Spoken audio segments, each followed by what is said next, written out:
Me? I've always loved porters. Through freezing rain and biting wind. Across rivers, mountains, and endless deserts. They come to deliver something priceless. A glimpse of a life I've never known. They're my window. My sole connection to the outside world. And I know they'll be back again today.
Not bad, little porter. Not bad at all.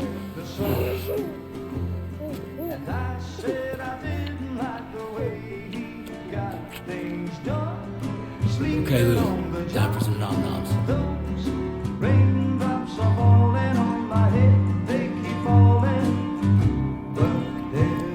Come on, open up. There you go.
are you?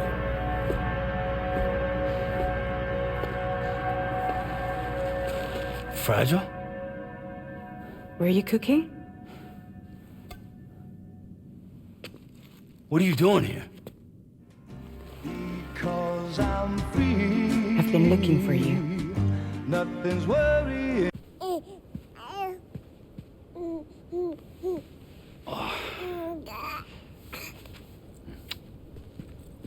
Wow.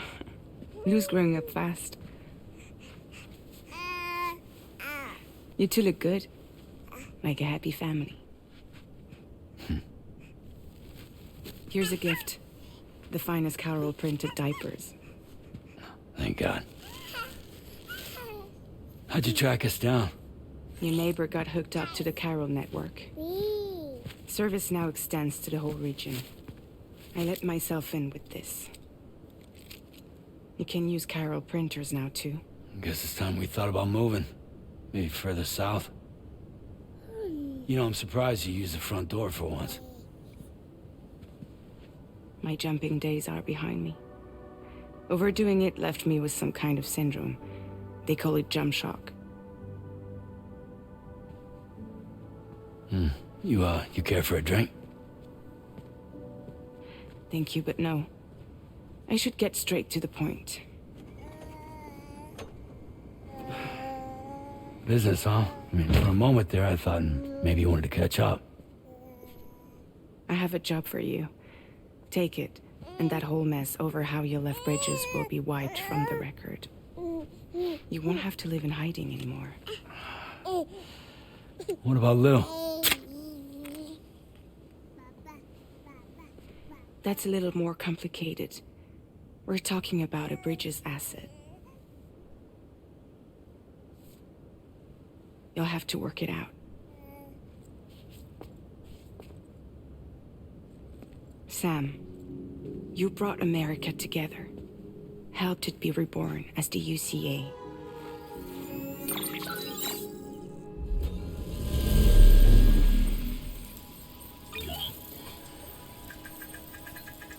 But I'm afraid the death Stranding is far from over. Humanity is still in danger. Still on the brink of extinction.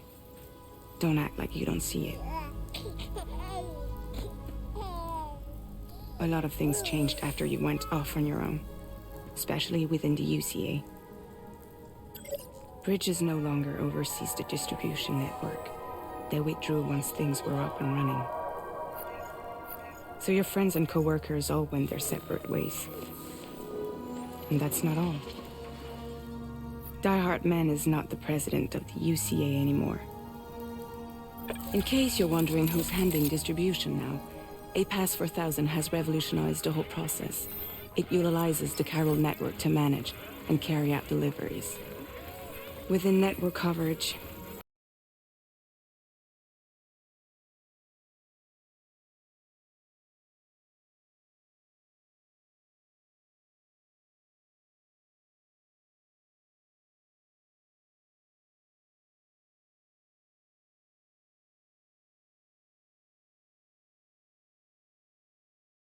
to call ourselves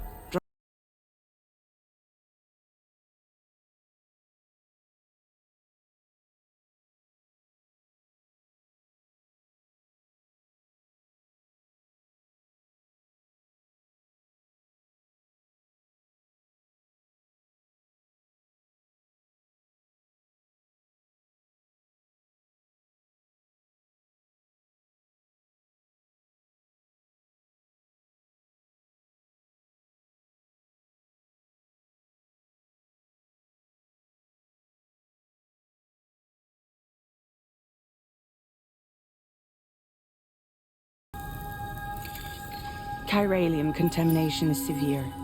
Some areas have it worse than anything you experienced back in the UCA. The timefall storms are growing more intense as well. And, as you can imagine, everything in their path is subject to temporal acceleration. Objects and structures degrade rapidly, while animals and humans grow old and frail in the blink of an eye. Timefall often precedes the appearance of BTs there too. So you should do everything you can to stay out of it as much as possible. There are many other dangers, though. The rivers can flood in an instant, and earthquakes happen daily. Mexico has no shortage of beached things. Spirits of the dead washed up from the other side were stranded there just like everywhere else. Any human corpse that hasn't been properly disposed of will become a BT. And any living human that comes into contact with a BT will get dragged into the depths of the tar. Giant BTs can and will emerge from the tar as well. And if they succeed in consuming a living human being, they'll trigger a void out, destroying everything nearby in a massive explosion. Several Mexican cities were wiped off the map in this way. The survivors have since become divided and isolated. As most people cannot see BTs, they live in fear of them, and that fear has made them too terrified to venture outside. Seriously, why me? There are several reasons I thought of you for this job. Deadman, for one. He's currently working at a lab in southern Mexico. I don't know the details, but the research they're conducting there is important. Very important. And there are certain things he'd like to tell you in person. Well, that was one reason. You got more? I do. And this one's serious. There is some BT territory near that lab I mentioned. They monitor the chiralium levels, and recently, they've observed unusual activity. The cause is still unclear, but they seem to think there's a good chance a massive BT is headed their way. And if they're right, then I want you there, ready to kill it before it kills them. Don't forget, Sam. You were the first person in the world to ever take out a BT. I guess that makes sense. But something's still bugging me. What? All this talk about extending the network into Mexico. Isn't the UCA basically expanding their territory? Taking control, claiming it for their own? Sam, it's not like that. They're not trying to take over the world. They just want to link up new areas with the chiral network. Like the internet before the Death Stranding. Public infrastructure to connect people. Which is why, instead of turning to an established government agency like Bridges, the UCA contracted a private organization like ours, who then decided to employ the services of a freelancer like yourself. So please, Sam, won't you help us out?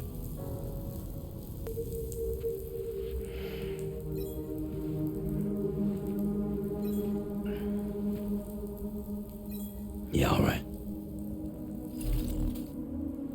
So you'll do it? Uh-huh.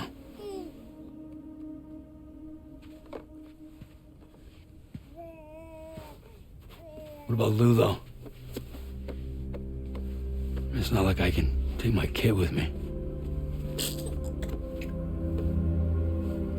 If I do this, can you hold the fort for me while I'm gone? Play babysitter?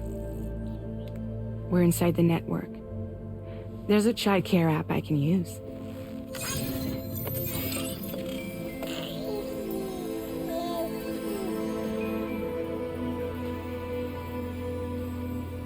It'll be fine. The lab is only a few days away. I promise he'll be back before you know it.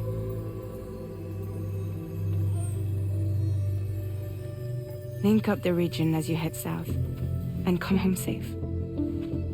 We'll be waiting.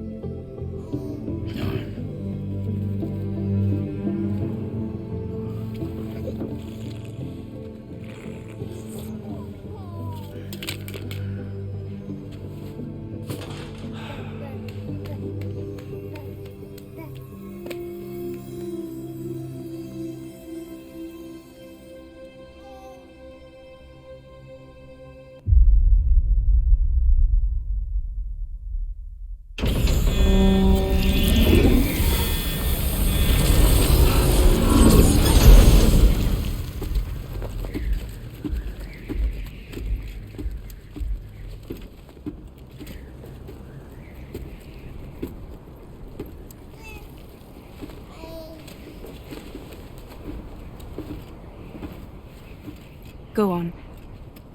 Slide it on your thumb. Like a ring?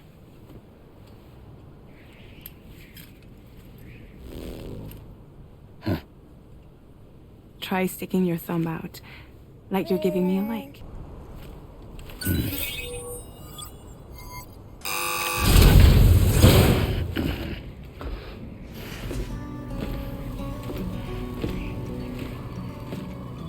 Latest model Cupid.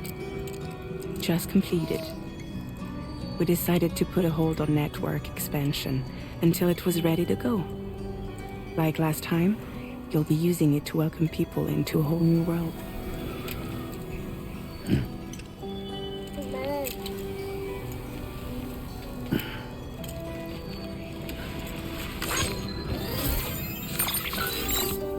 It won't be any harder than before either. The Chiral network terminals are ready and waiting. Bridges saw to that. Emily's expedition split into two groups midway. The first continued west, while the second cut south into Mexico. But again, they were only able to lay the groundwork. Until you bring those terminals online with the Cupid, the network can't grow.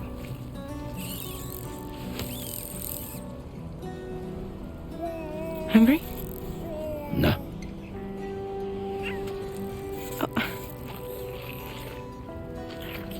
No more baby food for you.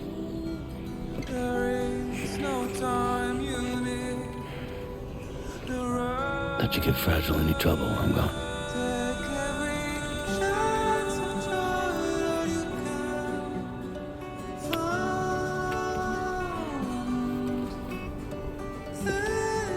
Don't you break my kid.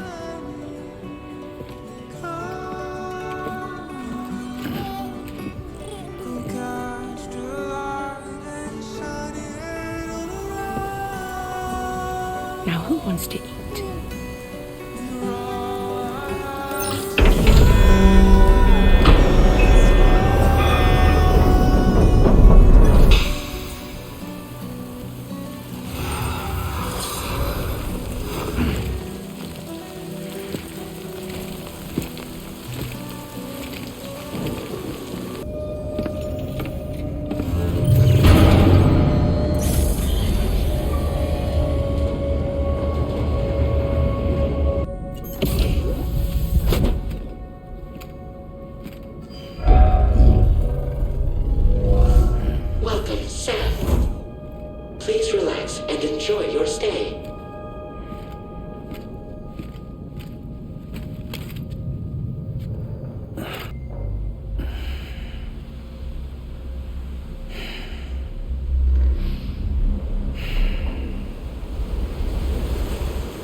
Lou. Are you alright? If you're worried about Lou, don't be. I'll admit, this stuff is pretty new to me, but the app has been a big help. Figuring out why a baby's crying, getting the milk just warm enough. It's had the perfect advice for every situation. Hi. So, how does it feel to be back in the saddle? Works same as it ever was. It's the first time I've been away from Lo. We're fine.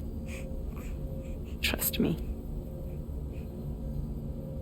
Just focus on the road, okay? Yeah.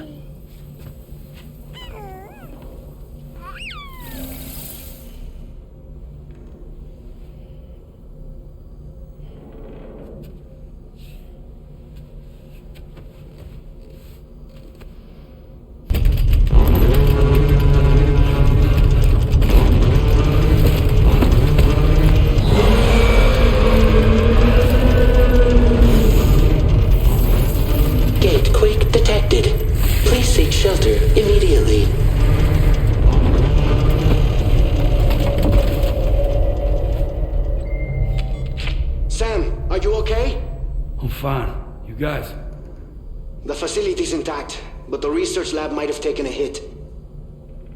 The local chiralium levels appear to be rising. Better hurry over there, Sam. Head to the delivery terminal upstairs and check their order. It's been too long, Sam. You were a good friend to me. One I could never forget.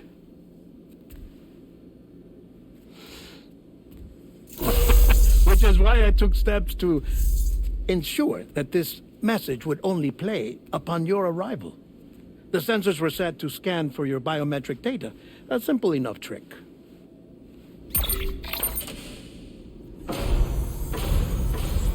Now, this was originally a geophysics laboratory established for the study of earthquakes.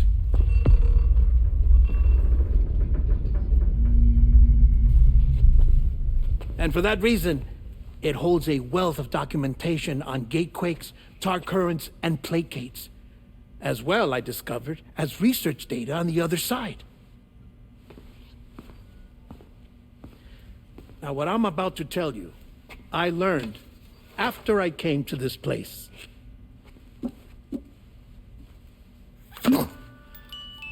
Imagine that this is the lab. Though it's relatively close to the northern tip of South America, the continent is entirely cut off from us by a tar belt. And so we have no idea what's going on down there. Nor do we know the state of any continent other than our own. The researchers here were trying to establish contact with the rest of the world. They were well equipped to do so, as the facility had once been used to launch research satellites.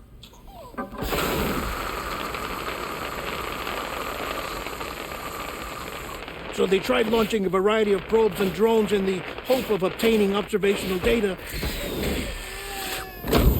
with no success.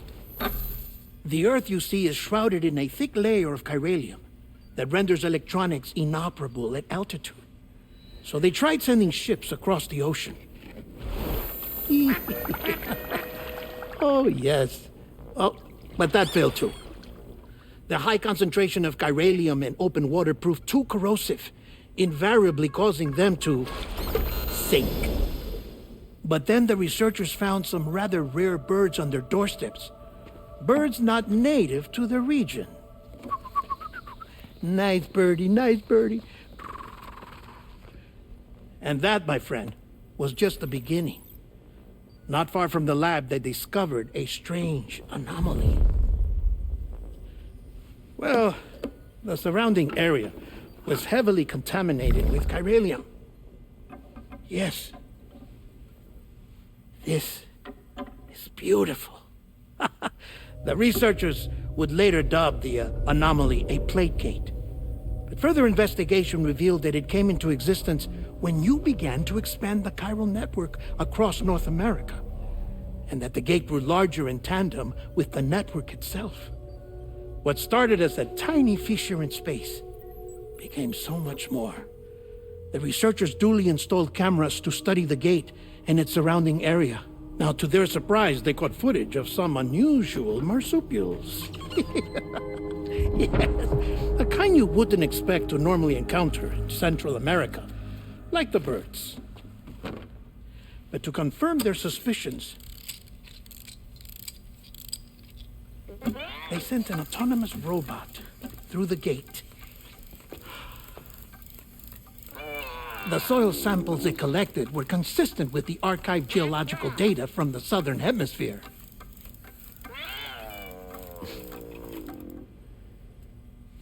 Not long after, several men and women came through the gate. They spoke English, and they confirmed that they had indeed come from faraway Australia. We finally knew the world outside North and Central America had survived. Ours was not the last bastion of humanity, but Australia had suffered the death stranding too. Undeterred, the researchers began working closely with Bridges and conducted a series of tests, paving the way for an expedition to Australia that would lay the groundwork for chiral network expansion. After they had first installed surveillance equipment, that is, so that the gate could be monitored from the Mexican side, a necessity to this day as Australia is not yet connected to the chiral network. The UCA may not have dreams of conquest and control, but they aren't about to let just anyone use the gate. Indeed, that's one of the reasons they were so determined to connect Australia to the network in the first place. Well, I suppose that's all I have to say about the plate gate. There's something else that I need to tell you, though. Something far more important. Mind if I pause it here? I have to go take a shower. Gate quake detected. Sam, a gigantic BT just showed up outside. We're prepping weapons for you now. Access the terminal up top and take whatever you need. We're counting on you.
As I said before, there's something I need to tell you. It's about Lou.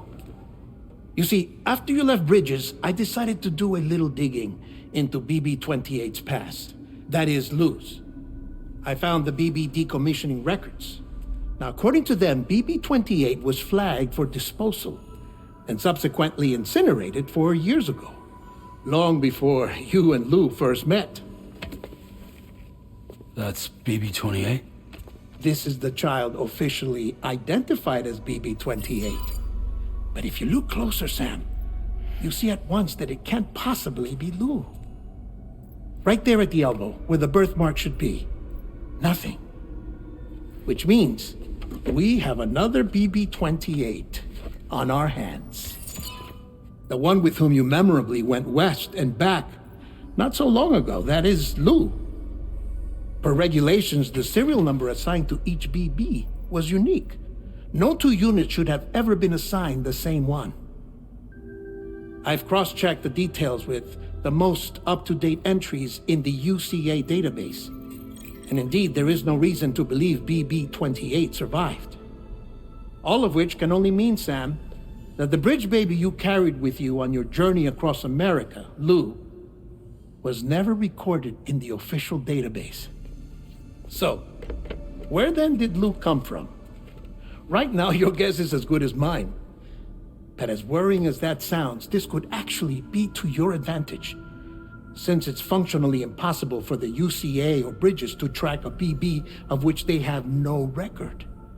Which is lucky, because if they did know about a BB that could live and grow outside the pod, they'd want to secure it for study. So take comfort in the knowledge that they don't, that you're free, that you can bring up Lou in peace. How is it, by the way? The two of you living as a family? Right. I have gifts for you. A few things to take back home.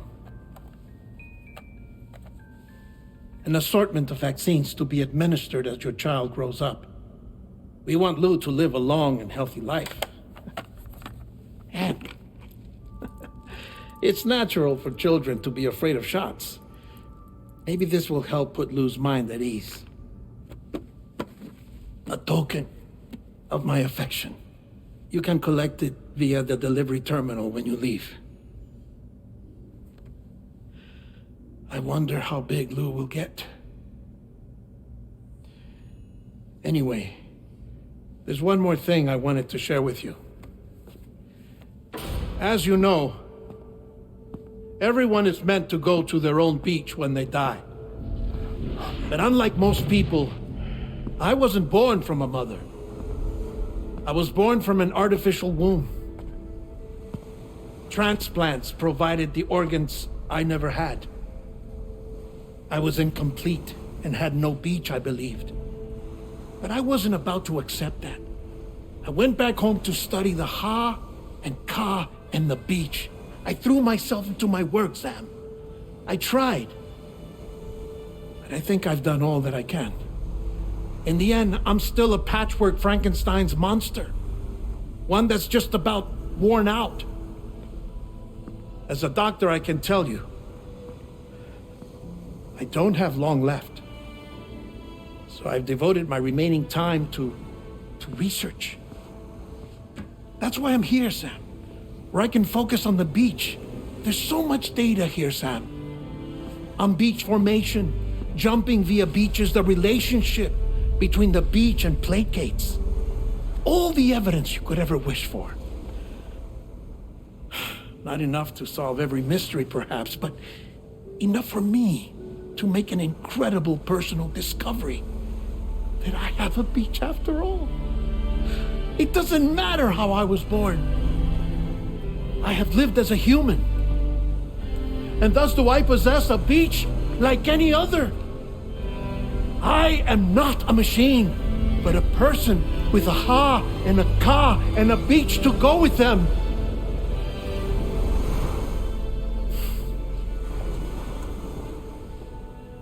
Lastly, I have a confession for you, along with a heartfelt apology.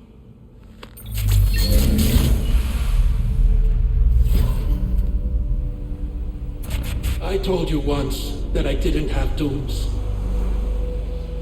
But that's not actually true. Not that I was lying, you understand. I just didn't know. It was only after I found my beach that I realized. Chiral allergic reaction. I can feel it getting closer. I'm off to the beach, Sam. To my beach. Take care of yourself.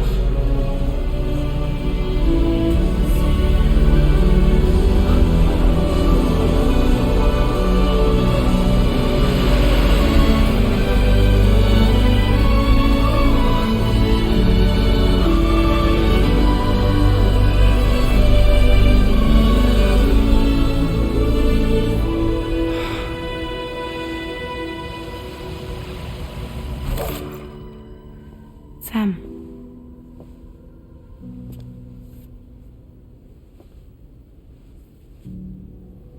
Did you know about this? No. It's news to me, too. I'm sorry that man is gone. But he would have been pleased that you managed to extend the UCA network all the way to his lab. Thank you, Sam.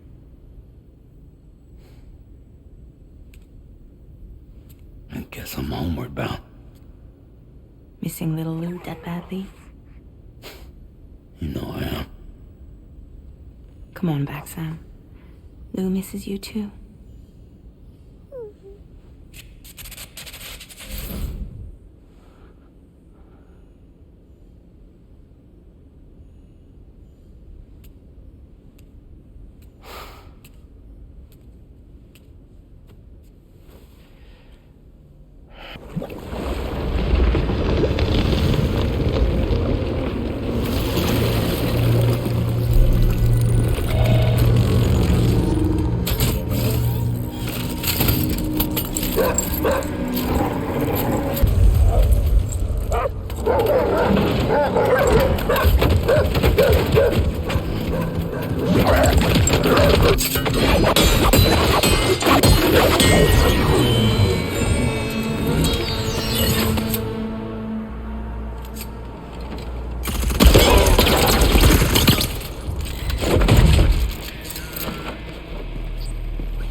What the hell happened?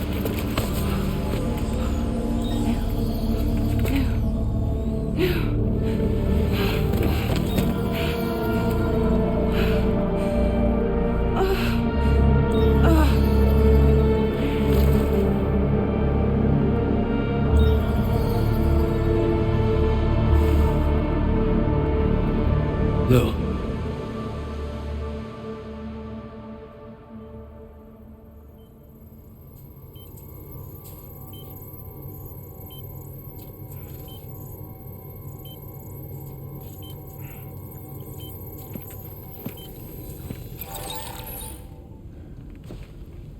I patched you up the best I could.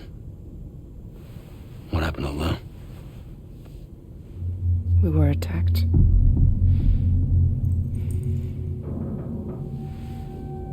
It all happened so fast.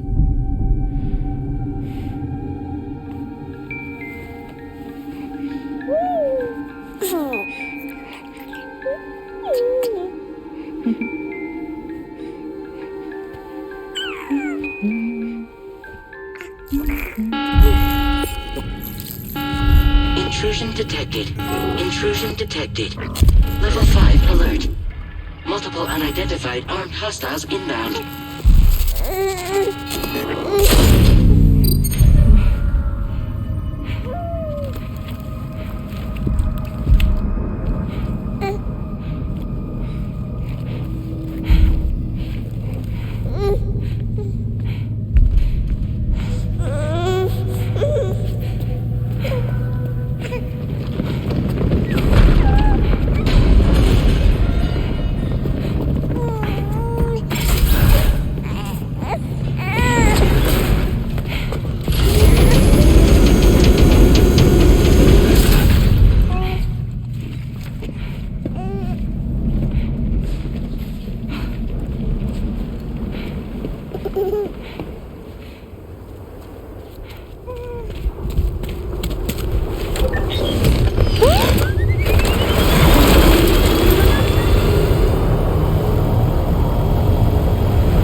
I tried to jump us out of there.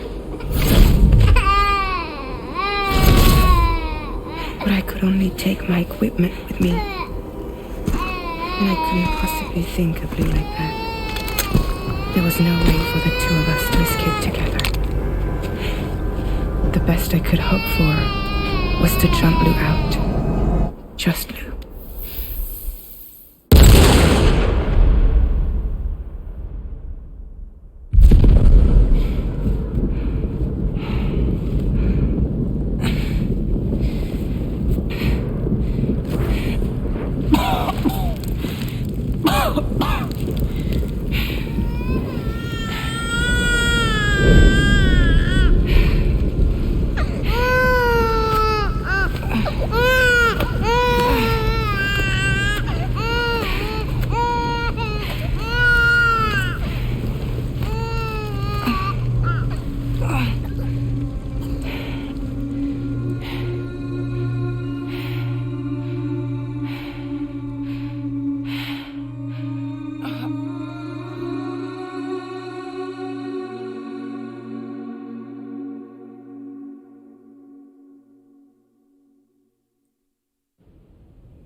I couldn't protect Lou.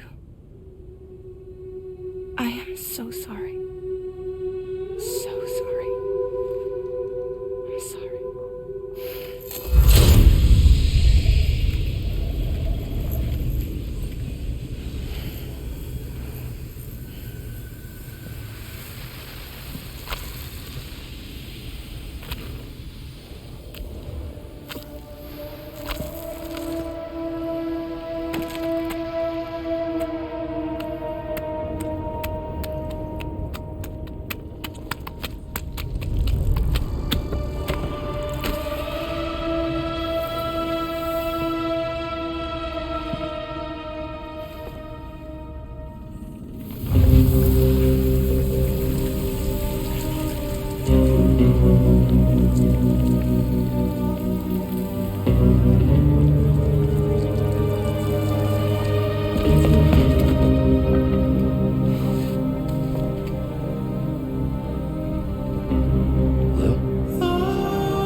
There was no way for the two of us to escape together.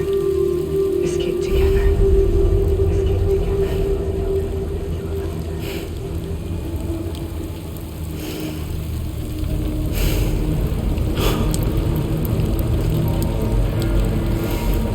The best I could hope for was to jump Lou out. Just Lou. Just Lou.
Sam, I know there's nothing I can do to make it right.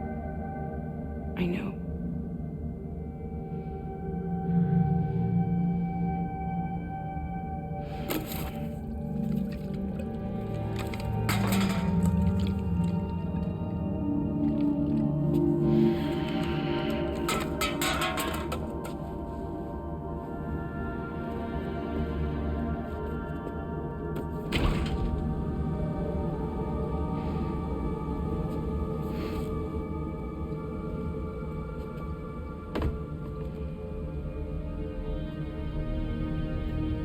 Sam, stop hurting yourself.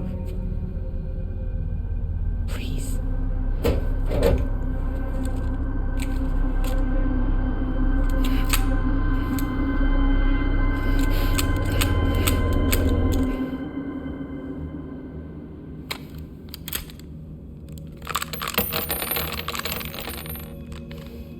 Give me the gun.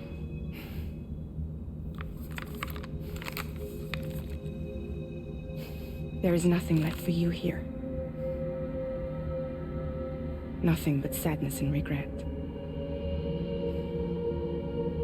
You can't go on like this. Come take a walk with me.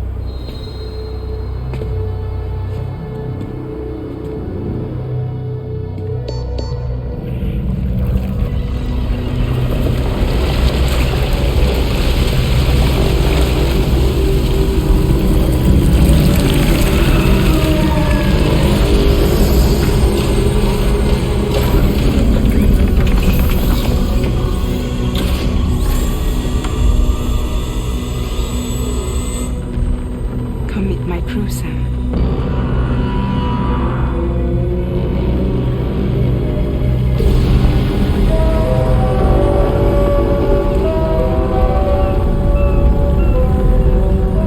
It's time for you to hit the road and start a new journey.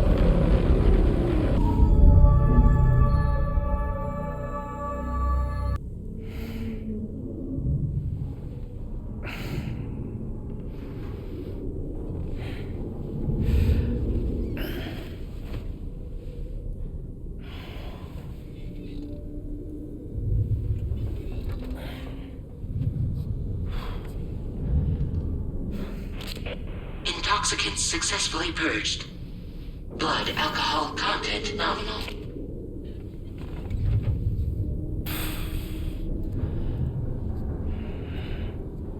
Well, it looks like someone needed a nap. Hope you like your new private room. Feel free to make yourself at home. Wait, hold up. Where's the pod? Where's Lou? Settle down, Sam. Lou's with me. You'll see us soon enough.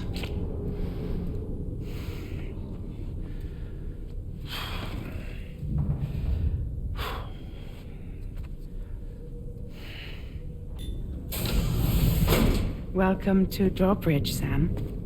And to the GHV Magellan, our mobile base of operations. Come on, I'll help you get your bearings. This is the ship's armory. Here you can check your weapons and put them through their paces. These rooms over here belong to other members of the crew. They're pretty much the same as yours. And the shower's down at the end. This is one hell of a ship you got here. Courtesy of the UCA, I'm guessing. No. As I told you, Drawbridge is a civilian outfit. But we do have a generous patron with access to plenty of capital and tech.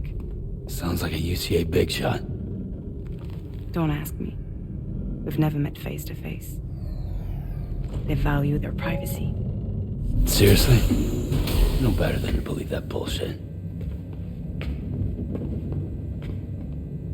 We've both been used and lied to before, it's true. But as long as they keep up their end, I won't pry.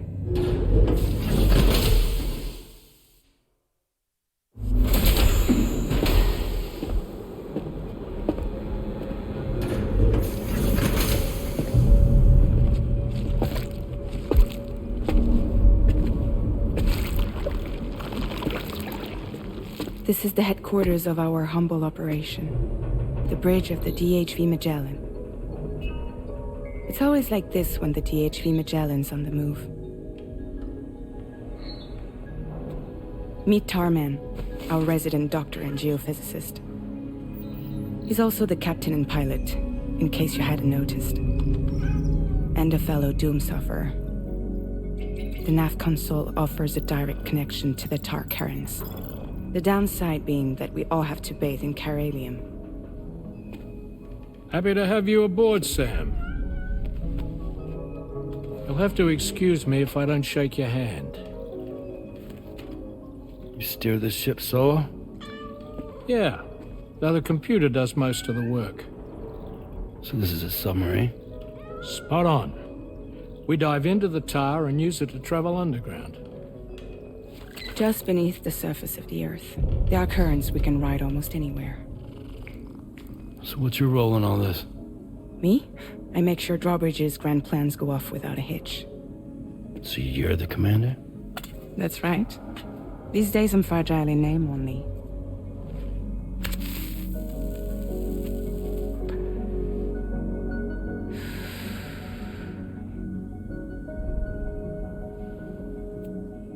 Huh. So where are we headed? At the moment, we're bound for the plate gate in Mexico. The one that you put on the network for us. Our destination is on the other side, Australia, which we've been asked to link up next. You know, the problem is not everybody wants to be part of the UCA. That's not the plan, Sam. The UCA isn't looking to expand its borders. Just like with Mexico, they want to bring new regions into the network. That's our last, best hope of saving the world. Which is why we're here. Or more importantly, why you're here.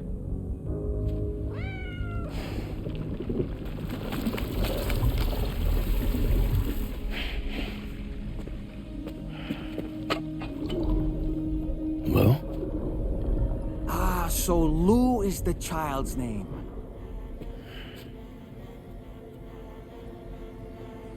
Hello? Excuse you. I too am a member of Drawbridge, believe it or not.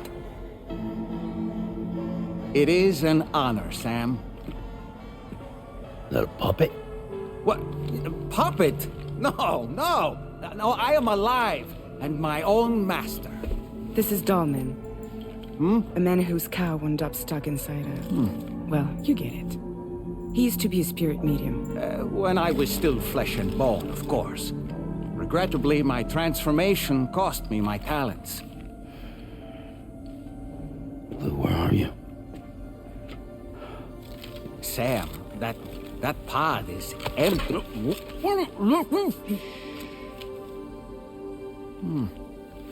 Oh.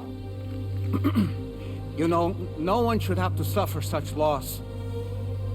I understand. Believe me, I do. Which is why, yes, I think you two should go on one more adventure. What are you talking about? Well, take Lou. Yes, and link up Australia together. Like you did before in America. I'm sure a lengthy journey will help you to heal.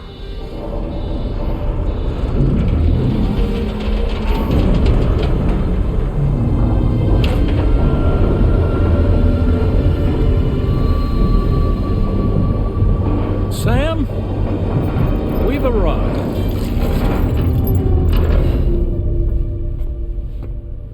In case you're wondering, my hand is traveling through the tar currents, which is lucky because that's what allows me to keep this ship on course.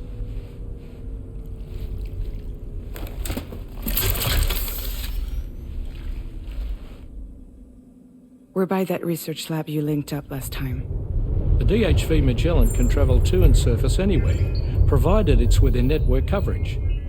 A genuine mobile base of operations. Still not fully equipped, though. It doesn't have any proper guns. Need to fix that at some time. Anyway, the DHV Magellan's here to back you up. As always, you'll be the one leading the way to expand the network. We'll be right behind you, providing you with support. Just so we're crystal clear, Sam. Our mission is to connect the whole Australian continent to the existing chiral network here in North America. From halfway around the world, how are we supposed to do that again? By using the Mexican plate gate. One you already put on the grid, remember? To get started, all you have to do is cross over and connect your Cupid to the nearest chiral network terminal. As you extend coverage, we'll move the DHV Magellan to keep up. And you'll of course be traveling with your child. I mean, that's what Lou would want, right? A grand new adventure with Daddy. I'm excited for you. Go and get your gear sorted. We'll be waiting.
Sam, would you mind if I joined you?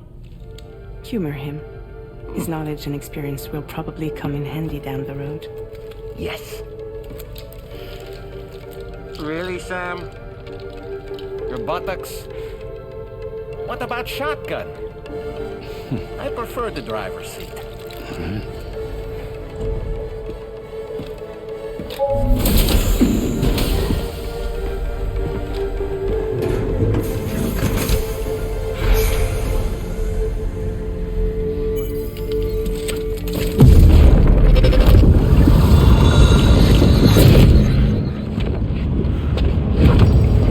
Think you have a choice!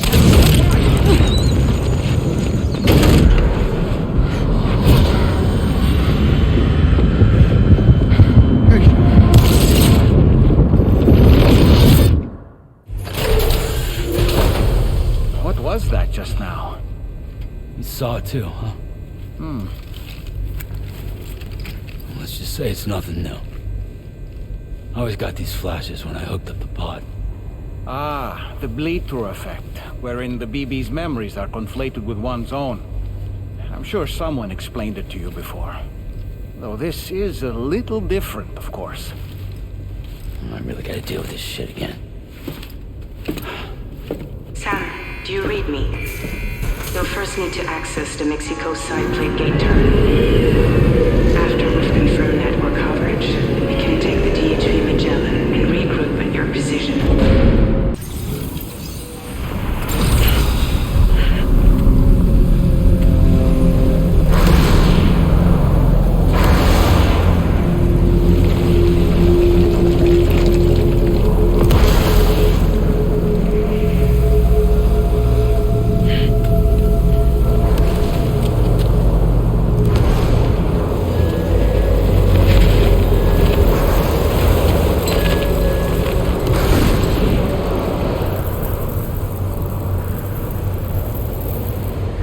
Deal with them. I've never seen them before. They almost look like they're on a pilgrimage. They can just waltz right through the gate like that? It would seem so. Once you extend coverage into Australia, the chiral network should afford us some additional security. Or at least allow us to maintain a record of whoever uses the gate. It bears repeating that the UCA does not intend to restrict access to it. They only want to ensure safe passage for everyone traveling between the continents.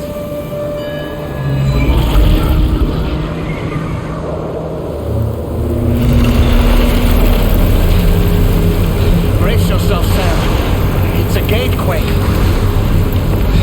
Oh, and a big one at that.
Thank you, Sam.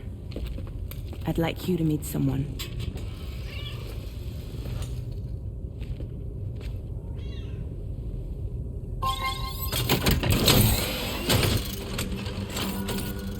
Hello, Sam. My name is Charlie. Charlie's Drawbridge's patron. Hear me out, Sam. I want you to help us bring Australia into the network. Drawbridge has been selected to oversee this critical operation. People saw what you did in Mexico and wanted more of the same.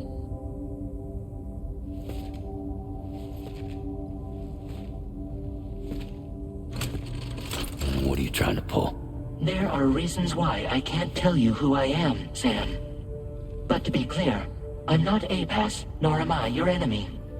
What, you think I'm just gonna trust the words of some faceless mannequin? I need you to trust me. I'm the one paying for the shit, and this whole operation, at considerable personal risk. Nah, I want to see a face, or no deal. A face? Very well. Since you won't take it from me, maybe it should come from someone you know. How's this? Pick one of your old comrades, and I'll speak to you with their voice. Who would you like? Who would you trust? Sam, this is Di Hardman. All right. Pulling up his profile from the database. How about now, Sam? Feeling more at ease already, I'm sure. You tell me, old buddy, if this is a UCA sanctioned op, who knows about it? You misunderstand. Then again, there's a lot I still haven't explained to you, isn't there? I think it's time a certain someone made an appearance. I'd like you to meet the president. The new president? The guy who took over after Di Hardman? Not precisely. The UCA doesn't have a presidential system anymore. Di Hardman was the first and only president. making it one of the shortest-lived single executive administrations in history. One can only guess what he felt about it. Previously, the president was subject to the will of the people via popular vote every 4 years. APAS, however, is far more efficient. It can ascertain public opinion in real time and thereby determine the appropriate course of action.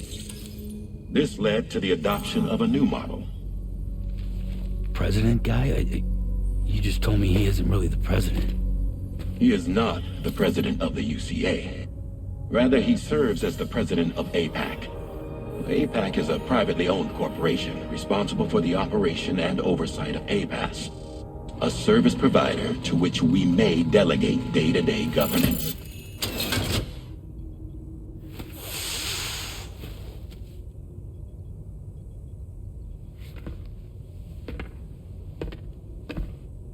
Your performance in Mexico was exemplary. We cannot thank you enough. Well done. Truly. I firmly believe that the only ones capable of expanding the network into Australia are those who helped establish it here at home. That means you, Sam. And you too, Fragile. APAS has determined that you have the highest probability of success in this endeavor. APAS and the chiral network are all built on UCA tech. If you expand their reach beyond our borders, then you're expanding their influence as well, aren't you? A valid concern. But it wasn't the UCA that made the final decision. It was APAC, a private corporation. The UCA has no involvement whatsoever in this matter. Sam, it may interest you to know that linking up Australia will also serve a greater goal. You see, the plate gate that connects North America and Australia only matured after you united America with the chiral network. On that basis, we believe that a new gate will manifest somewhere within Australia once full chiral connectivity is achieved. At that time, APAS should have sufficient data to calculate the location of other points of connection between continents. With this information, APAS can then proceed to extrapolate the positions of these landmasses. In other words, this mission is not just about linking up a single continent.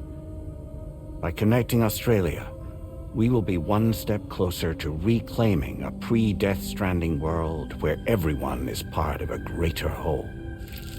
I hope my answer alleviates your concern somewhat. Guess so.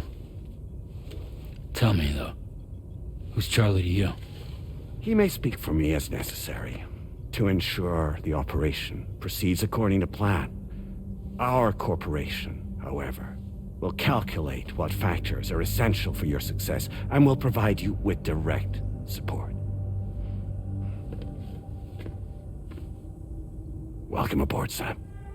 Charlie, we'll take it from here.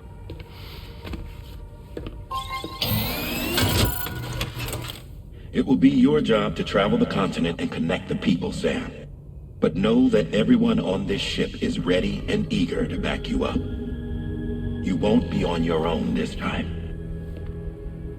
So, you're gonna do it?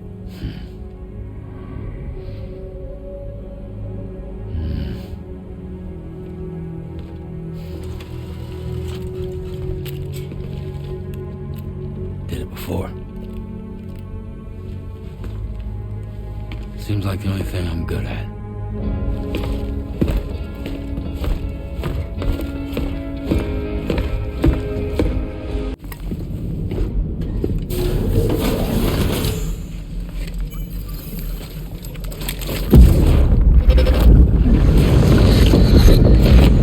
Don't shoot!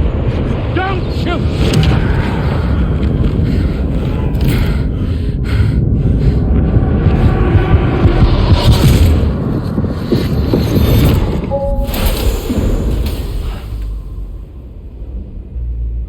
Another curious vision.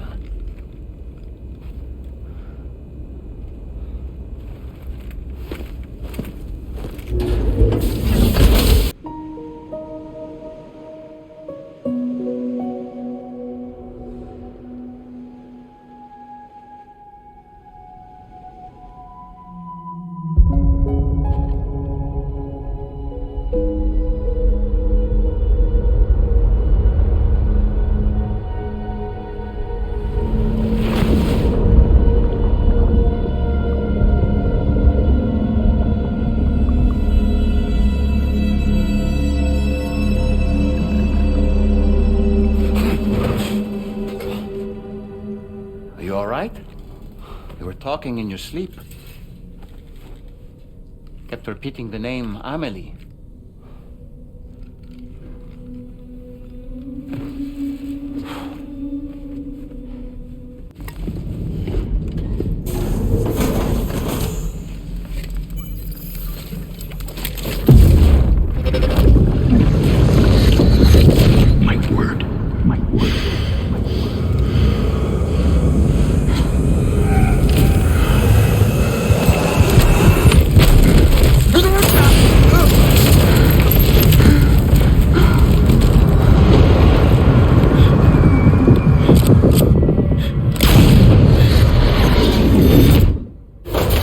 Are you all right, Sam? What was that just now? Did something happen?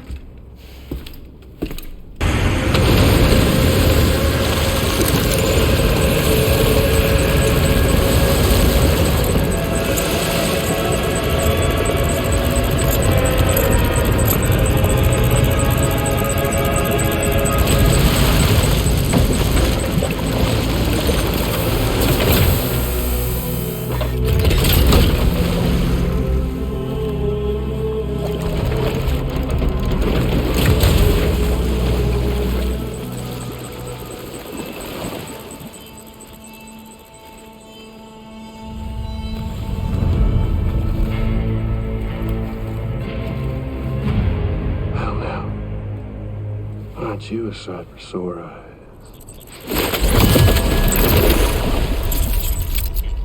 Been a long time, Sam. Fuck, how you still alive? Oh, no, I'm just a ghost. Come to take my revenge on you and that bitch Fragile. All the way from the other side. Of course, there's no point in trying to kill you when you won't stay dead. But there are plenty of other ways to make you suffer. Huh? The kid kicked the bucket, huh? Shame. The goddamn shame. Then what, you just lugging that coffin or pod? Going on a walkabout? Well, that's touching. Even if you don't know a goddamn thing about Lou. What are you saying? Huh? Maybe I can't kill you, you won't die, but you can lose everything you love.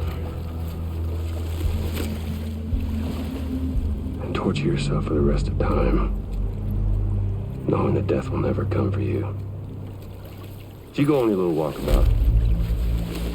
Go wherever you want, but I will be damned if I let you link up this continent. Not because extinction's my creed, though, no. I want to build a world where fear and violence are king. And who do you think will come out on top, Sam? You? With your hippy-dippy network? Or me? With my more rough-and-tumble methods? I can't wait to find out. Just a good old-fashioned boss fight.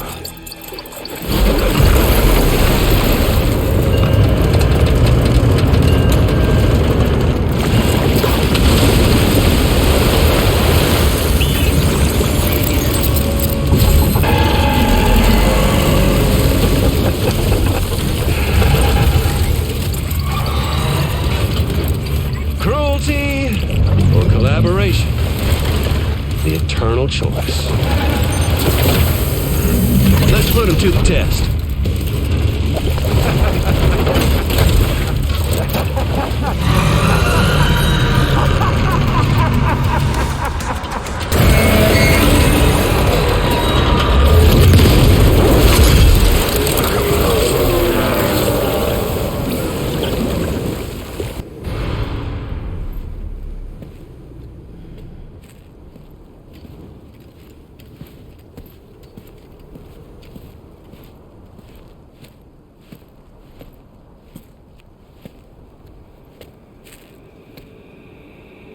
Was it really Higgs? He's alive. He called himself a ghost, but He found a way back from the beach just so he could kill us. it was definitely his voice I heard. I didn't get a good look at his face, but yeah. He said he came back to get revenge on you and me. Screwing with our plans to link up Australia was just another way to do that. They were all in red. Just like the ones at your place. That could have been him too. You think that was Higgs? Did you see him hurt Lou? I'm not sure. Fragile, I need you to remember. I only caught a glimpse. But they were all wearing red.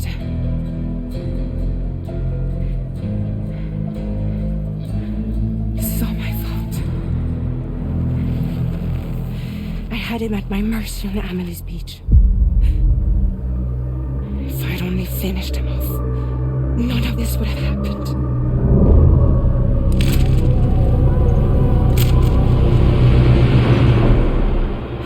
No.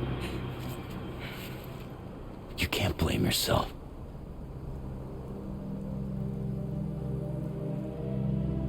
You know, something's been bugging me.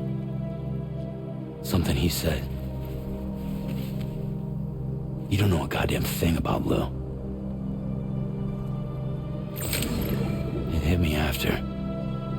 He's absolutely right. I mean, the kid's whole life is a total mystery to me. So I gotta ask. Can you look into Lou's past? Find out what you can? Charlie, you, the ship's crew, you all have connections within the UCA, right? And at least one of you has to have access to the UCA archives that were recovered by the chiral network. All right, Sam. Let's see what we can find on Lou.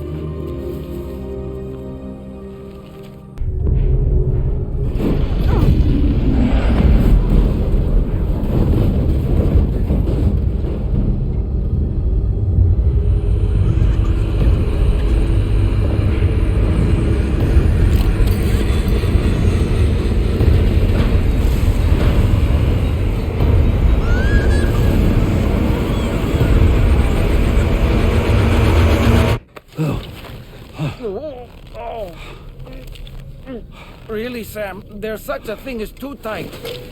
Oh. That must have been quite the nightmare. I can't feel my legs.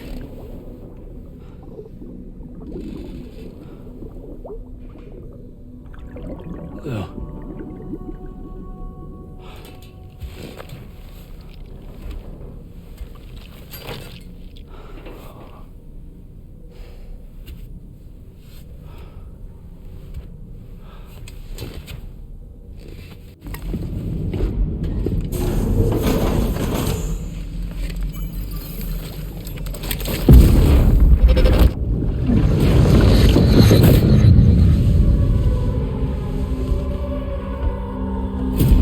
If you refuse, there will be severe repercussions. But what makes you think you have a choice?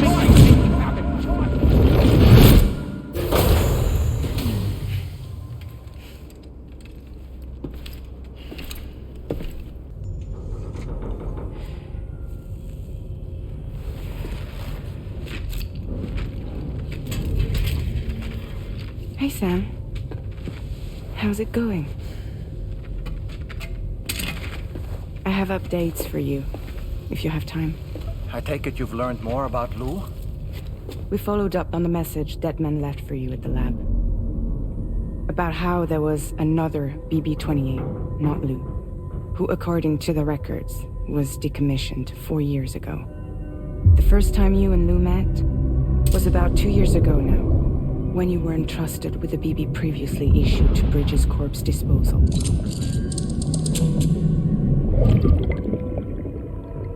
And together, the two of you made it all the way across North America. Deadman and everyone else at Bridges, they all called Lou BB-28. Right. Because that was Lou's serial number. You see, we found the records for the BB storage facility. By cross-referencing the data, we confirmed that after BB-28 was decommissioned 4 years ago, Lou was assigned the same designation and placed into storage. So what you're telling me is that instead of getting a new serial number, Lou inherited an old one? As for Lou's mother, following the C-section, it seems she passed away. And that, pretty much, is the extent of our recent discoveries. Without a still mother to provide support, it makes sense that Lou was kept in reserve. But we still have no idea who approved the serial number reassignment, much less why they did it. Higgs said there were things I didn't know. Maybe this is what he was talking about. I think it could be.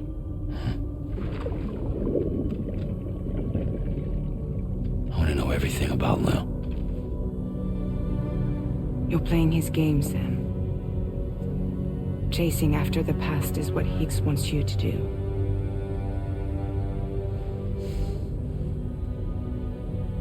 I need to know where Lou came from. I have to know. If you're sure, Sam, I'll keep digging. In the meantime, you should get plenty of rest before your next mission.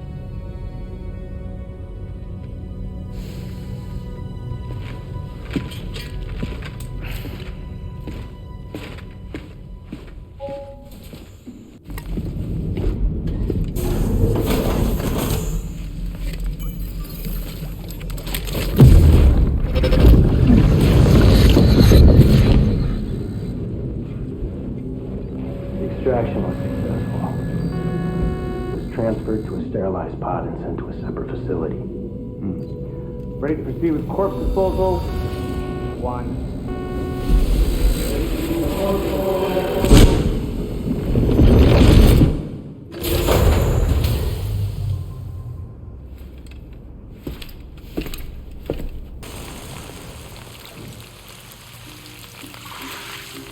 Raindrops are falling on my head, and just like the guy whose feet are too big for his bed, nothing seems to fit.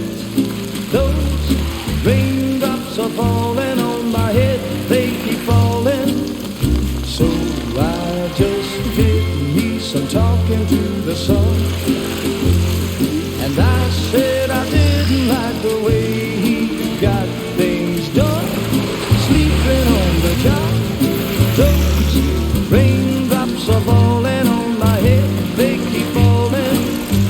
But there's one thing I know, the blues they send to me won't defeat me. It won't be long till happiness steps up to greet me.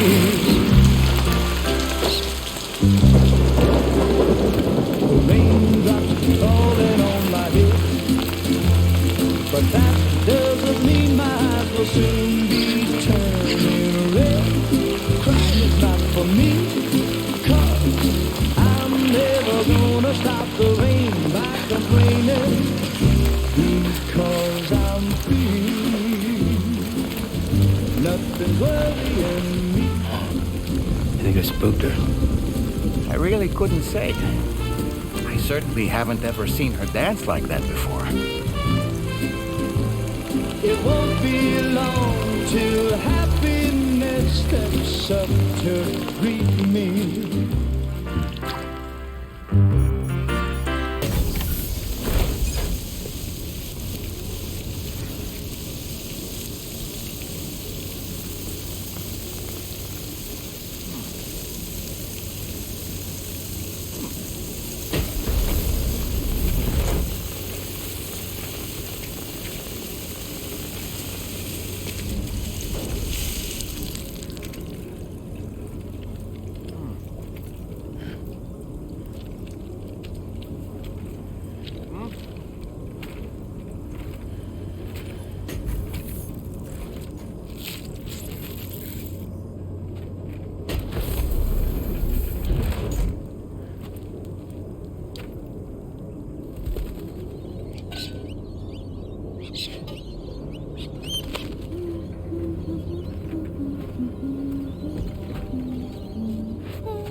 Thanks for coming, Sam.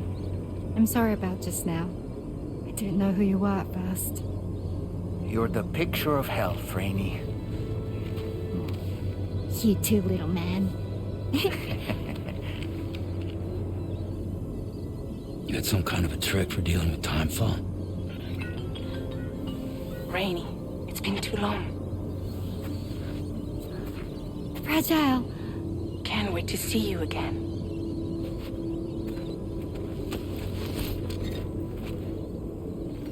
What are we waiting for, Sam? Let's head to the DHV Magellan.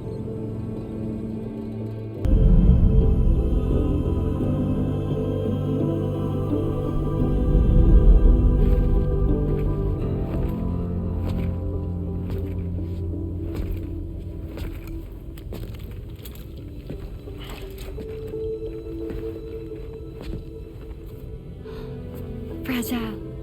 Hi. Hi.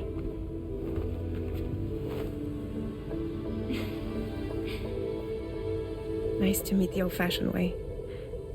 Carograms are great, but nothing beats a hug.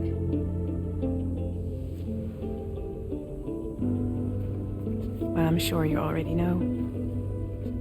This is Rainey. She's a good friend of the cause. It really is a pleasure to meet you, Sam. Nice to meet you too. Glad to see you in good health. And it's so good to see you all again.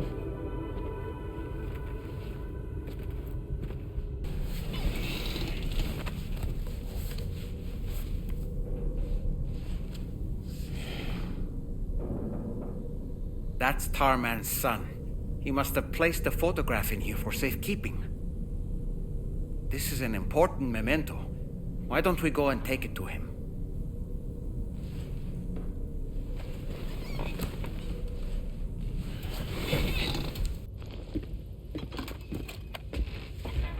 I found this picture in your book.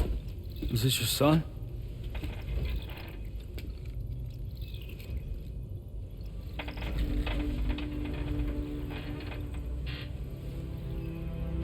Thank you. Yes. He's still out there somewhere, borne along on the currents, with this right hand of mine.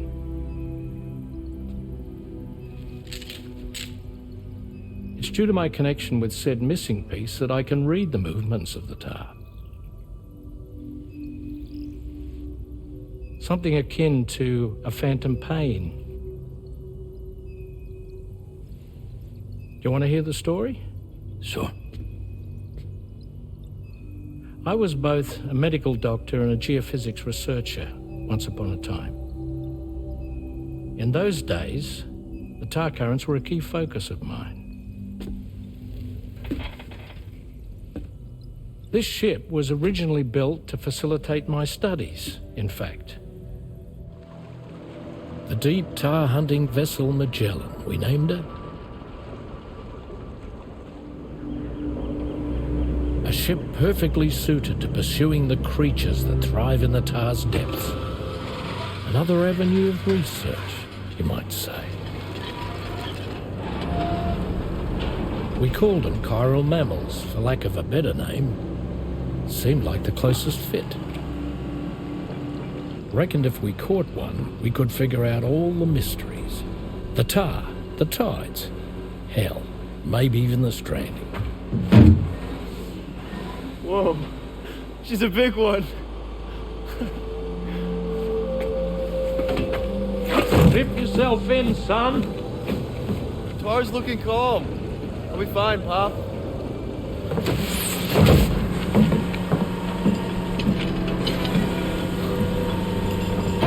You seeing this?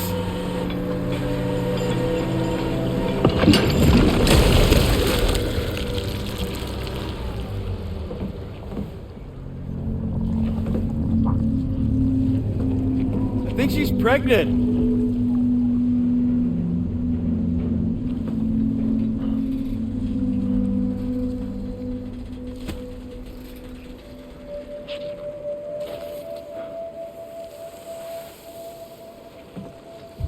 Hey, Pop. This is weird.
And just like that, the tar took my boy, and my hand along with him.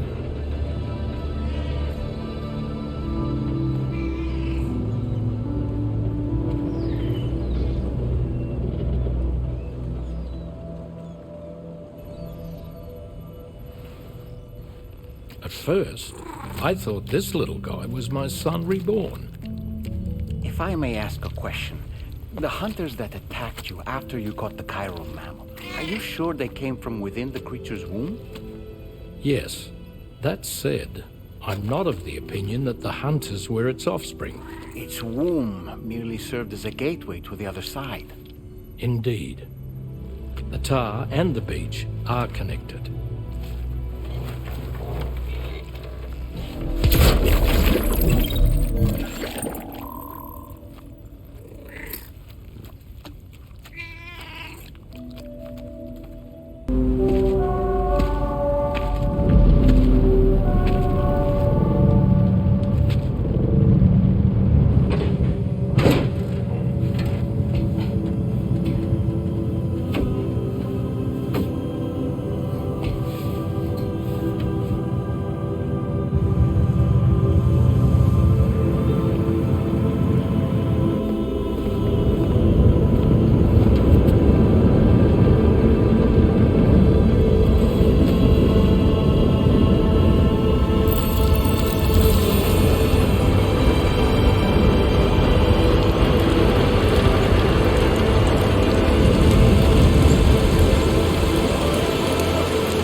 Don't worry about the fire. Rainey will put it out for us. Tell me though, who is she exactly? It's been about 6 months now, since I first heard about the girl who brought the rain.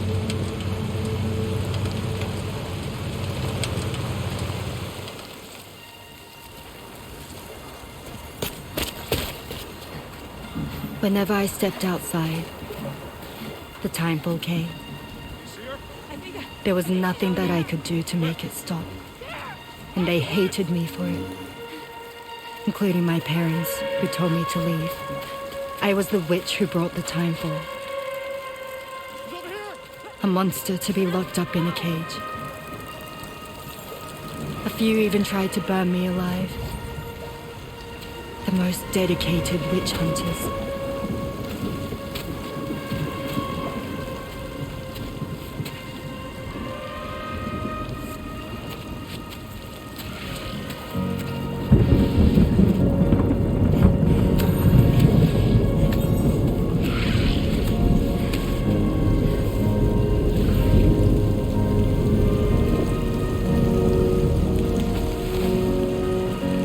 Struck out on my own.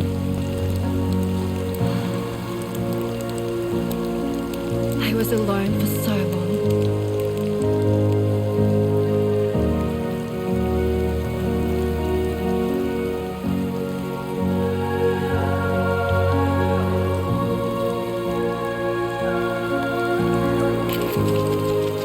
In desperation, I enrolled in a special UCA program.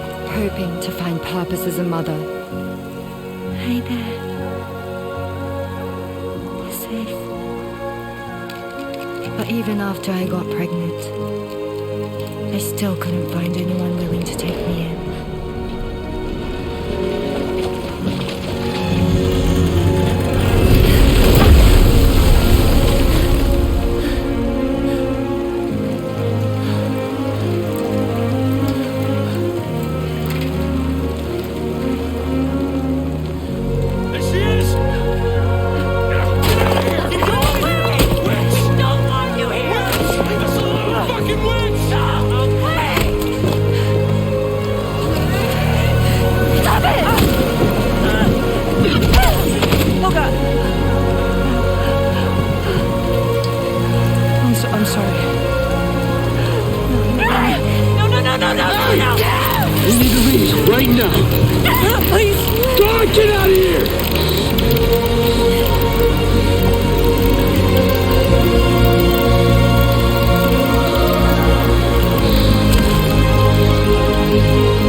saw was a witch, to be hated and feared. Until that day.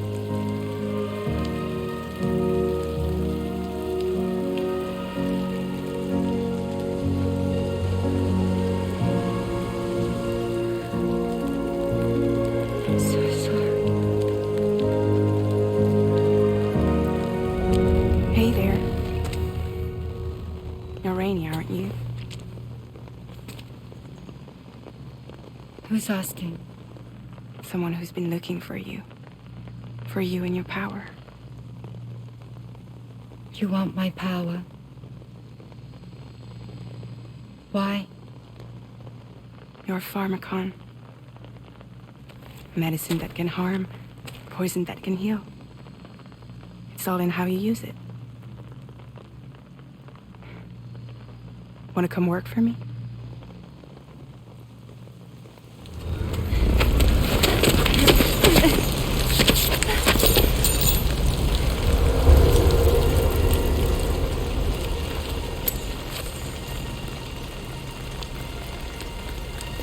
I believe you can save the world. You do? There are things only you can accomplish. Only me? Really? Really.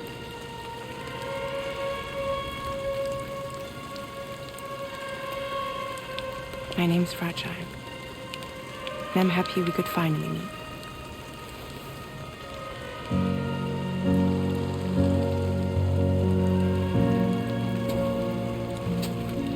I'm here for you.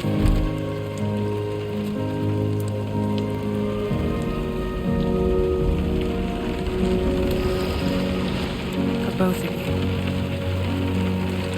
I'll be your umbrella. And together we'll show the world the hope in your reign.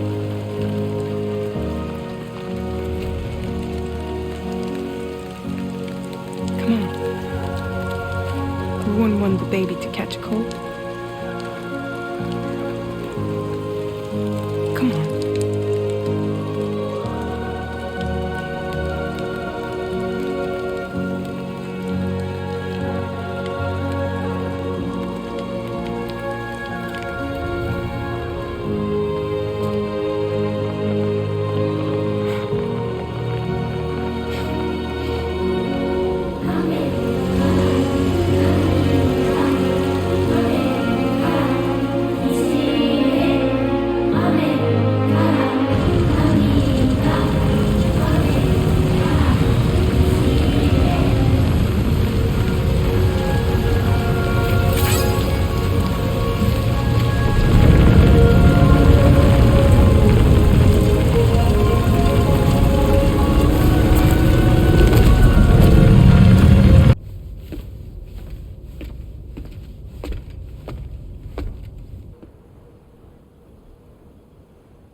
When she's outside, Rainy's constantly surrounded by timefall. But within a 1.5 meter radius of her body, a different kind of precipitation is observed. We call it core fall. Anything it touches is restored to an earlier state. In other words, it has the power to heal and repair, to counteract timefall's effects. Sadly, people only see the timefall, and not the remarkable woman standing in the eye of the storm. Still no signs of growth? I should be due any day now. If things were normal, that is.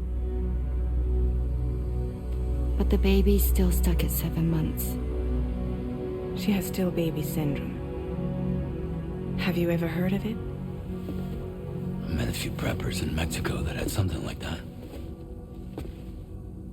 They're not isolated cases. It seems to be happening everywhere.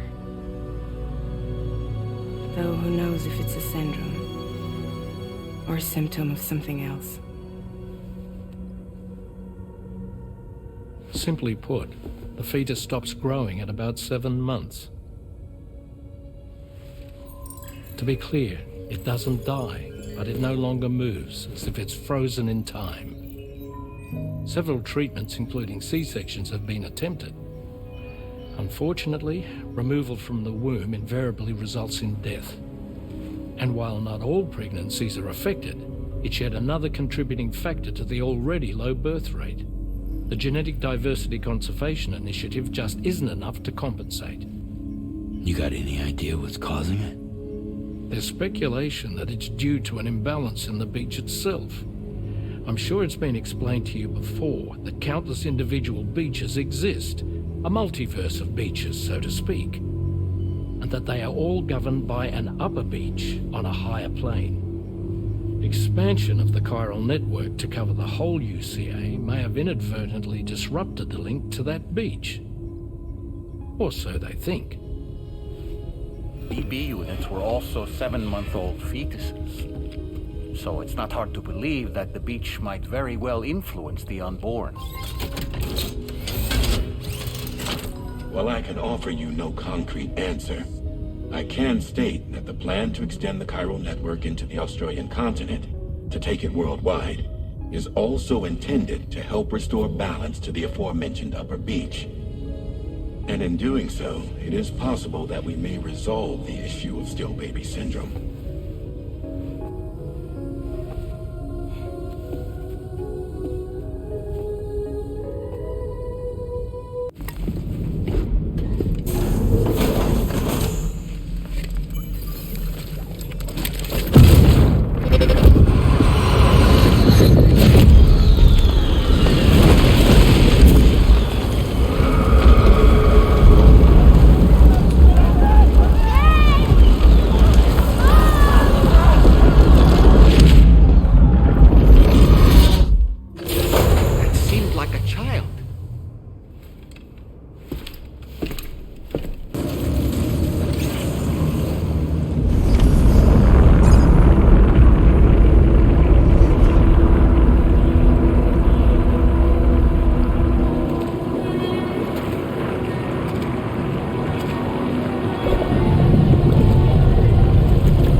say nirvana? Is he implying this is some sort of realm for the enlightened?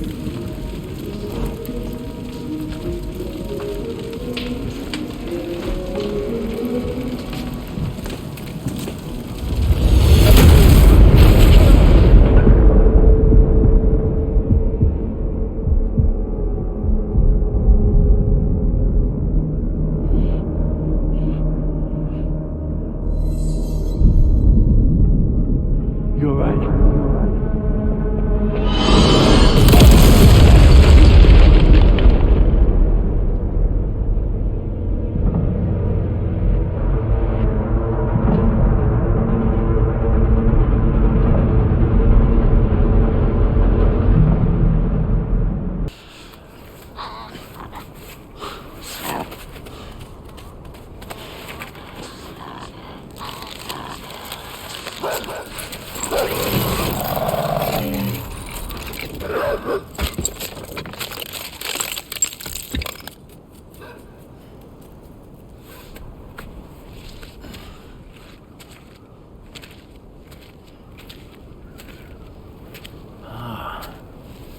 It's her, isn't it? The girl from before? I have no idea what just happened, but we should probably take her back to the DHV Magellan, hmm?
Come on.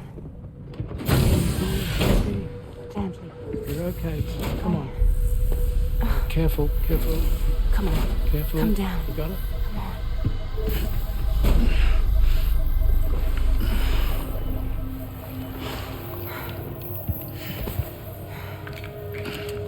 Thanks.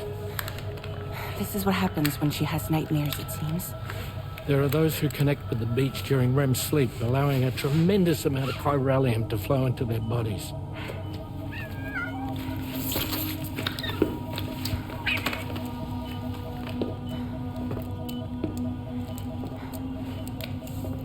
Hey, is your wrist gonna be okay? Yeah. We ran some blood and DNA tests on her. And checked her for signs of injury. As far as we can tell from a medical perspective, her health is in perfect condition. But that doesn't make the crystalloid shell in which we found her any less troubling. Not to mention the tar-like fluid that came pouring out of it. We're still analyzing both. And there's more. You mean those suckers? Indeed. But that's not what I'd call them. Much closer to a chiral rash, I would say. You know how chiral allergies can sometimes trigger goosebumps? It's like that, except a fair bit worse.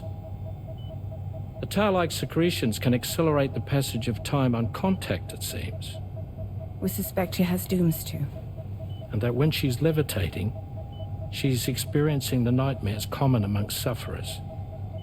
That space or realm she left behind to come here. The fellow we saw called it Nirvana, I believe. But to me, it looked like the land of the dead. Even so, she's a living human being. And I believe that she was born in that place. After things settled down, I spoke with her for a little. Or tried to. She was still in shock, which made it harder to communicate. Did she tell you her name? Doesn't seem like she has one. As far as I could tell. So, I named her myself. Tomorrow. Tomorrow, huh?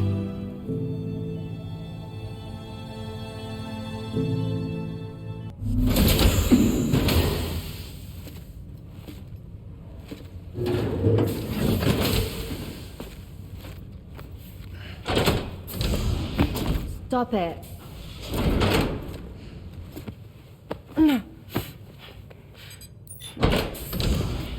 Someone doesn't like shoes.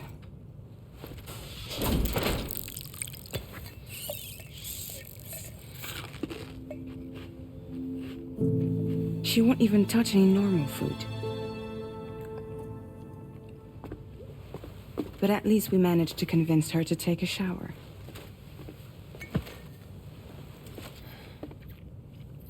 No, tomorrow. We don't do that.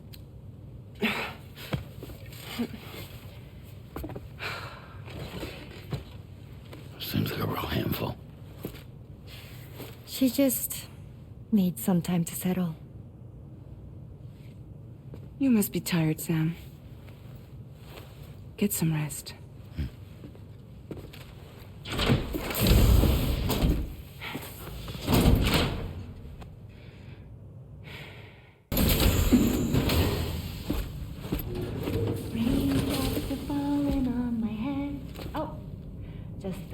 Longer, okay? Raindrops are falling on my head. And just like the guy whose feet are too big for his bed, nothing seems to fit. Those raindrops are falling on my head, they keep falling. You know this song? So I just did me some talking to the sun. And I said I didn't like the way he got things done. Sleeping on the job. Those raindrops are falling on my head, they keep falling. But there's one thing I know. The blues they sent to meet me won't defeat me. It won't be long till happiness steps up to greet me. Okay. Raindrops keep falling on my head, but that doesn't mean my eyes will soon be turning red.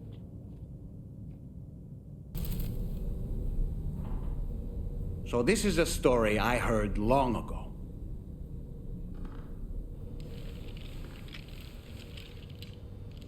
In a little port town, there's a custom that's been passed down for generations. Before a new ship makes its maiden voyage, the locals prepare a small paper boat. And upon this boat, they place paper sailors. Paper sailors who bear the names of real men, the names of the crew on the new ship preparing to depart. So, the paper boat is sent out to sea. And being paper, it sinks quickly, with all hands lost. But this is for the best. You see, the paper boat and sailors take the place of their namesakes, sparing the real crew misfortune and ensuring that the ship returns to shore safe and sound. I should mention, by the way, that we observed this custom before launching the DHV Magellan. Better safe than sorry, right? In any case, this is what they had always done for every new ship in the little port town, and what they would do for the next. The first ship to be built there in quite some time, in fact. So, on this joyous occasion, everyone gathered to watch as the paper boat and its paper sailors sank into the sea. And the next morning, the real ship set sail.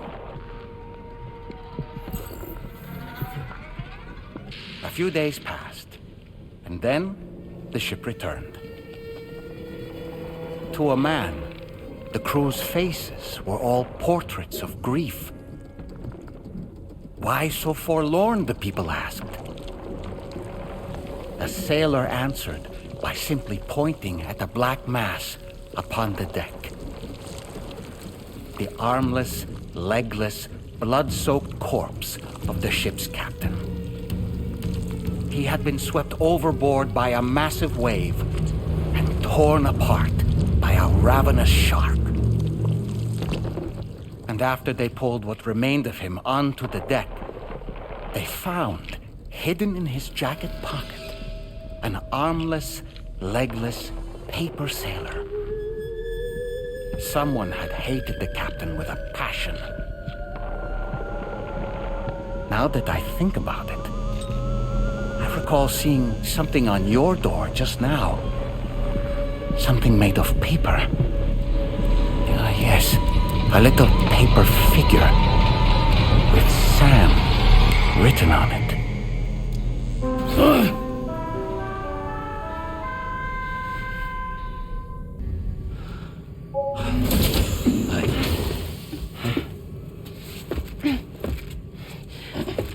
Hey, come on. Tomorrow. I'm sorry, but you have to stay on board. It's too dangerous to go out by yourself. And you'll have to put on your shoes.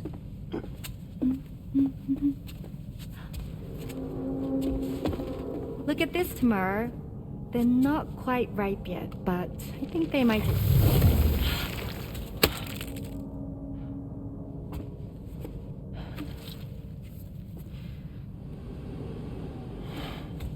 It's okay, Tamara, really.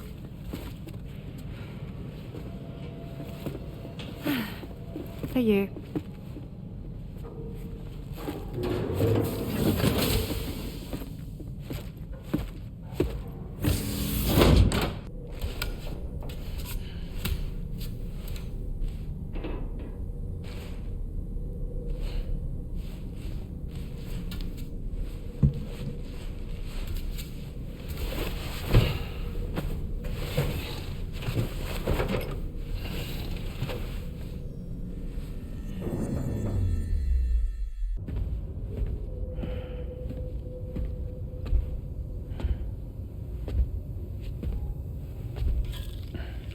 Glad you're here.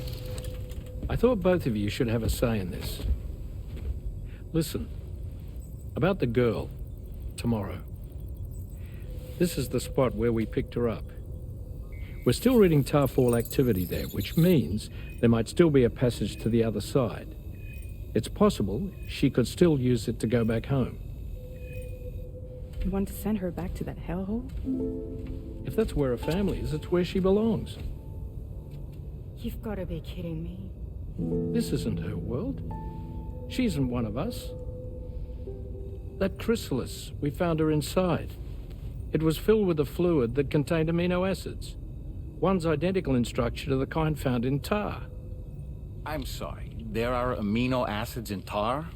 As in proteins? Of course. How else did you think that chiral creatures could emerge from it? Or to be more accurate, be born from it? Some have even theorized that the tar is a sort of primordial soup. Wait, are you saying that tomorrow is a chiral creature? No, not at all. Her DNA and cellular structure prove that she's human. Well, the world we found her in was filled with the dead. Almost like some kind of beach. But tomorrow herself is alive. She's a living human being. We should look after her here. Women and children and the weak have always been easy targets. In every conflict and disaster, we're always the first to suffer. But even if her world is as bleak as you suspect, she may still be happier there, surrounded by the friends and family she knows and loves. Friends and family don't guarantee happiness. Not in the least. I understand how you feel, but I believe she should stay with us. Sam. I was there. I saw her home. And it was a hellhole. We can't send her back. All right. I'm pulling rank and making the call. She stays. At least until things have calmed down. Understood?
Thank you. I didn't have anywhere else to go. Were you trying to find your way back? I suppose you have friends and family there, waiting for you to come home? I don't know. Everyone there has passed on. There's no place for the living in that world.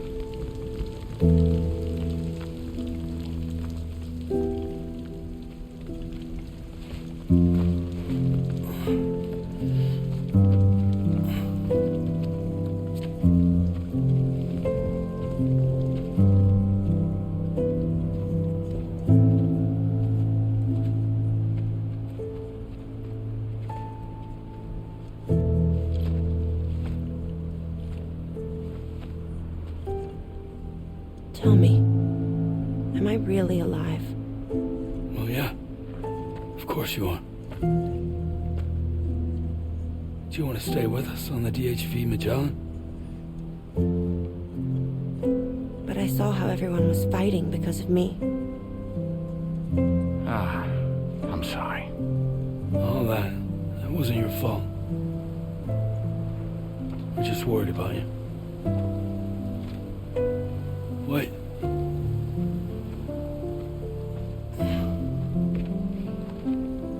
I don't think I ever had a family. Do you have one? No. Not anymore. You miss them? Yeah.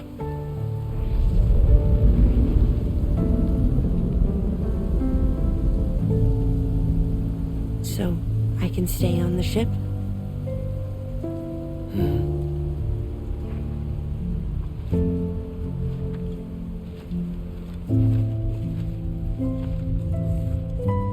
Thank you.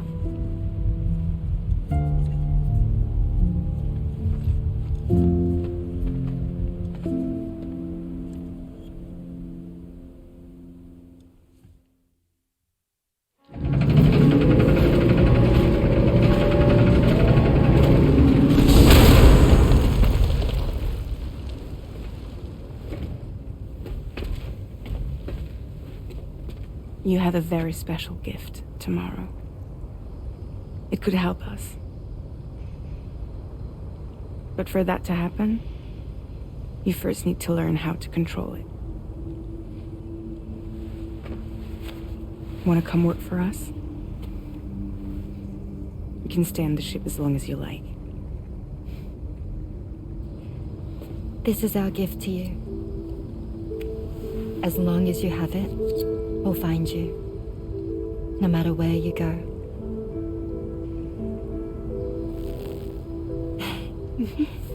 Welcome to Drawbridge.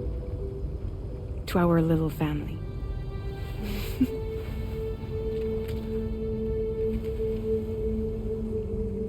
Come on, let's head inside.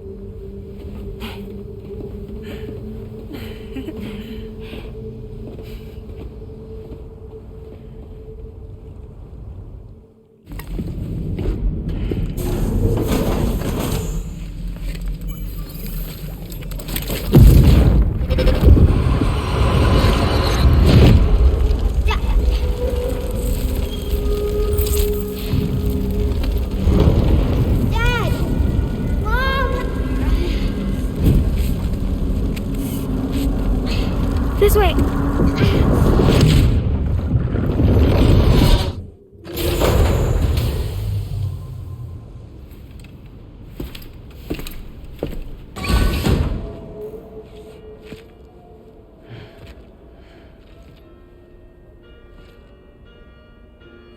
Please proceed inside.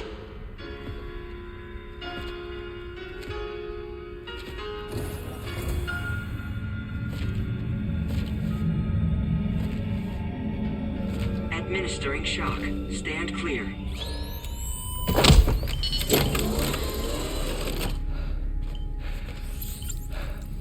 Upper Beach reference frame confirmed.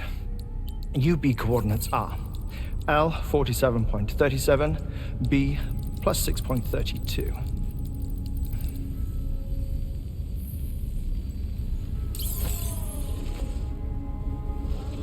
Hartman?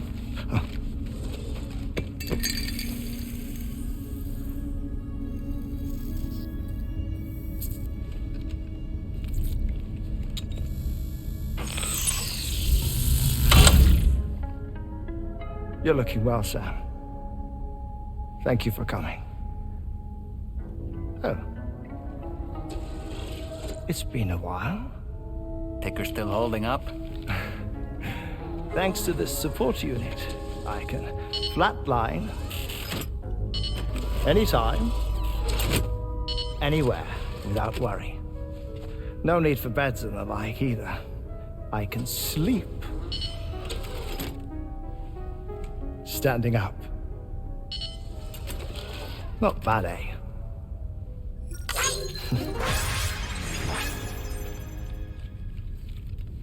Still looking for him, huh? I am. They're a large part of the reason I came to this place.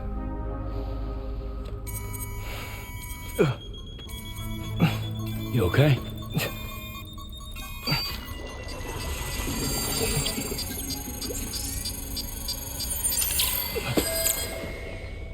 Oh. I've been rather unkind to my heart. You might say I'm on the verge of heartbreak. Still, it's a small price to pay for mapping the beach.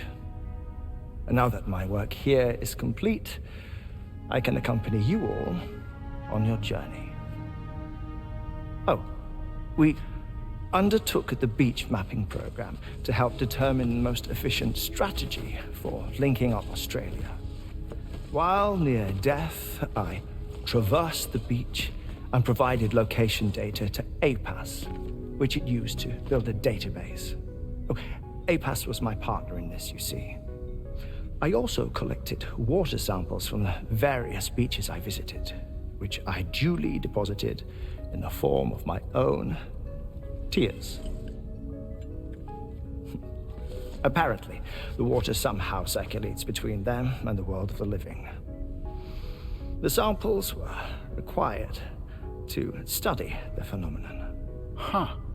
This is the first I've heard of it. I didn't think this was your field. Oh, it isn't. Far from it. I collected the samples for the benefit of a collaborator. In the process, I placed a greater strain on my heart.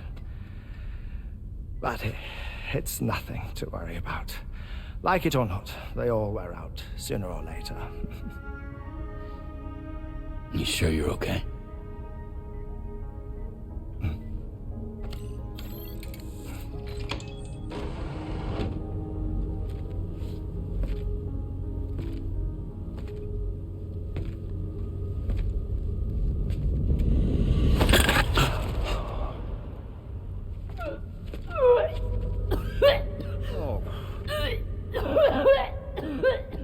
All good in there?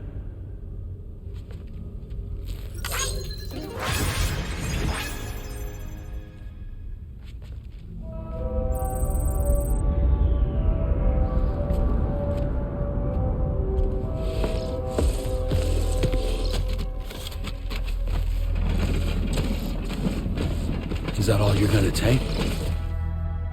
Yes. Everything I need is already stowed on the DHV Magellan. This here is my insurance. Well then, shall we go to the DHV Magellan?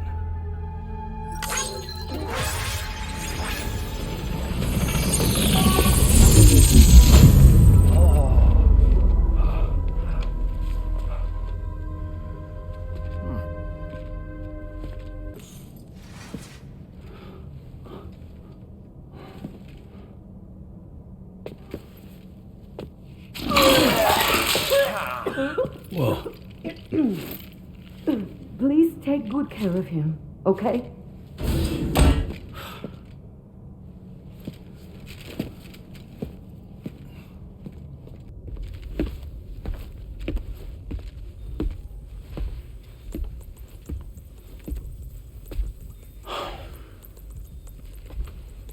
Ah, Sam.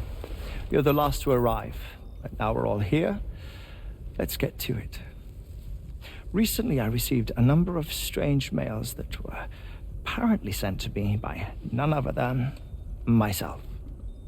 And Fragile has been receiving similar communications too. Isn't that right? Yeah, I got a few about Lou's records. It goes without saying, I did not, in fact, send them. It's all very distressing and gave me palpitations. An especially concerning mail reached me not long ago. Attached were some highly sensitive UCA documents on BBs and chiral communications technology, including classified records of the BBs who were sacrificed to build the foundation of the chiral network. These extraordinary children were the catalyst required for the network to route data through the beach.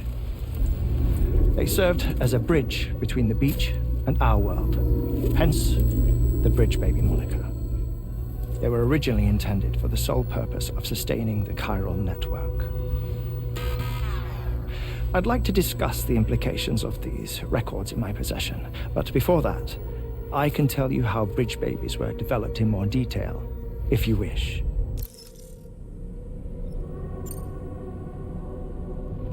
R&D commenced shortly after the Death Stranding was first observed. The inciting incident having occurred during the performance of a cesarean section to save the child of a brain-dead mother. But perhaps the rest should be explained by someone who remembers the period. If you're willing to indulge me. I can't speak with any authority, but if you insist.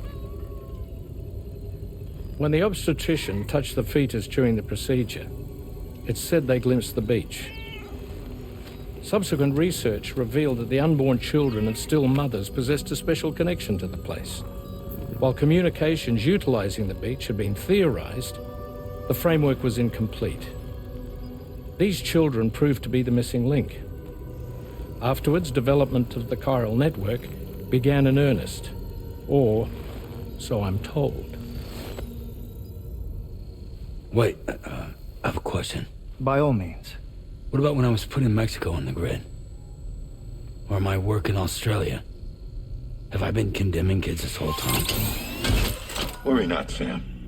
The new Cupid model does not require a human catalyst. You can be assured of that. Bridget was president when this all began, and she wouldn't permit women to be deliberately rendered brain-dead in order to produce BBs. But the Bridges researchers were not deterred, and they pressed on with their plan in spite of the president's misgivings. To secure test subjects, it seems Bridges smuggled pregnant women into the country from Mexico, among other places. Consequently, they were able to produce the BBs needed to make the chiral network a reality. And 4 years ago, the first Bridges expedition embarked on their journey. This is what I received from the sacrificial BBs. Including backups, a total of 10 units were prepped for integration, but only 9 were used to lay the foundations of the North American network.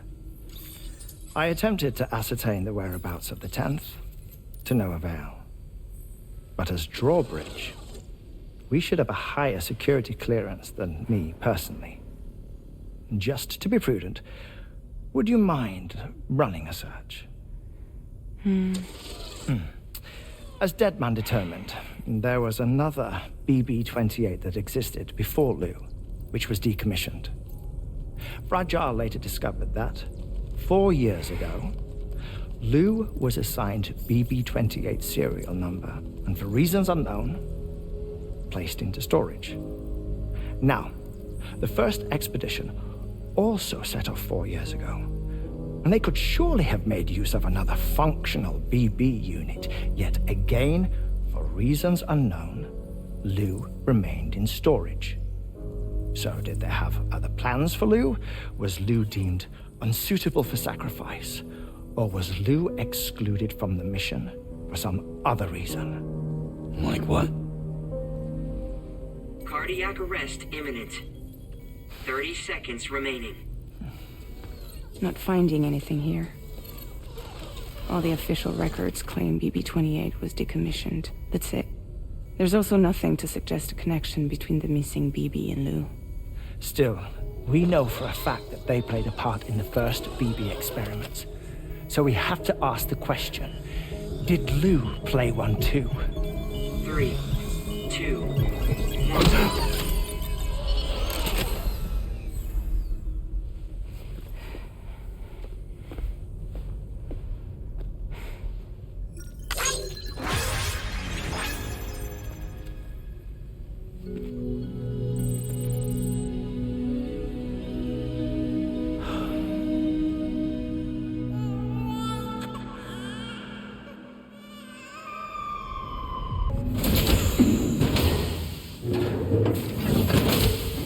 fragile? What is tomorrow? We didn't have that where I came from. I don't understand what it means. You know what will happen to these buds? They will turn into flowers. In the space of a day, they'll have completely changed. Living things can't help but change, you see. They can't stay the same forever. But where I came from, nothing ever changed. So does that mean I'm not alive? Listen. You are alive. The person you were yesterday is different from the one you are today, and the one you'll be tomorrow. You're changing. That's what living is. To change and to embrace change. To transform.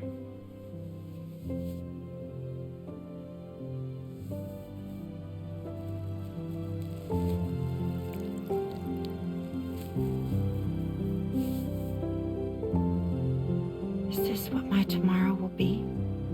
Yesterday becomes today, which in turn becomes tomorrow.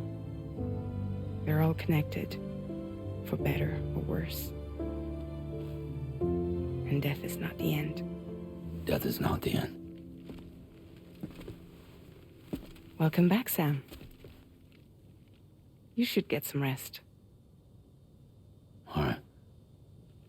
Good night.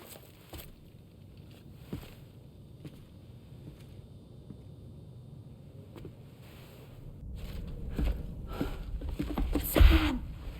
Yeah.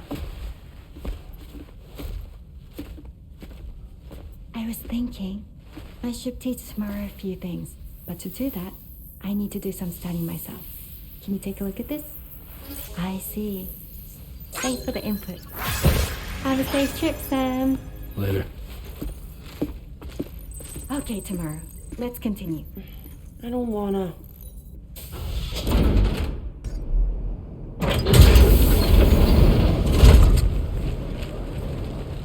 What is this? We came here in peace.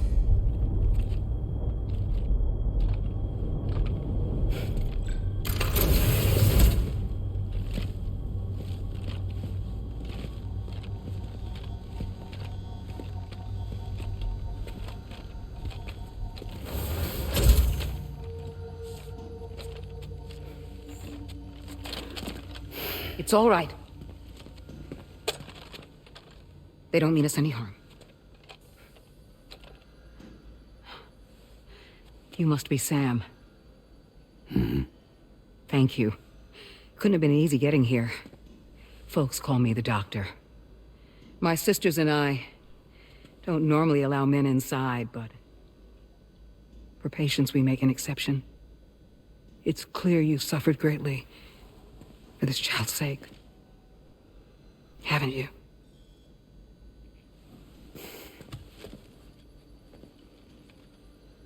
May I, Sam? Yeah.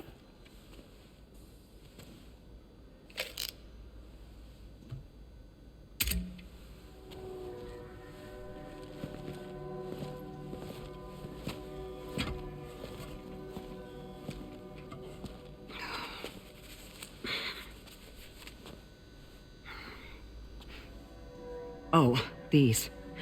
They're chiral hands.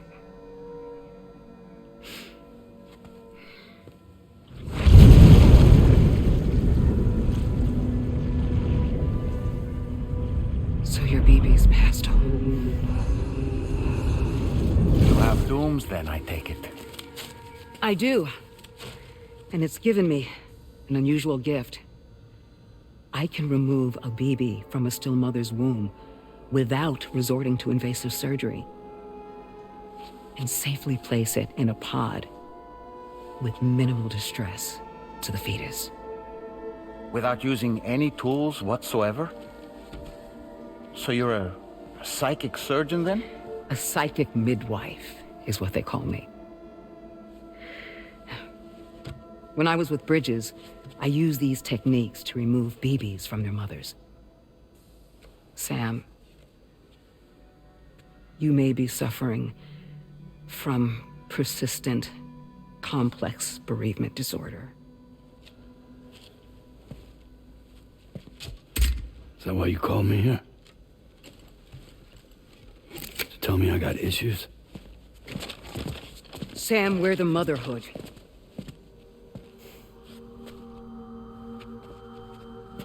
The what now?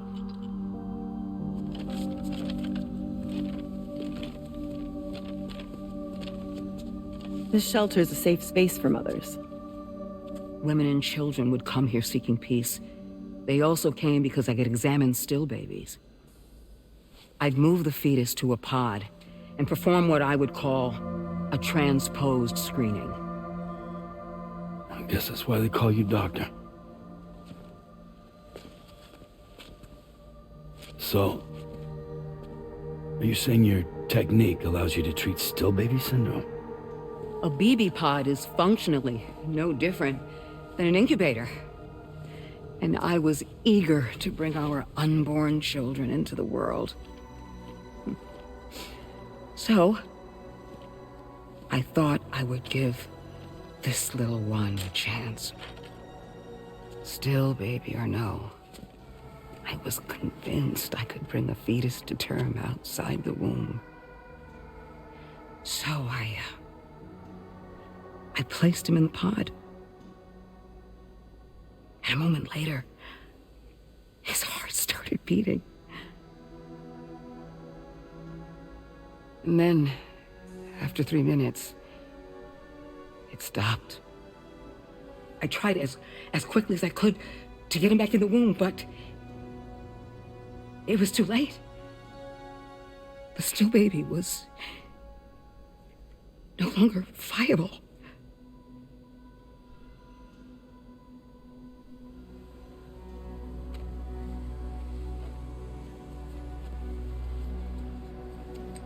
I'm sorry, Caesar.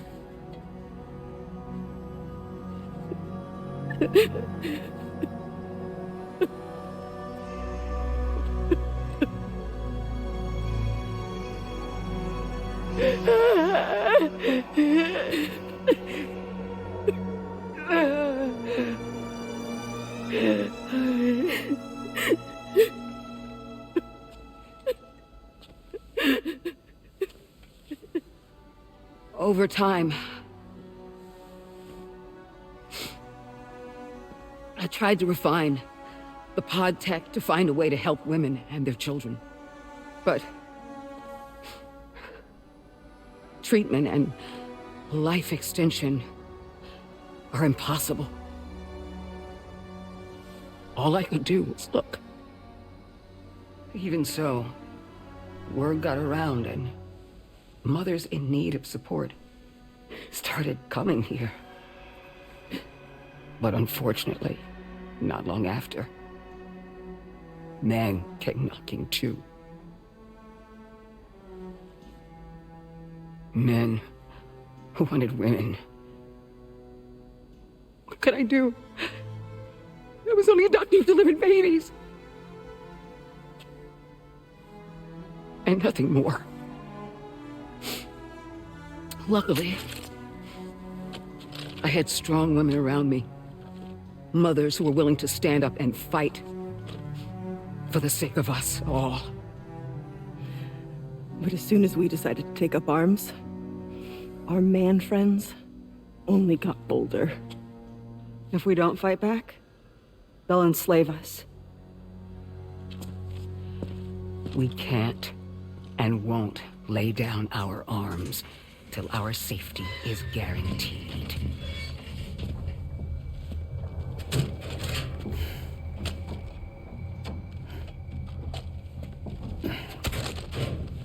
Where'd you get your hardware?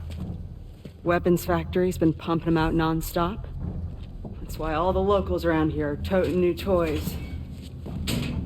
Got plenty more of their new releases in the armory downstairs.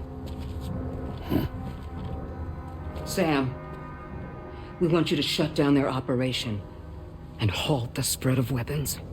Stop them, please. Please. Prior to proceeding, we'll need to confirm the precise location of the factory.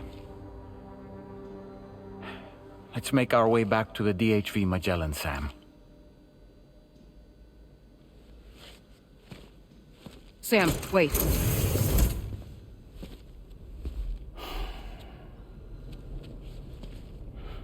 Yeah.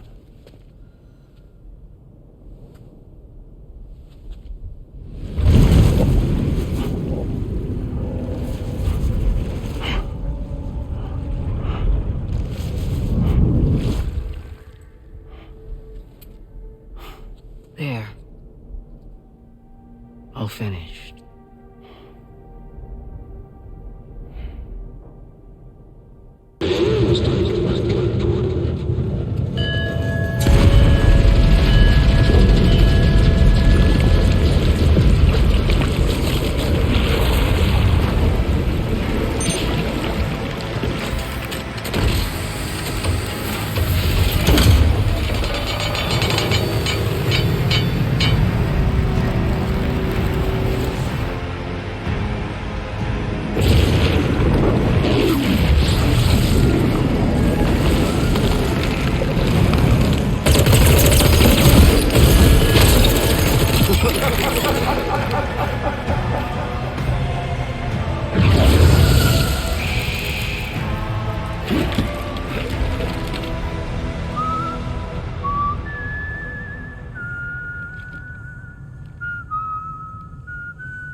Let that yawn out. There's no pretending.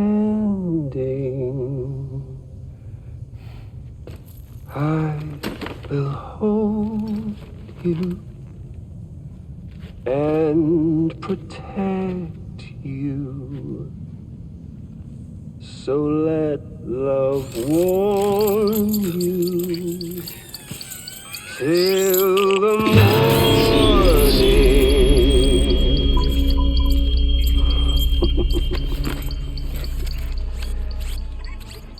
Hey, brother. Did you miss me? Hell no. Yeah, I figured you'd pay this place a visit, seeing as how I've been distributing the fruits of this fine factory all over the continent.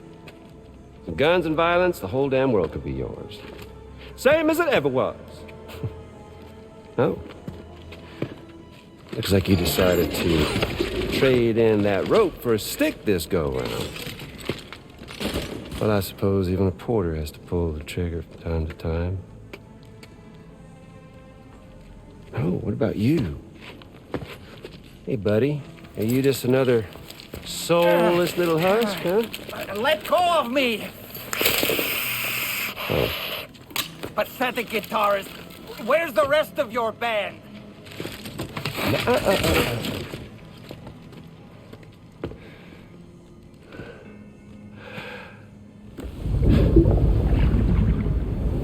Well, ain't that something? Was it you, Higgs? Huh? Was it you that killed Lou? You still don't know, do you? Sam the man. In the dark. About everything. What the fuck you know about my kid? If you want answers, you're gonna have to find them yourself. But the ones you do find, well, that pain you nurse will only get worse. Now, I gotta say, I'm not a big fan of that fancy boat your friends brought along, so before they show up, how about I get a little taste of that endless agony? Something special just for you. Look at that rope you like so much. This here, my guts. And they'll grow tighter over time. You best believe they will pop your head clean off. But you are repatriate, meaning you'll just keep coming back. Only for my boys here to keep doing their thing over and over again. So you'll just die and die and keep on dying for all eternity.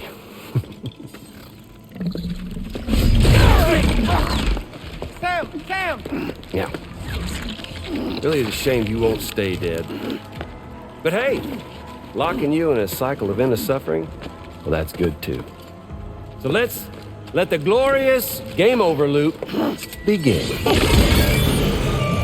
The fuck?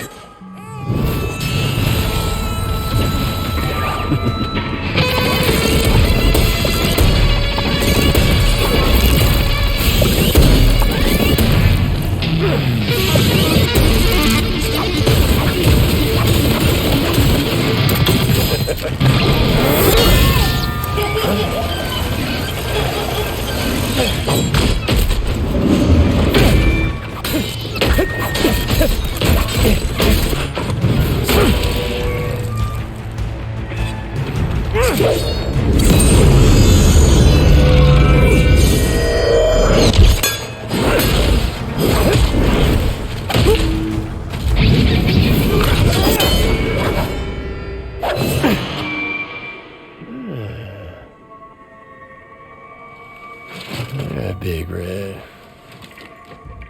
Just you and me dance, huh?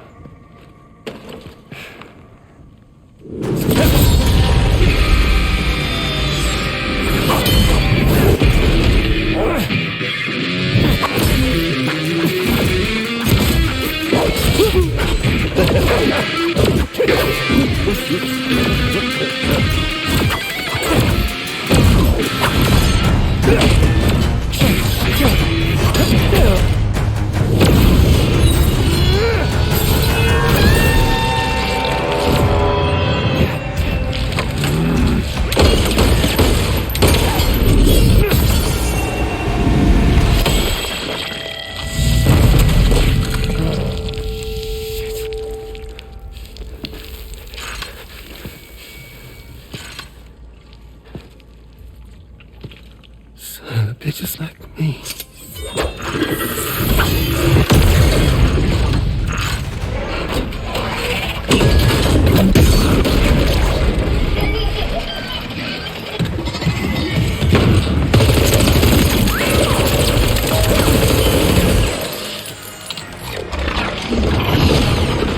Sorry, Sam. We'll have to have our fun another time.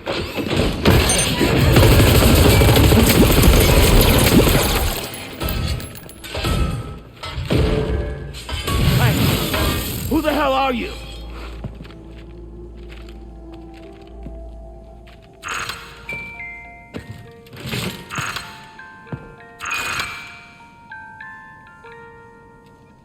No, wait!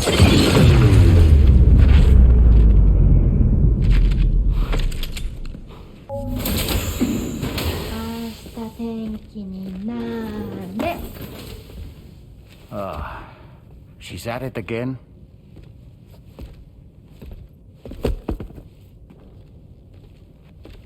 Wait!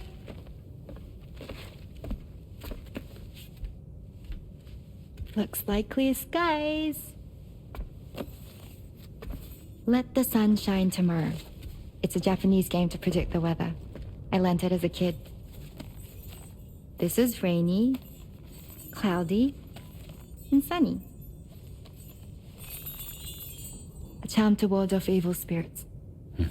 To help keep tomorrow safe.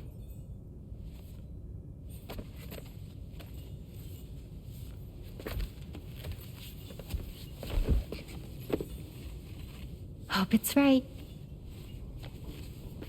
Doesn't it always rain whenever you go outside, though? Yes. But deep down in my heart, it's really sunny. Always. Okay, your turn. Okay. Let's do this. 明日天気になれ。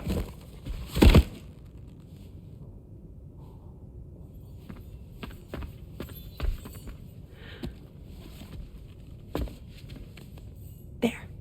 Now it'll be sunny.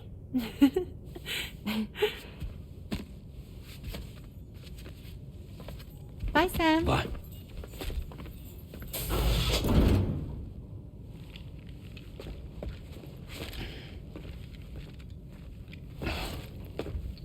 Whatever.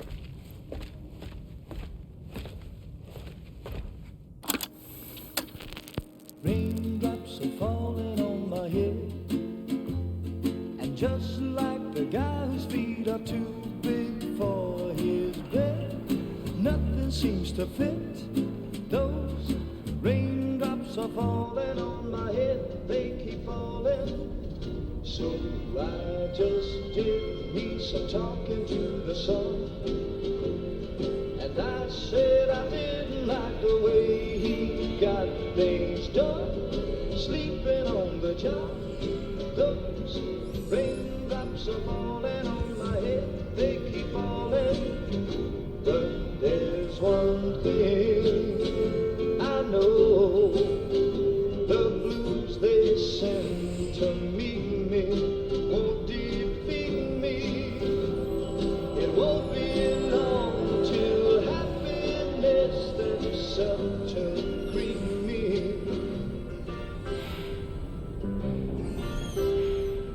Raindrops keep falling on my head, but that doesn't mean my eyes will soon be turned. I'm so sorry, Sam.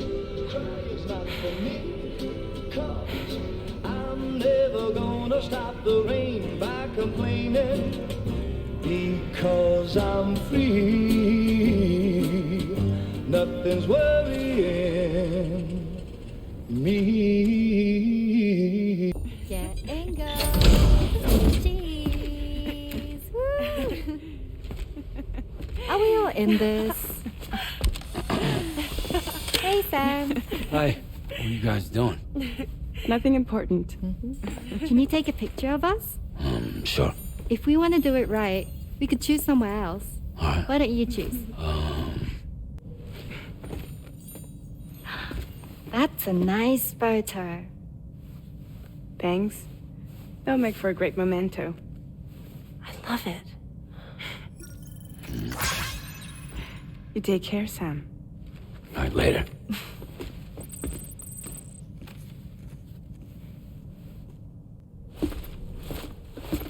Sam. Yeah.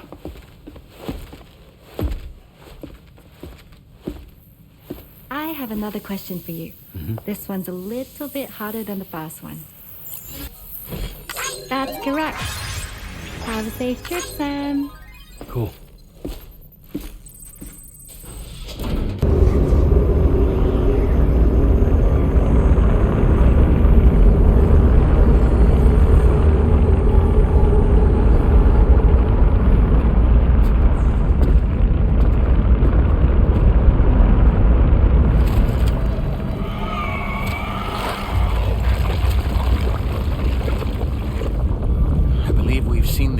Sam.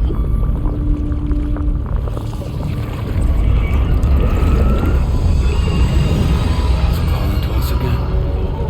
Sam, are you thinking of going back there?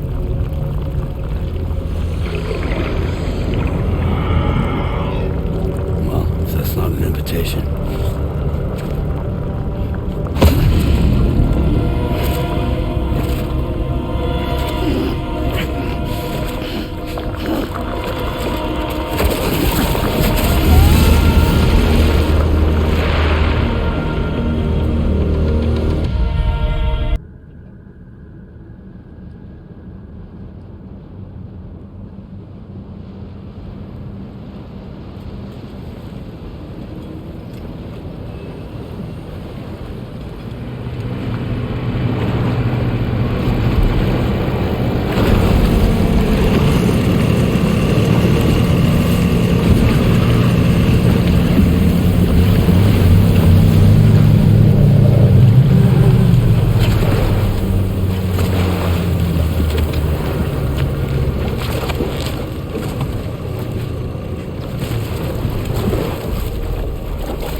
whatever you care to call this riddle of a place.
His face? No, I don't.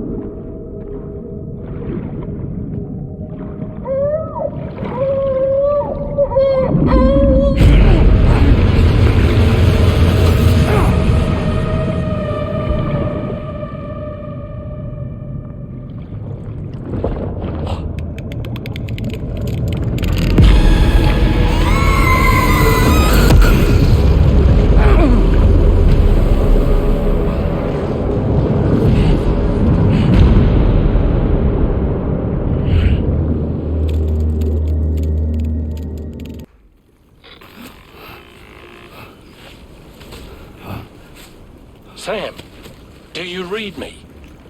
Come in, Sam. Come in. We were whisked away to that strange place again. What? We only lost you for a few seconds. And time must flow differently over there, like on the beach. Well, glad you're all right. The tar currents seem to have settled down, so we'll be able to surface there shortly. Just sit tight, okay?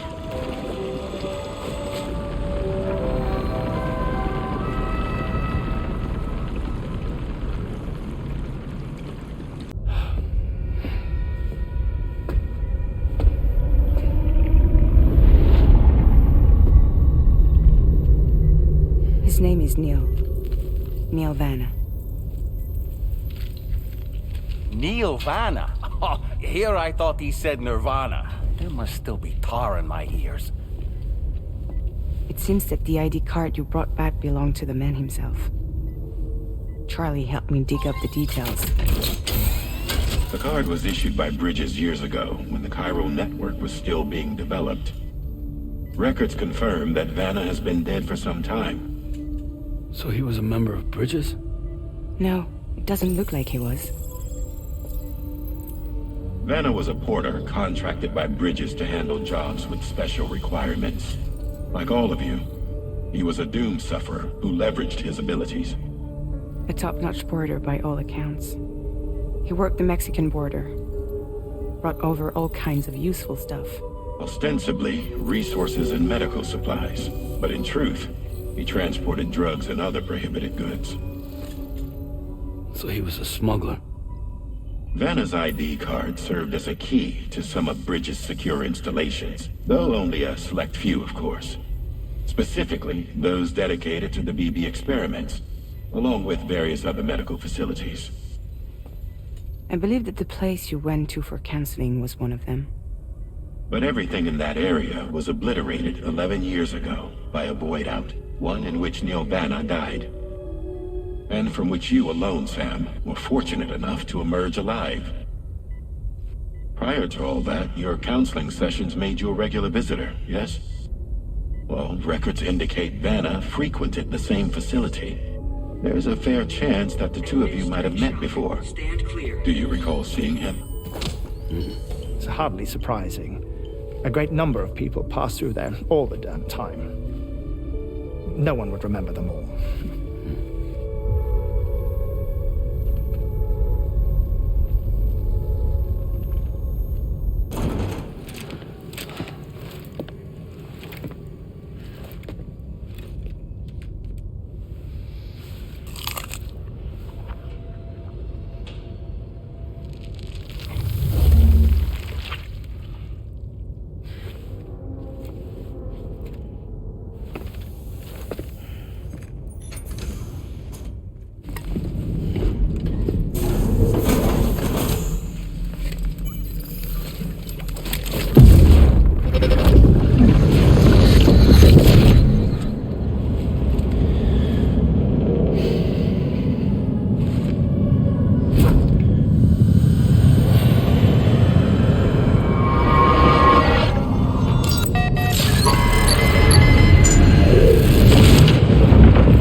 We managed to learn a few more things about Neil Vanna.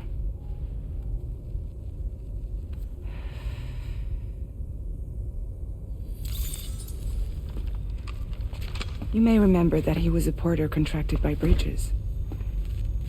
That's what we told you before. Since then, I received a mail. Another one from our very own Hartman, I'm guessing. Look, we sure we can trust them? Whoever they are? They are almost certainly someone on the inside. Someone with access to the UCA's administrative systems. It seems Neil Vanna was attending therapy sessions. But the real revelation is who Vanna's therapist was. Charlie, can you please explain?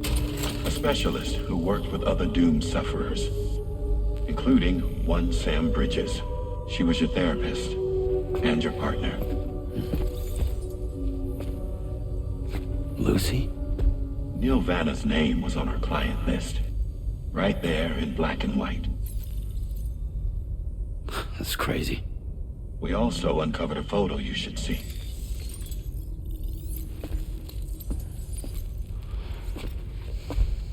Per the records, they perished in a void out which claimed an entire city. A void out only you survived, Sam. Lucy was pregnant at the time. It wasn't mine. The child she was carrying. She straight up told me to my face. I never had any kids.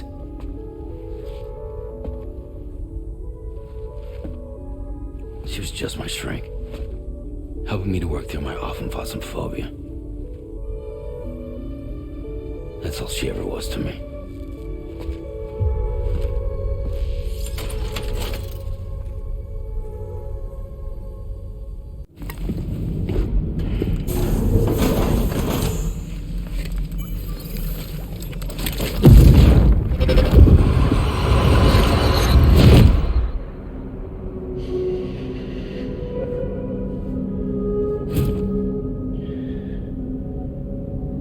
You really don't remember me.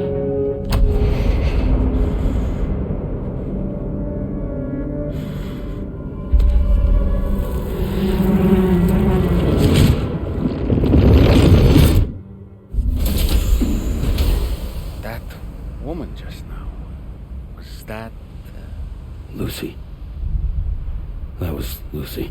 Ah, yes. She was your therapist, wasn't she?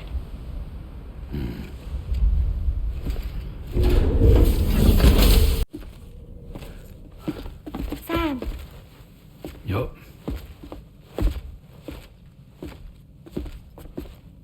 one last question for you. This one's hard. Do you think you can solve it? Yay! Congratulations! Super cool. Woo!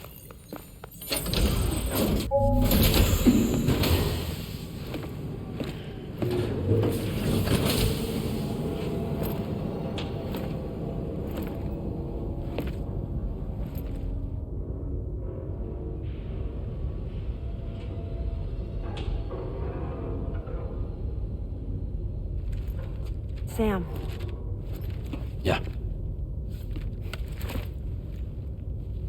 Nice.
You're wearing my scarf. You're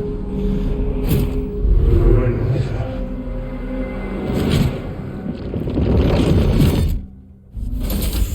You saw his face too, didn't you? Mm-hmm. It was him, Neil Vanna, I'm certain of it. That clearly wasn't a memory of yours. Was it some thought of Lou's, lingering in the pod? Hold on. Lou was assigned BB-28 serial number 4 years ago, but Vanna died in a void out 11 years ago. It doesn't add up. Meaning what? That it was his memory we just saw? He and Lou must be connected. But how?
Sorry.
Hey, Sam.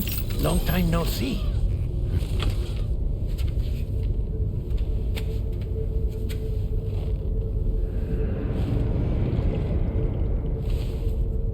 It's me, your old pal, Dead Man. Dead Man? Sorry if I gave you a scare. While Hartman is off conducting his near-death excursions, I am borrowing his body. My soul is normally confined to the beach, but for 3 minutes, I get to be here. How's that possible? Because he has my heart. You're telling me that's... My parting gift to Hartman, yes.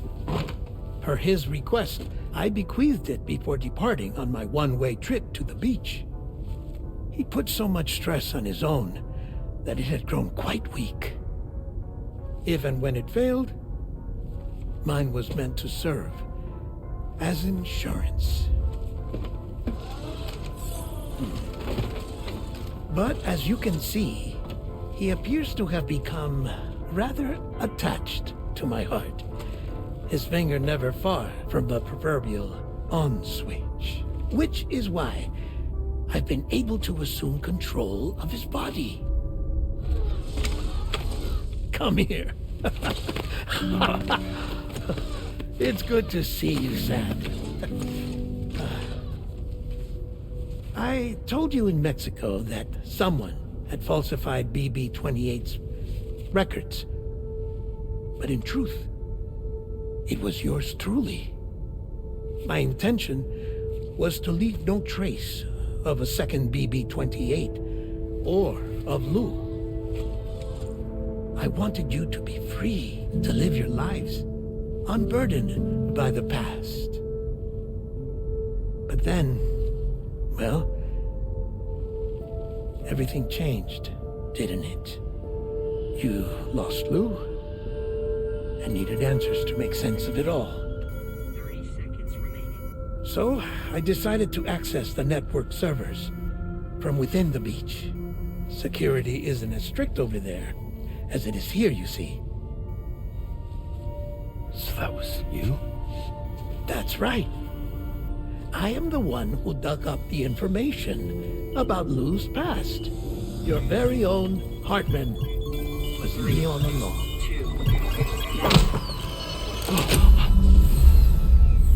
Administering shock. Stand clear.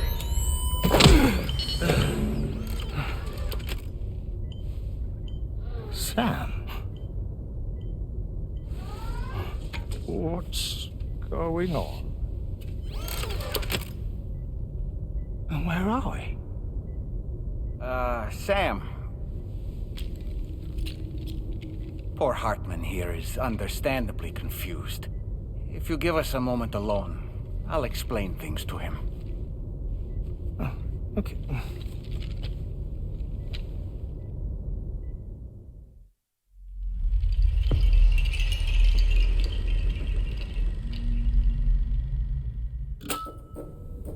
Well, I've apprised Hartman of the situation. It's not unlike my own experience. A soul finds itself in a puppet and then acts as a puppeteer. One's ka can reside in any vessel to which one has a strong attachment. Human ha or inanimate object. It makes no difference.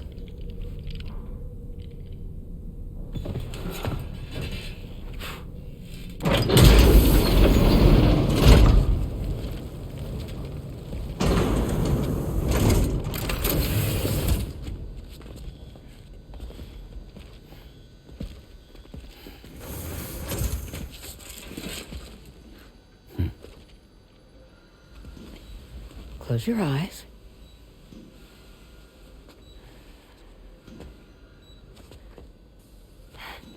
It's okay. You can trust me.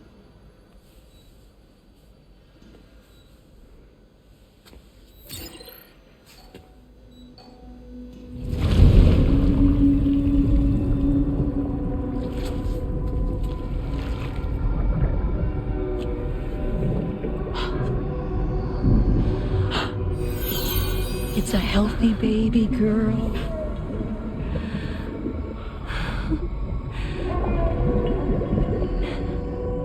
She's beautiful. She certainly is.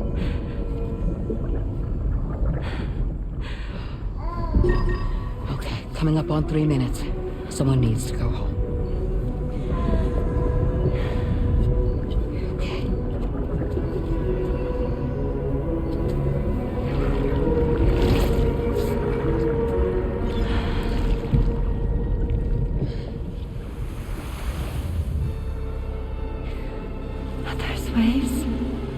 Yes, they are. Your womb is connected to a beach. Now, open your eyes.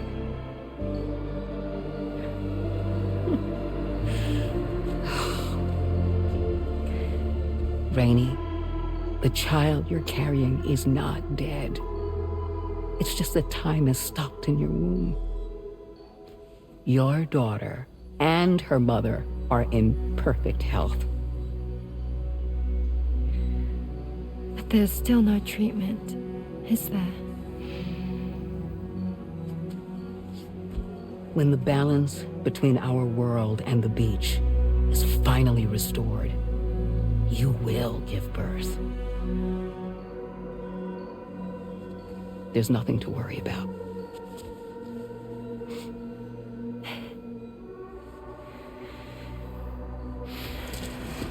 Come on. All in due time. So wait and have faith that you and your child will be fine.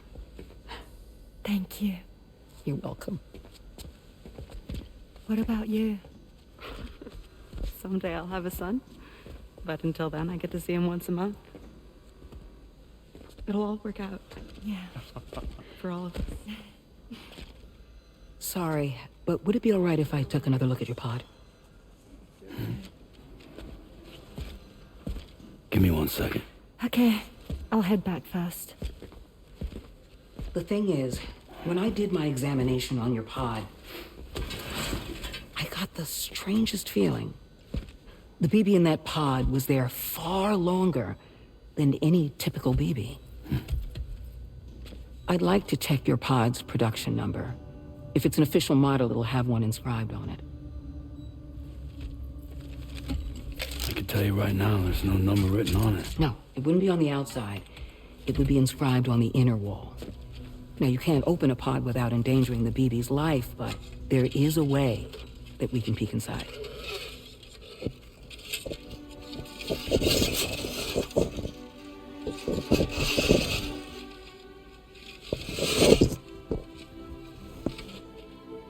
See?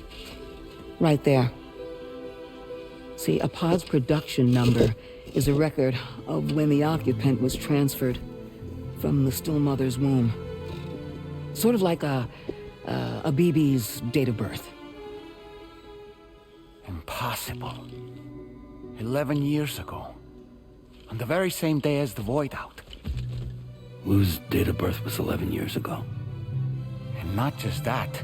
The serial number is BB00. Which would make Lou one of the first test subjects. Yeah. That would appear to be the case, yes. If we scour the archives for any mention of BB00, there's a chance we might learn more about Lou's past. You really should try and put this behind you. And digging up the past won't help. I think it's time we return to the DHV Magellan.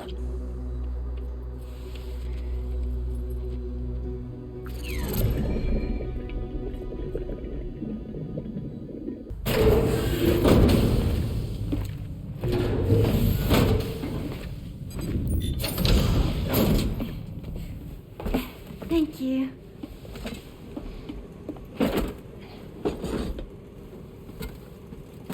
In the place where I came from, no one gave birth to babies. They just stayed inside their mother's bellies.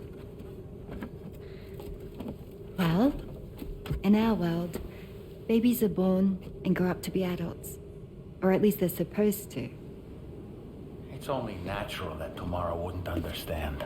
After all, she was living in a realm of the dead. I wouldn't expect children to be born into such a place. But Rainey's baby will be born, right? In due time, of course. Isn't that so? I'm sorry. It's okay.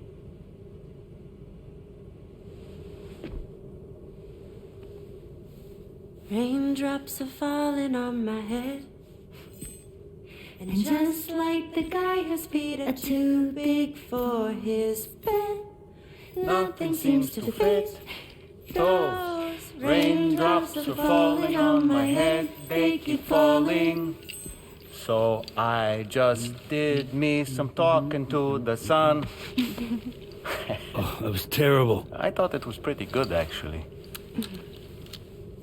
So you'll be a mother who gives birth to her baby. Mm-hmm. And I just can't wait.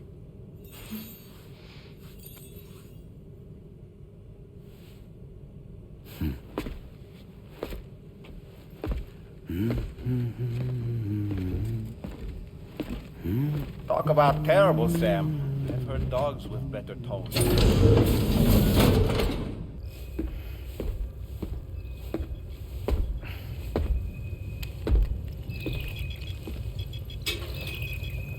Just a little more work, and we'll have linked up the whole continent. Allow me to reestablish our connection with the network.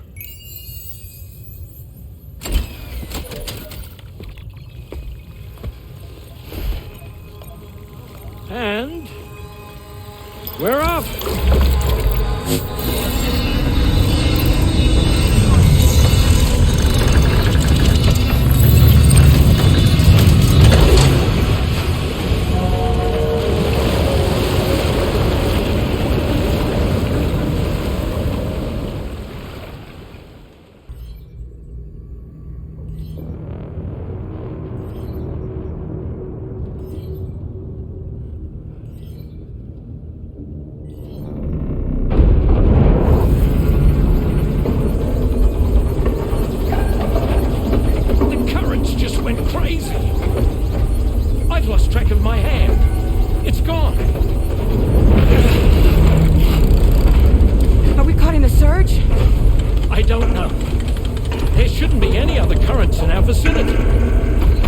Unidentified object approaching.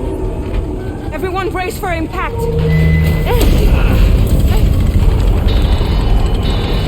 What's wrong? The rudder's unresponsive. I think something's dragging us. The connection to my hand has been severed somehow. Right now, I'm flying blind. Norman, do you sense anything?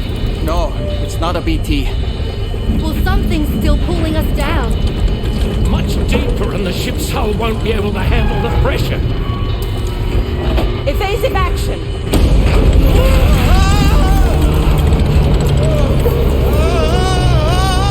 Out of the way, Kitty!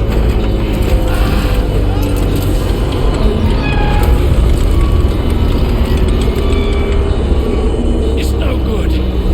Can't break free. Discharge tar ballast. Rapid ascent, now! Too risky. We have no idea where we're going to surface. We have no choice.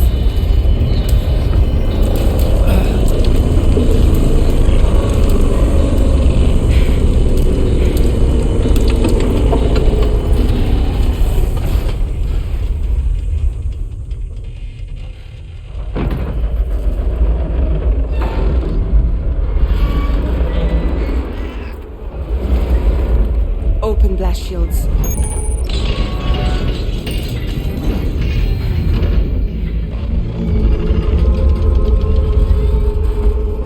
If we don't do something, it'll crush us.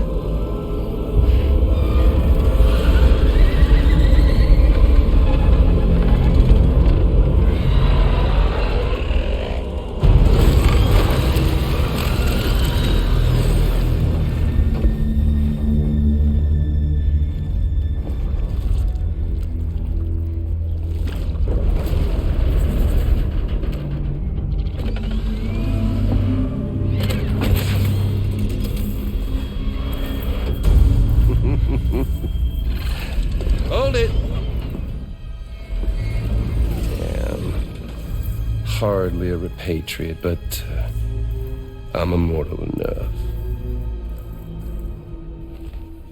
Damn.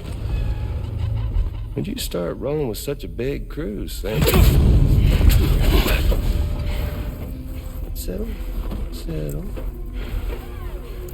Unless you want me to blow her head off.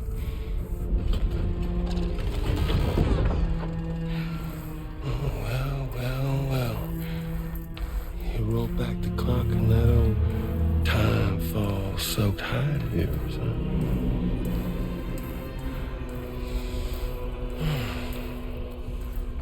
You know I'm only here to get revenge on you and Sam.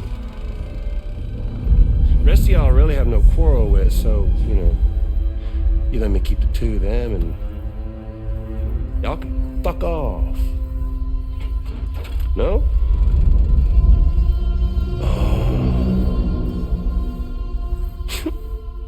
All want to die together? Except for the fact that Sam's a repatriate, so can't really share in your sad fate. But before I pop him, he gets to watch me kill all y'all.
How's everything looking? We'll be able to repair the plating and the propulsion system using chiral printed parts. Fragile's team will pick up any additional materials that are necessary. The nav console I use to read the tar currents isn't broken. I just need a little more time to restore the connection with my hand. Won't be much longer now. coming.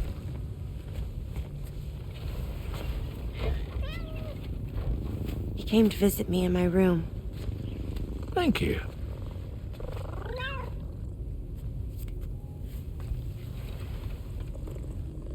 Oh, I see you're holding hands now, eh? Hands allow us to connect, form bonds. You think you'll ever find your missing hand? Now that's a bond I doubt will ever be broken. Looks like we're good to go. We'll see you later. Stay safe out there.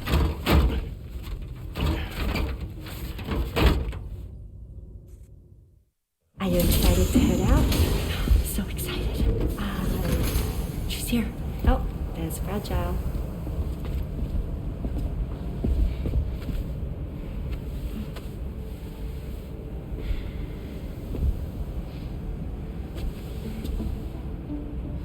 Okay.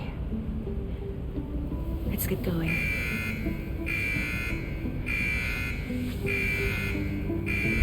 Hey, be safe out there.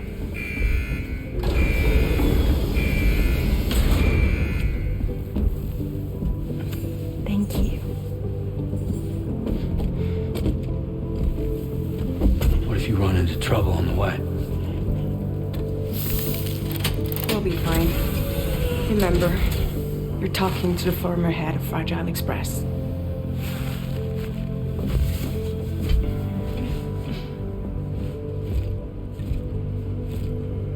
You two be all right? We all have dooms. No need to worry about us. And we're tougher than you, too. Right.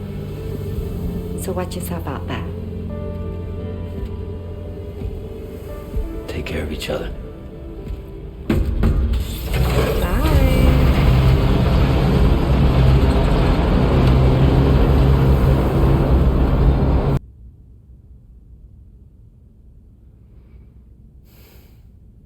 Administering shock. Stand clear.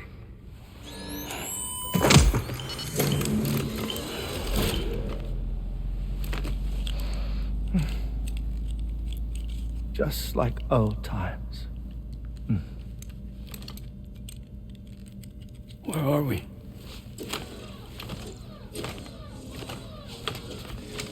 This place does wonders for my mood. The repairs to the DHV Magellan are still ongoing, so I thought to return here and see if I couldn't make progress with our Lu investigation. Learn anything new? Well, at the Motherhood's facility, we managed to confirm that Lu's original serial number was none other than BB00. And this is what I found when I attempted to search for associated records. To build the chiral network, 9 sacrificial BBs were prepared. However, the network's original design required only 1. A single sacrificial BB unit, facilitating chiral communications across the entire North American continent. This approach called for what was dubbed a core bridge baby, and BB00 was a lucky candidate assigned to play this role. However, Bridges subsequently abandoned the idea, their tests having failed to yield the desired results. And so it was that the model requiring multiple sacrificial BBs was ultimately adopted. Meanwhile, Lu was placed into storage for an extended period, and for reasons yet unknown, inherited the identity of BB-28. Records indicate that the Bridges research team was responsible for the reclassification. Were they trying to cover up the earlier experiments by falsifying Lu's production year, perhaps? Or did Bridges have some other hidden agenda? I'm afraid that remains unclear. Well, we now know Lu was born 11 years ago. There may very well have been a connection with Neil. You know, my fondness for this place isn't wholly nostalgic. It has the most delightful hot springs, you see. Though, truth be told, even they aren't my favorite thing about it.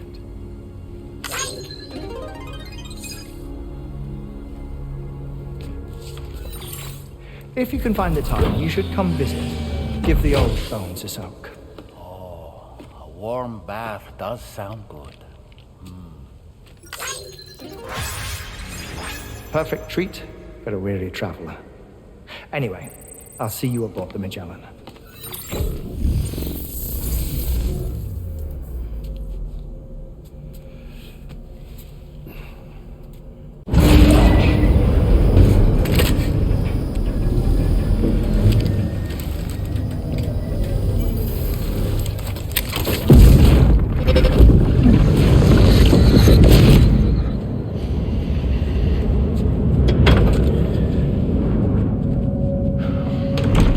Thank you for coming. The aftermath child. You're the father.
You know, truth be told, I don't really care if you and your crew link up the continent or not.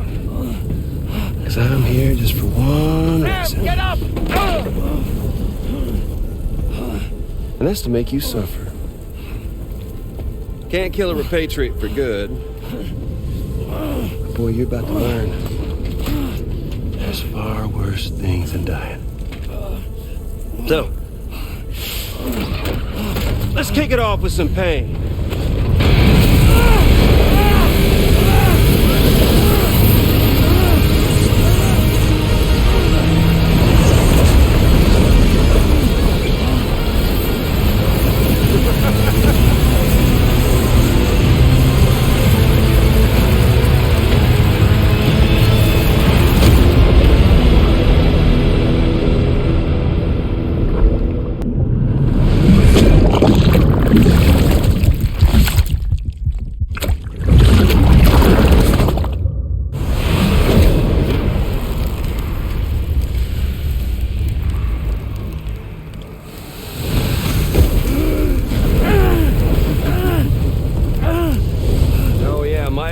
Flamethrower here has a little bit of an appetite for Kyrie.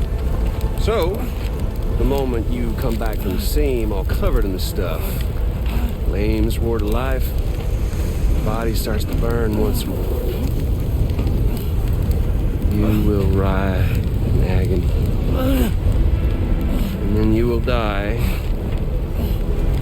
And you'll return once more. Nothing you can do to get you out of it. It won't be long before the pain becomes more than physical.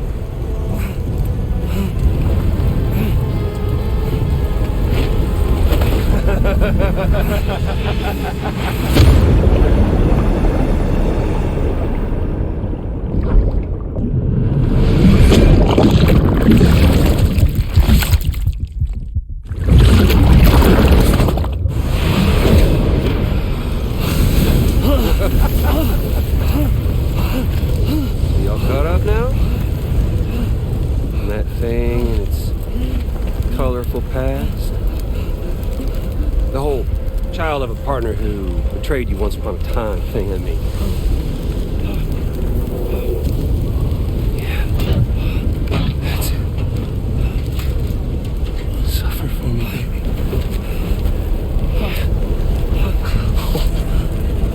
Well, there ain't no turning gazer for you, Sam. No crossing over to the other side. So suffer. Yeah. Suffer. Through the day you were born.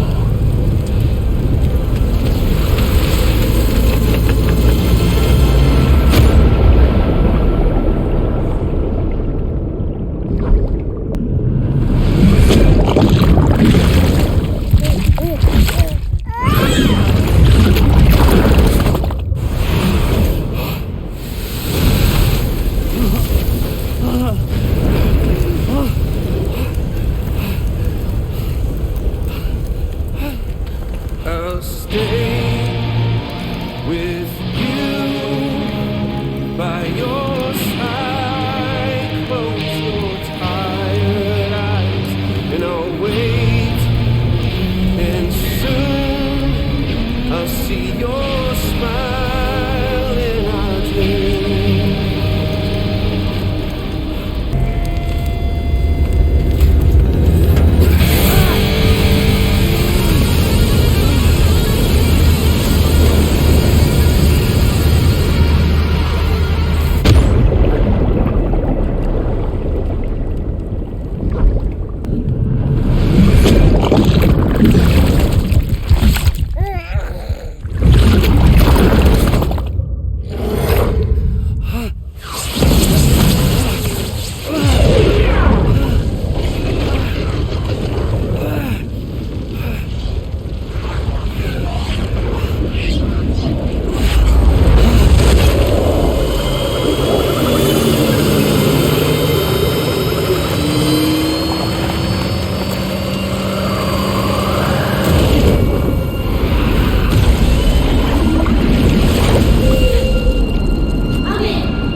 Oops.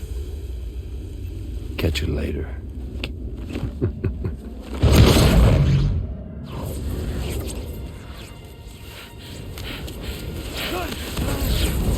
Stuck in a loop of death and resurrection.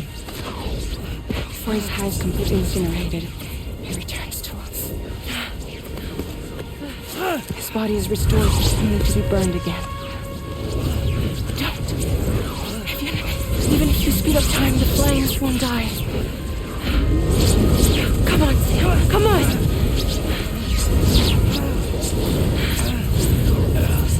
I don't know what to do.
We've extended chiral network coverage all the way to the Southern Environmental Observatory, and it's all thanks to Sam. His injuries have completely healed too. Deadman, by way of Hartman's Ha, said as much after he finished his examination. Trust me, Fragile. I'm a doctor, and I know Sam's body better than just about anyone. He's doing fine. No need to worry.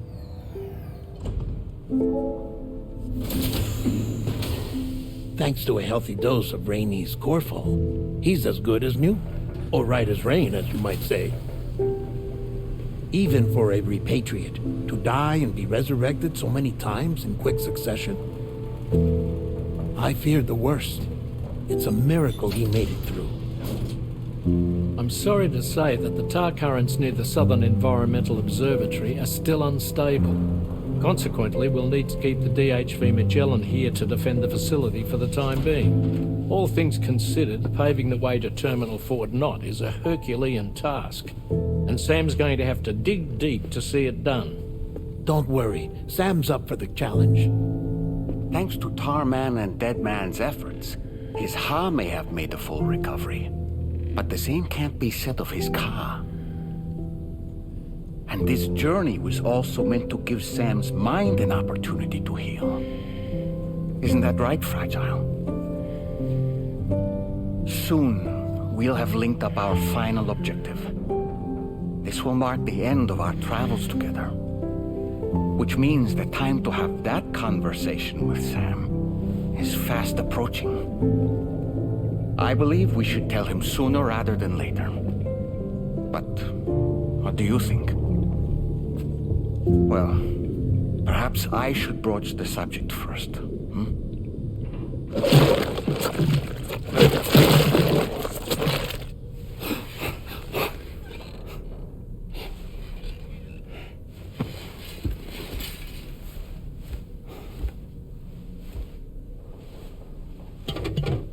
Something wrong? Lou's not looking right in there. Here, show me.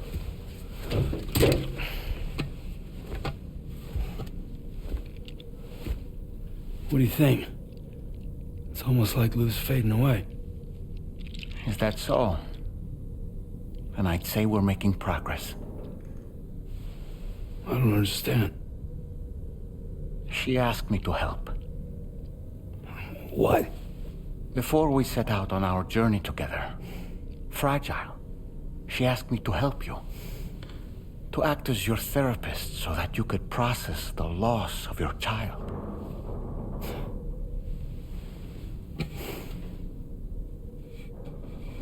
Sam, hear me out. Lou's been gone for a long, long time now. No. Lou's right here. We just traveled across Australia together. I'll show you.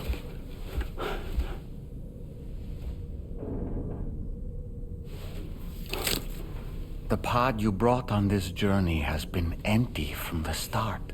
The truth is, I'm the one who's been operating your Odra deck. And it's because of that connection that I was able to share your flashbacks.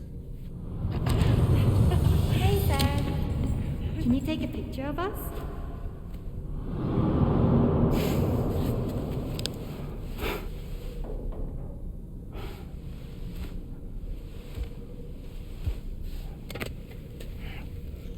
Do you see? Nothing has changed. The pod has always been empty. We decided not to dispute what you said you saw, but to give you the support you needed instead. In this way, we believed we could help you come to terms with Lou's death. Wait, what do you mean Lou's death? What are you talking about?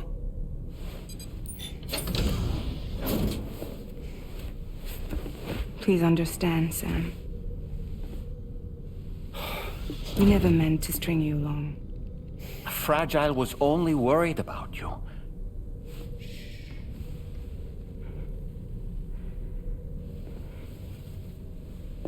I couldn't stand to leave you there, broken. I wanted you to live, to move forward. From the beginning, Lou was never there. I've been alone this whole time. You're wrong. Death can tear us apart. We'll always be connected. No, we won't. Lou's gone. And that's that. Trust me, Sam. We will always be with you, no matter what. You will never, ever be alone.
Did you see that, Sam? I believe we were just shown a vision of events from Neil's past. Is it possible he was trying to communicate something? In any case, you need to go after him, Sam. Find Neil, and find the answers you seek.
Just to make it more romantic.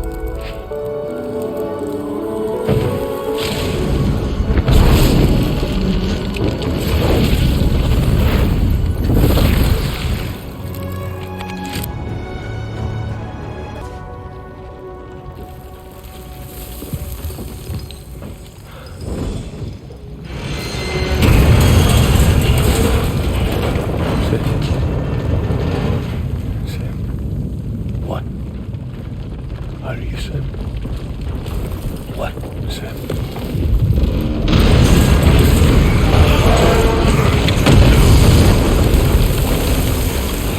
Sam!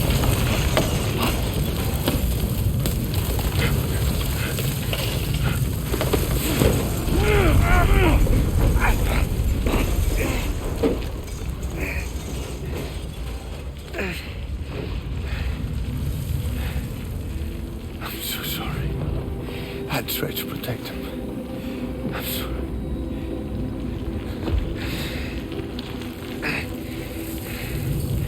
From Lucy. For you.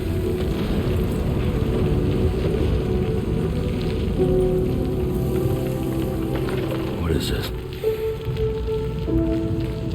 Keep Lou safe.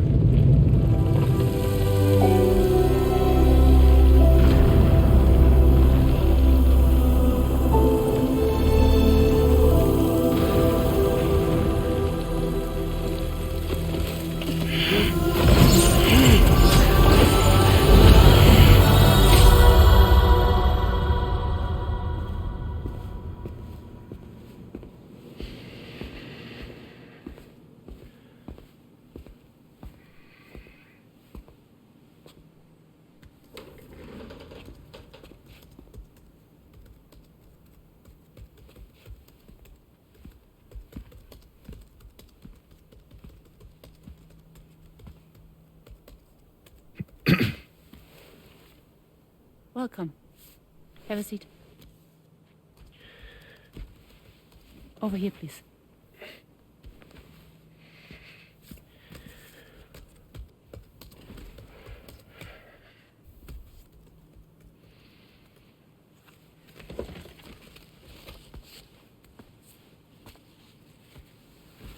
No smoking, please.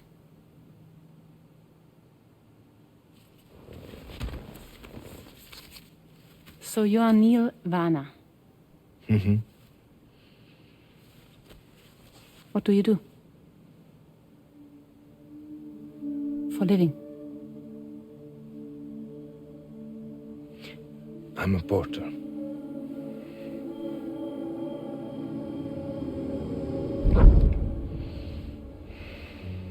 So thank you.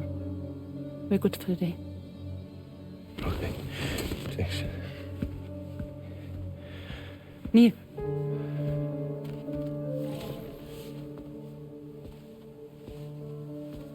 What?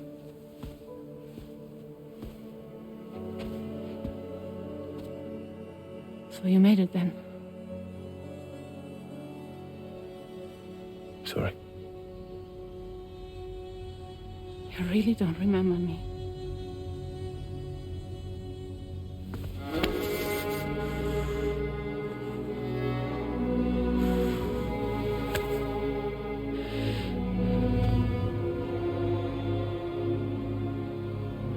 The girl. You're alive.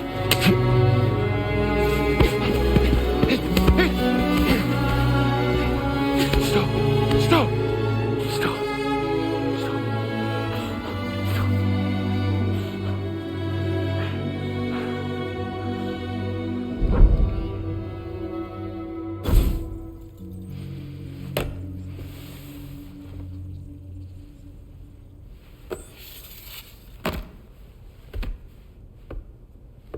They're off. Just you and me. You, sir, are an unrepentant criminal, guilty of illegally entering our country on multiple occasions. The only thing that I'm guilty of is doing your dirty work.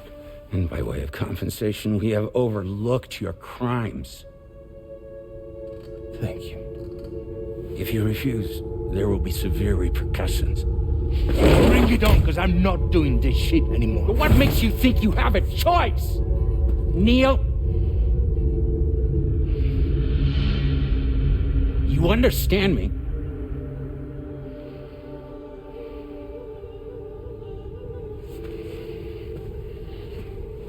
Neil? Neil! You're going to do this job, Neil.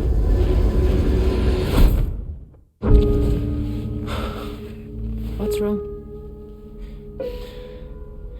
I need to get out. This porter work is killing me. It's fucking killing me. What I've done is so wrong. You can talk to me, Neil.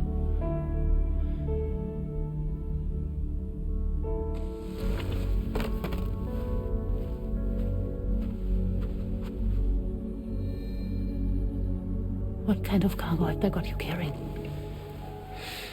No. This is a safe space. You're not recorded. What kind of cargo? Cargo light. Brain dead. Pregnant women.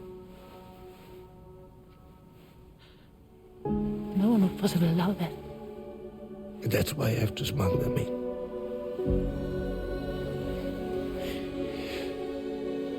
They make me bring them over from Mexico. Raw material for human sacrifice. Okay. Neil, take a deep breath. Neil, listen, breathe. Try to count. I can't do this anymore. Breathe. With me. 1.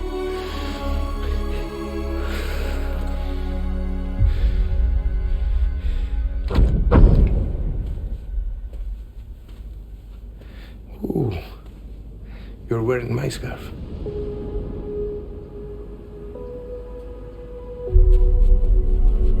What? There's this car. I think someone's been watching me.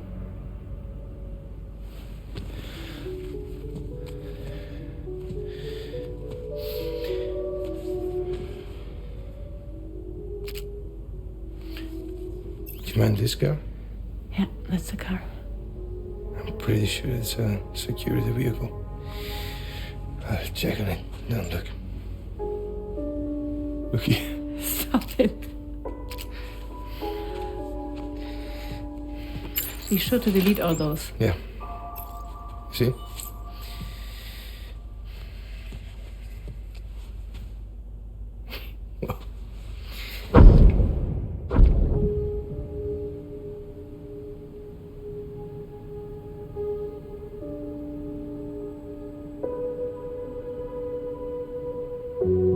So it seems that he's the father.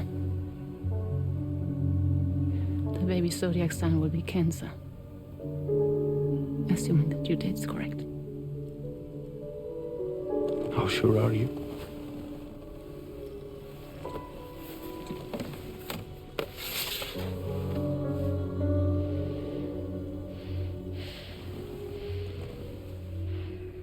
This thing between us. It was a mistake. No. No, it was not a mistake. It was not a mistake. We just got... Look at me. We got caught up in our emotions. We weren't thinking straight, that's all. It was not a mistake.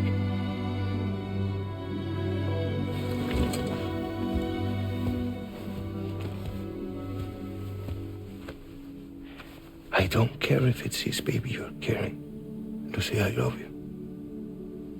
I love him, Neil. Which means this has to end.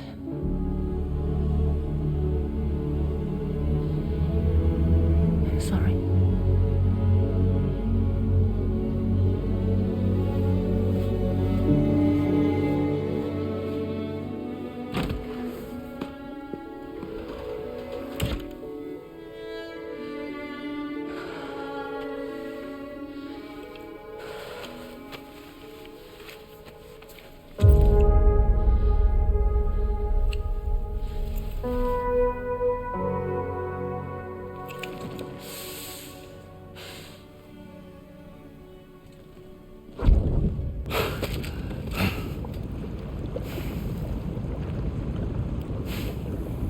Well, it would seem that Neil has vanished. Whether he managed to achieve some form of nirvana, I couldn't say, but I doubt we'll be seeing him again. Which just leaves the matter of that curious gift he gave you. Hopefully Fragile can tell us more.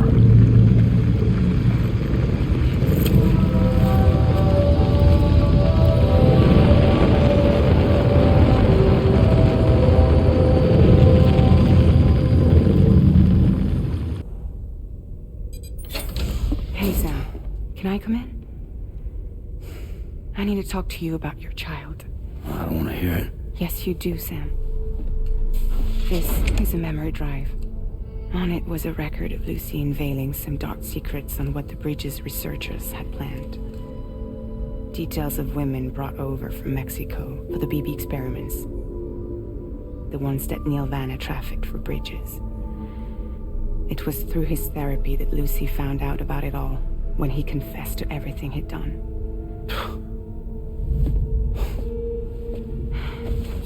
Sam, I know you were more than just her patient. You were her partner. I didn't stop her from cheating on me. Wait.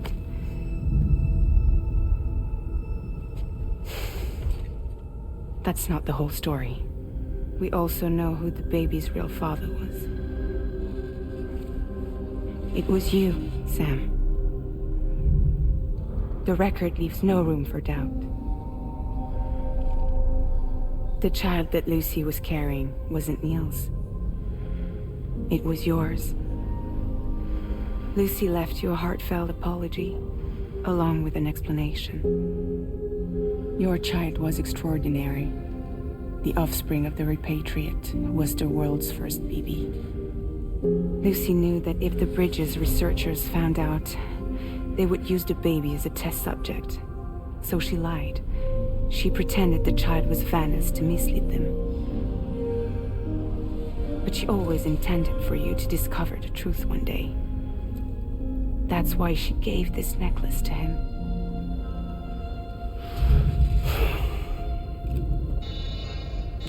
incoming distress call from the network node. There's an army of ghost mechs right on their doorstep. We need to secure the node. Lose it, and it could cripple the entire network. I'm headed to the bridge, Sam. You better get ready. All right.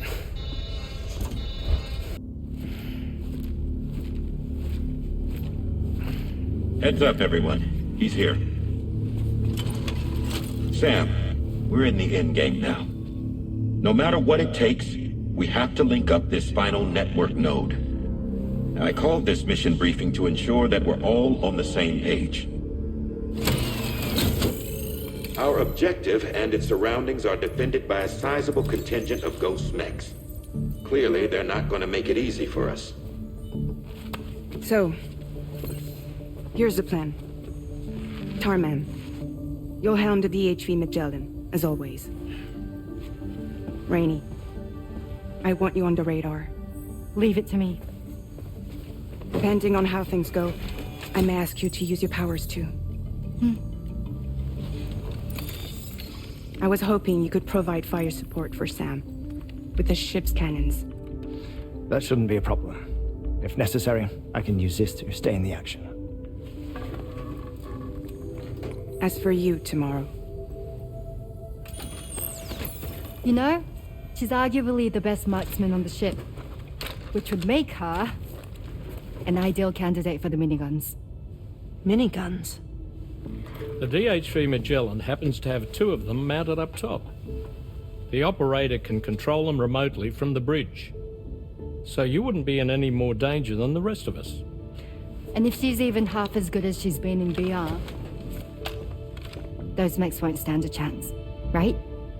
It's like VR? I can do that.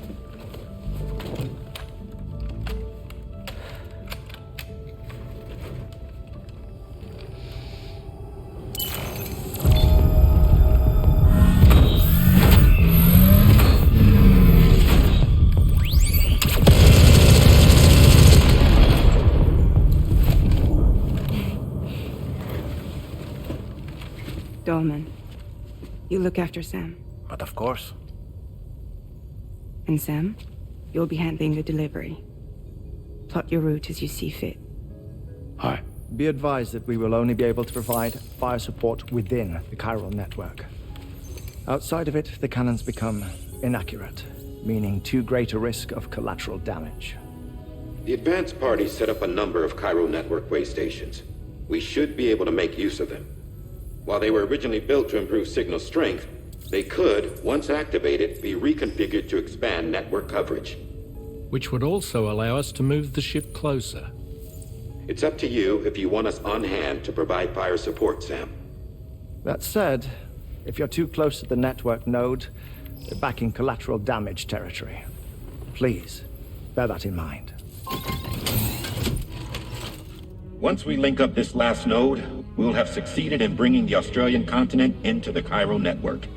Our defenses will be stronger than ever, and we'll be able to get rid of those ghost mechs for good. So, let's do what we came here to do. All right.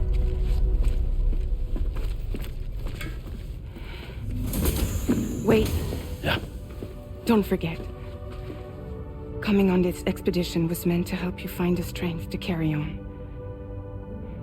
And you have. We all know you've got this. Fragile. Now it's time to finish the journey, Sam.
Is that really you?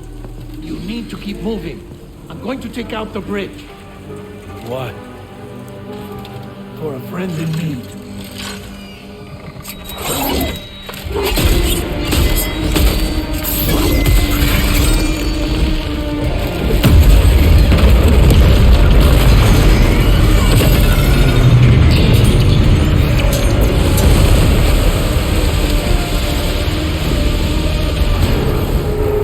Death can't tear us apart.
Here's to the man of the hour. Our hero finally linked up the whole damn company. You know, I'd say this is a happy ending, but our story ain't over yet. Sadly, we won't be having ourselves a boss battle this time. There's just no point in it. You see, y'all can't win.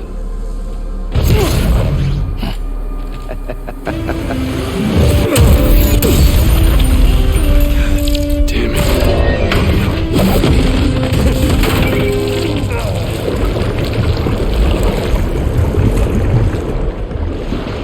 Sorry, but you are long past your prime.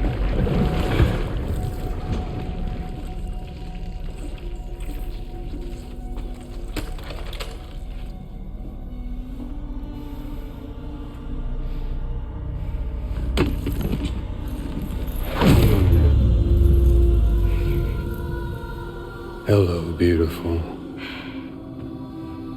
Your damaged goods. Tell me, does it still hurt?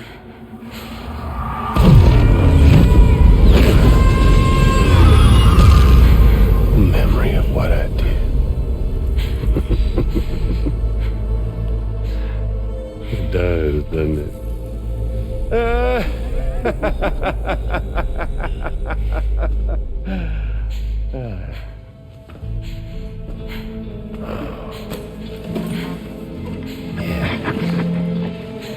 Go on. It won't work, but be my guest.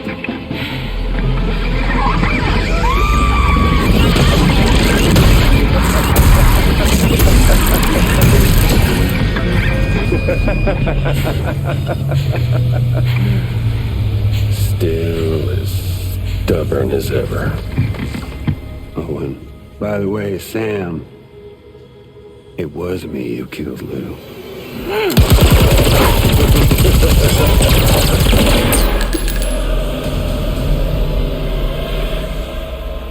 Kinda tickles.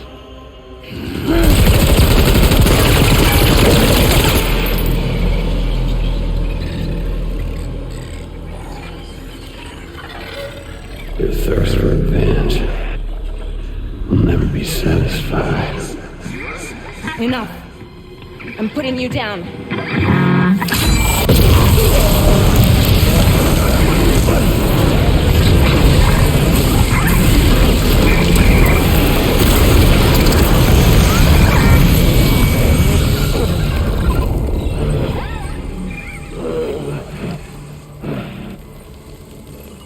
I'll take the damage and the cuts. I don't break that easy. What? take the damage and the goods. I don't break that easy. I'll take the damage and the goods. I don't break that easy.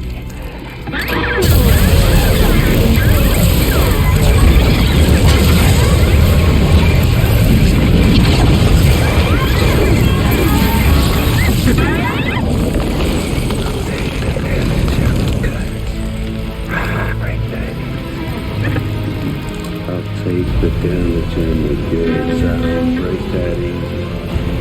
I'll take the damage and the goods. I don't break that easy. I'll take the damage and the goods. I don't break that easy.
Glad you could make it, Sam.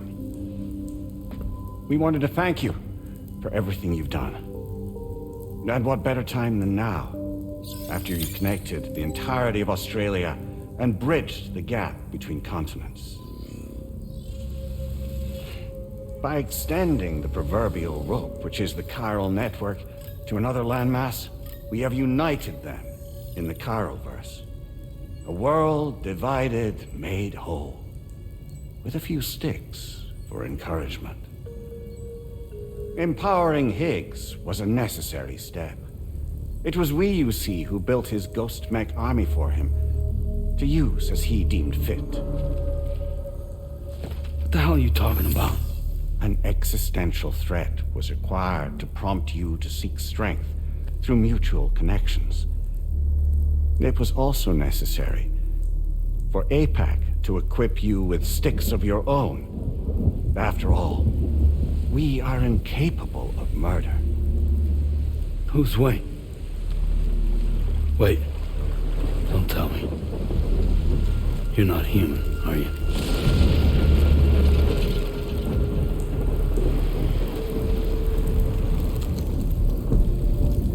Higgs served as a complement to an all-encompassing algorithm. However, this world no longer has need of sticks. Henceforth, we will search for additional plate gates, then extend our reach to new continents. Oh yeah? What then? With the support of the chiral network and APAS, humanity will be free from the need to move around, and free from the need for porters. Bots are capable of handling deliveries. By eliminating the risk of running into BTs during travel, you will have finally overcome the Death Stranding. This is the zero void-out policy. To understand how we reached this solution, we must first explain the true nature of the Death Stranding, as determined by APAS. Well, Sam, shall we tell you?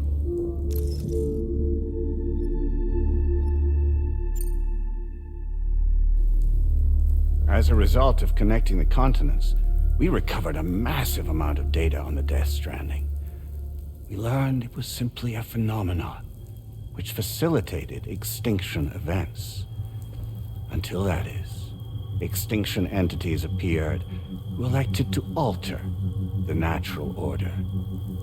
The Death Stranding became a system that would spur life forms to develop connections with one another. Evolutionary stagnation begets extinction. But in the aftermath, new species will invariably emerge and form communities. Like when aquatic creatures moved onto the land, and their descendants migrated across it, changing all the while. Oh. Extinct species give way to evolved ones. The dead step aside so that life can go on. And travel and migration is the driving force behind it all. It was from this cycle that humanity was eventually born.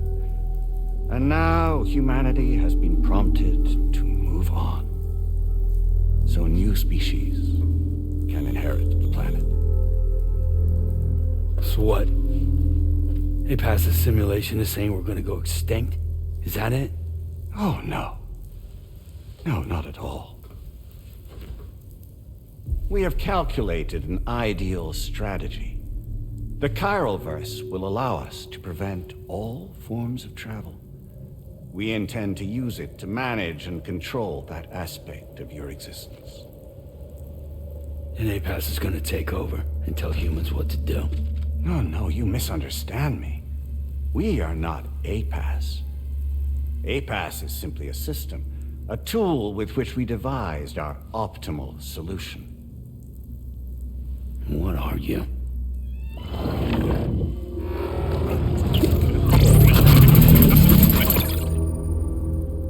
Hello there, Sam. Surprised to see me, son? In answer to your question, we began after you completed the North American network. There was a massive void out in UCA territory, and the APAS data center happened to be within the affected area. I was too. I'd given up my shelter and moved to start a new life there. Between residents and staff, a total of 4,000 people were caught in the blast. There was no escape for them. Or me.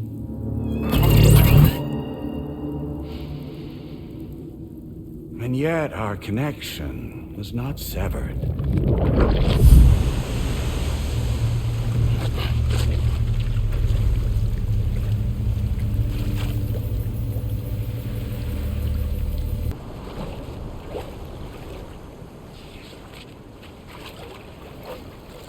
So we'll live forever as a bunch of dead people.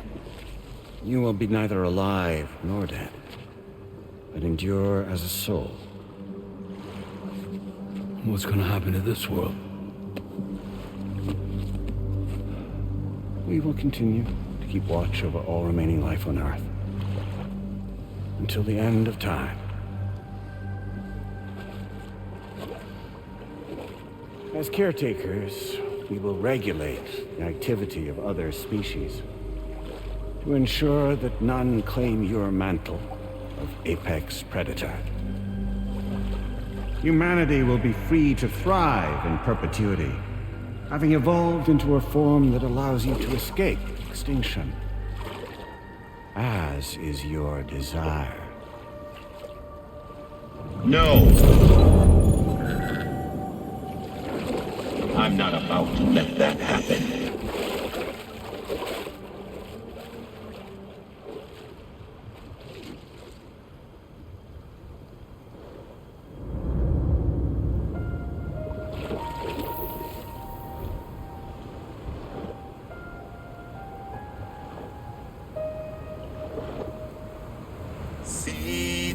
sunset, the day is ending. Let that yawn now. There's no pretending.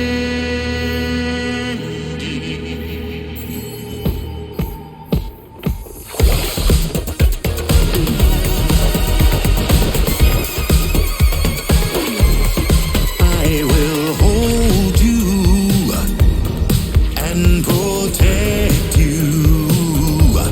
So let love warm you till the morning.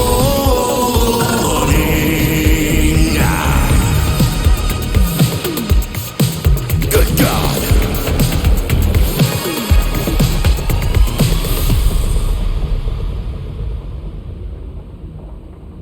I'll stay with you by your side. Close your tired eyes. I'll wait, and soon I'll see your smile in our dream.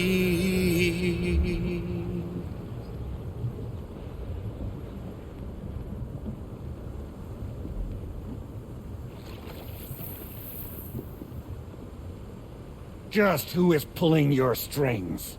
We are no one's puppets. Least of all yours. You have no power over us. Where are you?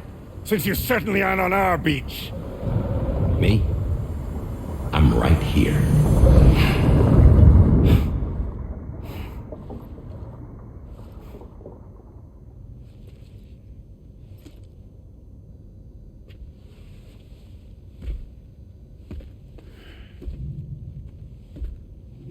It's me, Sam. Alive and kicking.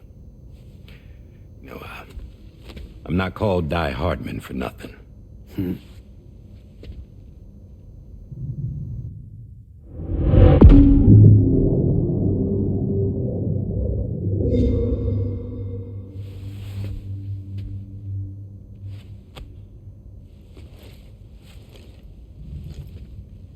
I take it not even APAS was aware that I've been posing as Charlie this whole time. It's funny, don't you think? The fact is, APAS has never had complete access to Drawbridge's data. Our new Cupid design allows us to restrict connection and limit the flow of information. I oversaw the creation of the Drawbridge prototype during my time as Director of Bridges. And that's when I contacted my old friend, Tarman. And together, we worked to convert this deep tar hunting vessel into a mobile base of operations. Now, I dare say there are some among you who already deduced the name's double meaning. That's right. The DHV Magellan. Or to spell it out, Die Hardman's vessel. You can't possibly be serious. It came to my attention that APAS 4000 was seeking to commission Lochna to design a new type of Cupid. Specifically, it wanted her to deliver a model which could one day be used to control all of mankind. Since the technology makes use of human beaches, the human element was essential to the process. Lochna refused at first, so I contacted her and convinced her to take on the job. At least that's how it looked to everyone else. The purpose of this Cupid was not just to facilitate connections, but to sever them. Namely, the ones between our systems and the dead.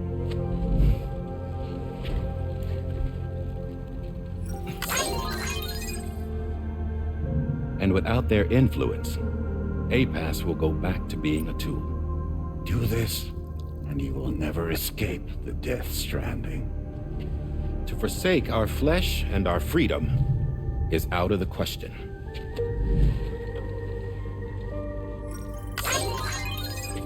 So, will seek out others who value them as we do.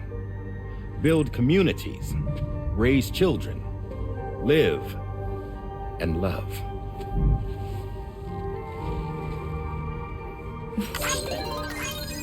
We would rather strive to achieve the impossible while remaining true to ourselves.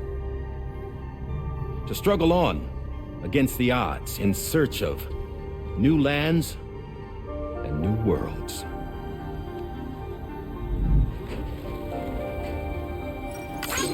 You can't we? The chiral network enables us to travel like never before. So, humanity will continue to make use of APAS and embrace the true potential of the chiral network. No one wants to go back to the dark days that followed the Death Stranding. It's true, what you said about travel. There are people with dunes who can use the beach to jump just about anywhere. The physical sensation of movement is something we all crave. That unity of body and soul.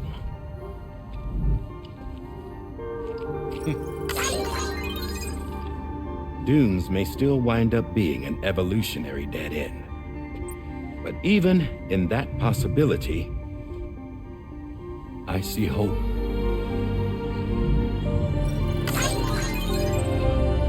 Now I am going to activate the Cupid we used to connect the continents.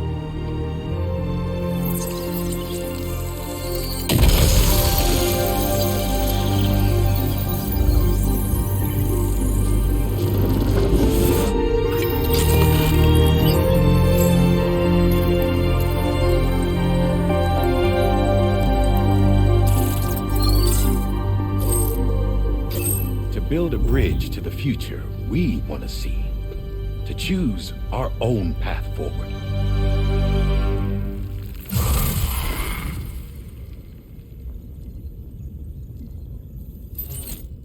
Until moments ago, each of you was trapped in an elaborate illusion created by the President.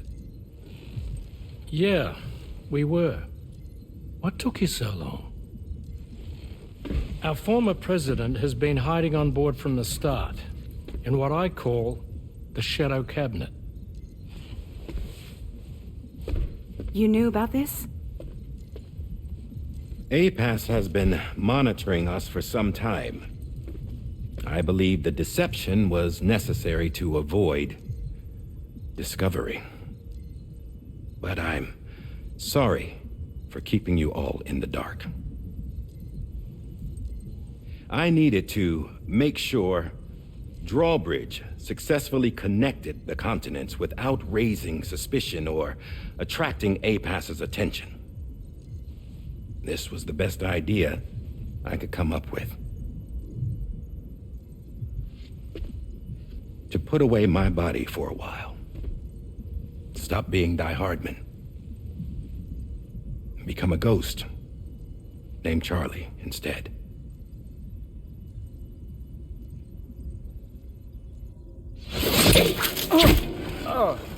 What are you doing?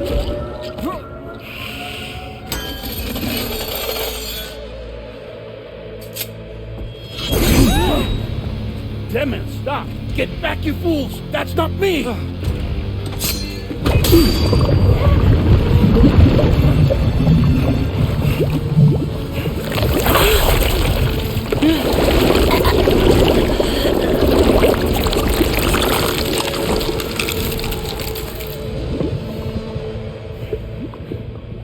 What the fuck?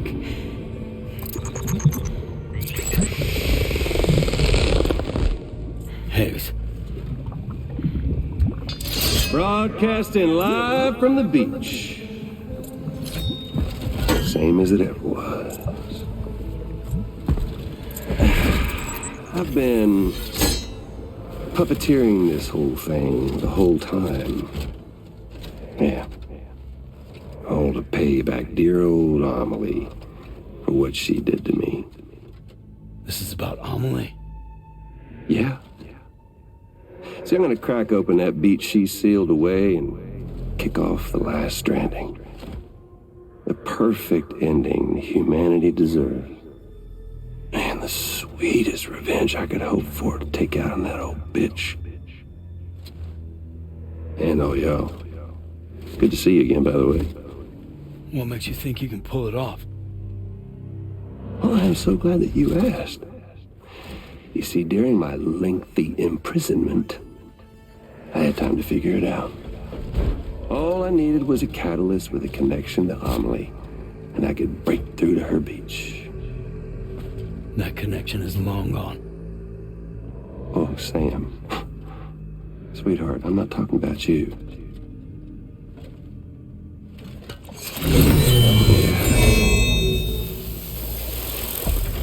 This is the catalyst that I've been searching for. Brand new extinction entity. Still in the dark, huh? Your genes lined up beautifully. God damn, man. She's your daughter. What?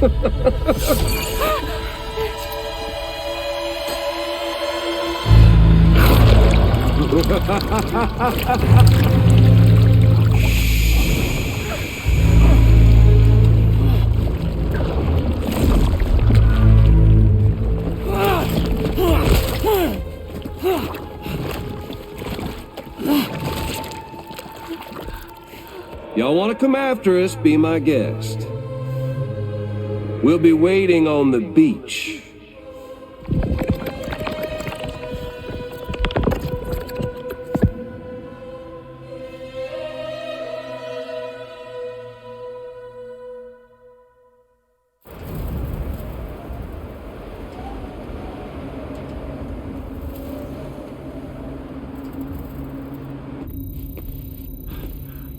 Are we sure that tomorrow is okay? Hartman is searching for her. That chrysalis that formed around her should be enough to keep her safe in even the harshest conditions. Pure cryptobiosis. She'll be right, Rainey. Sam, there's no mistake. Your genetic profiles are a match. Tomorrow really is your daughter. I'm sorry, but what in the world is going on? Nothing that makes any sense. Actually, it's not impossible. As a member of Bridges with Dooms, you were obligated to provide sperm samples. Which means tomorrow could be Sam's child, conceived via artificial insemination. If what you say is true, Higgs may well be able to trigger the last Stranding.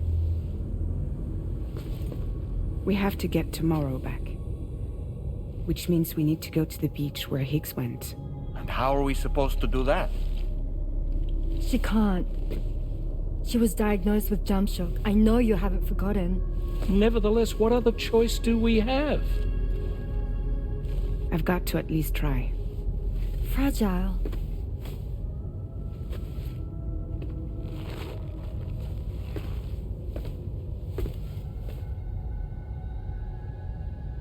We're taking the ship to the beach.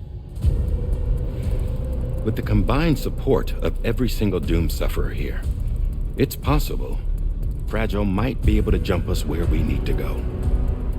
Administering shock. Stand clear.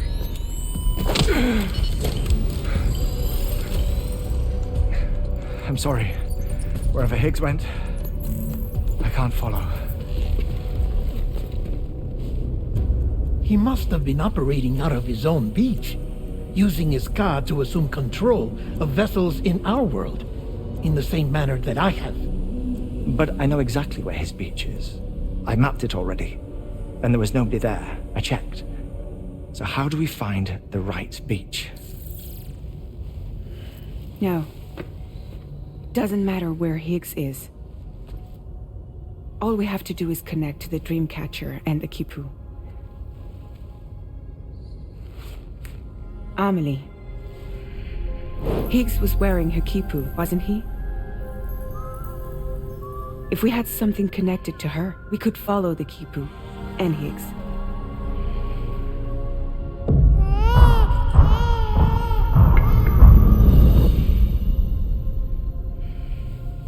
Tarman, can you take us to Sam's shelter? I'll prepare the ship. Sit tight in your quarters.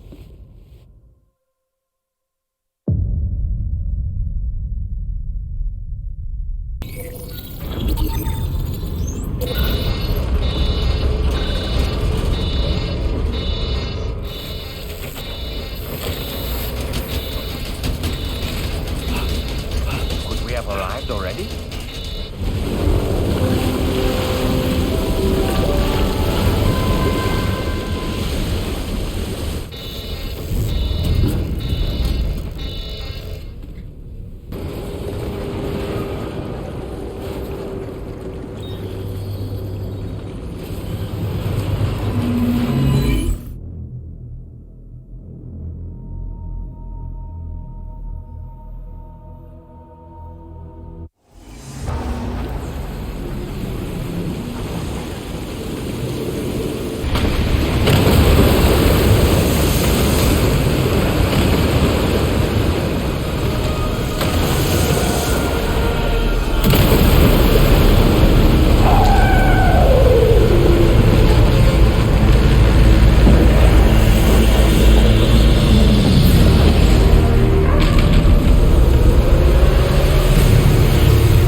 Hey.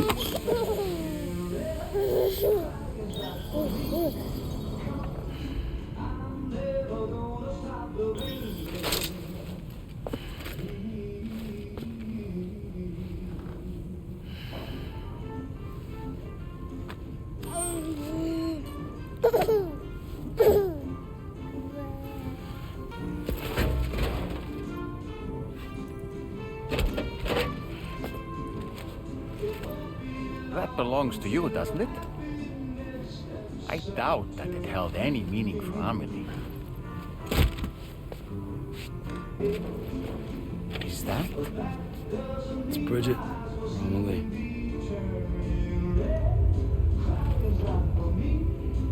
Yes, this photo of Amelie, or Bridget, should serve as a tie to the quipu she wore, meaning we should be able to use it to connect to the quipu in Higgs's possession as well. Yes, this is exactly what we need, Sam.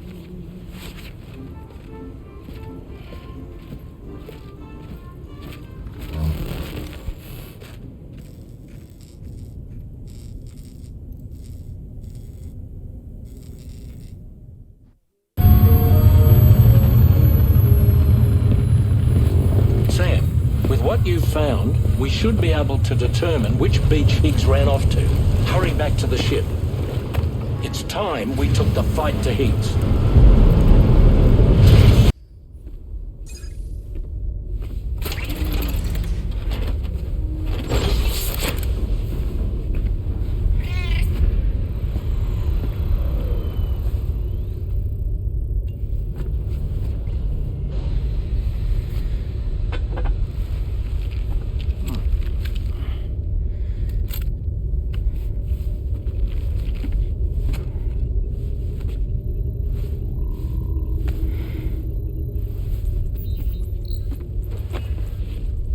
Everybody ready? Concentrate. And focus your powers. For the sake of the future, we must all come together. As a barrier to the bad, and a gateway to the good. All hands, brace for launch. Engaging tar ballast pumps. DHV Magellan, ready to dive.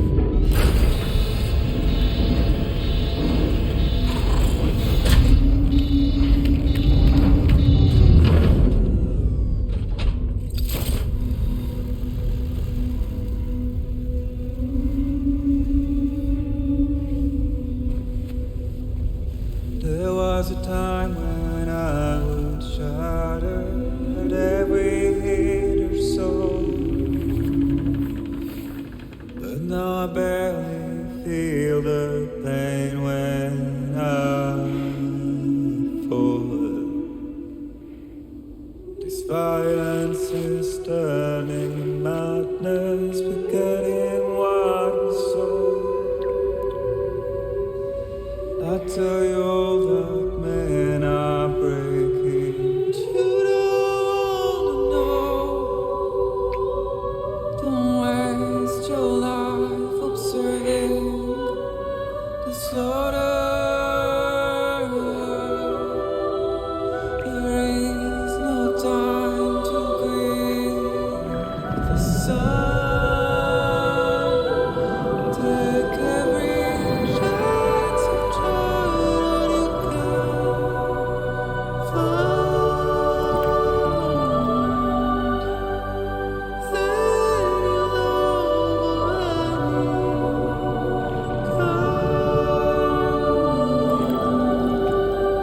go catch the light and shine it all around.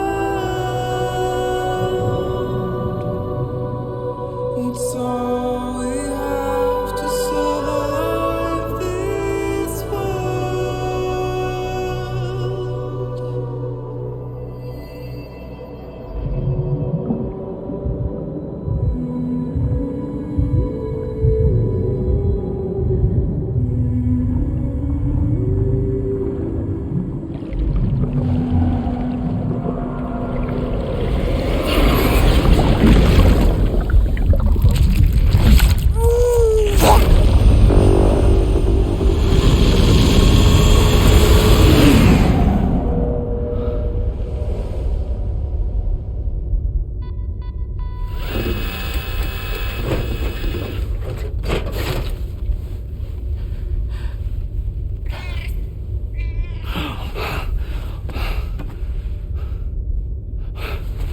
Fragile!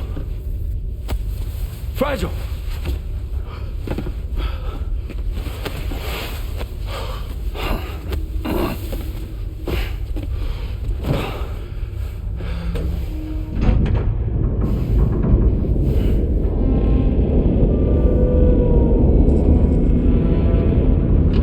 Discharging tar ballast tanks. DHV Magellan surfacing.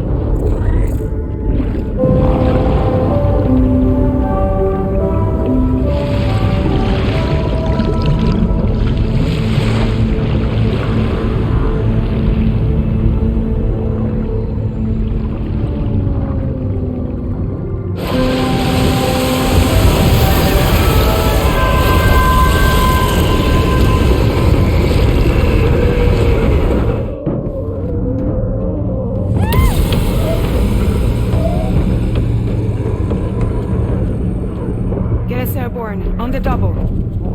Attention all hands. Prepare for flight mode. Brace yourself.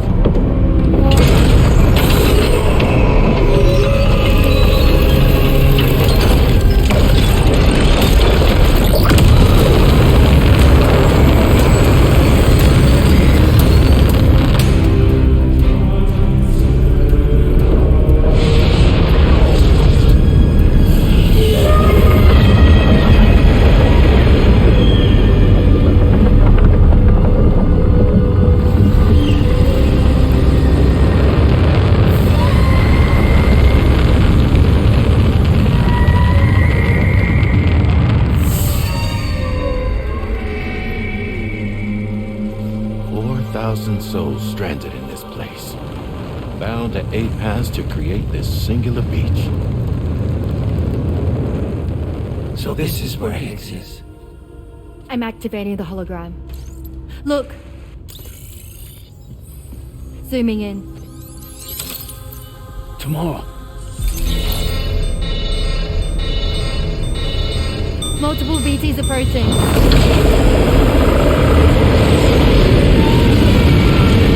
Stand by and prepare for battle. Please, Sam. It has to be you. You have to be the one to finish it.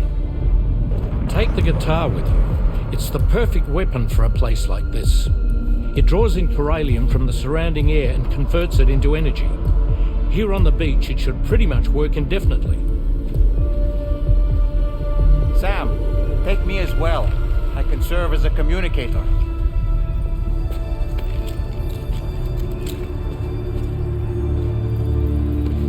We'll take care of things here. Get to it, Sam.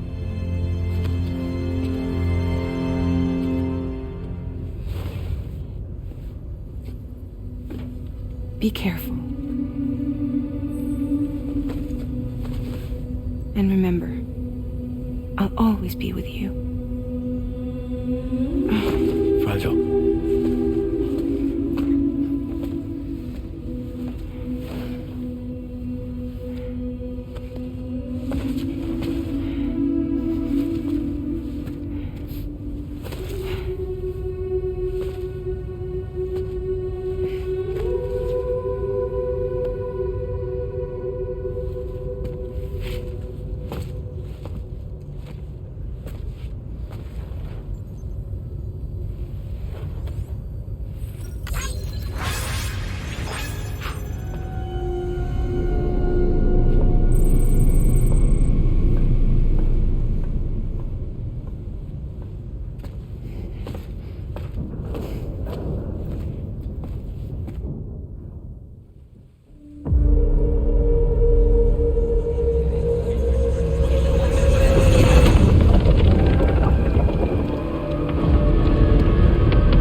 Stations. Charlie, activate battle mode. Release strand cords.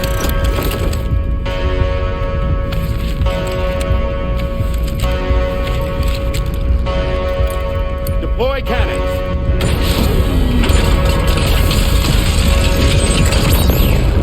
Screens, activate.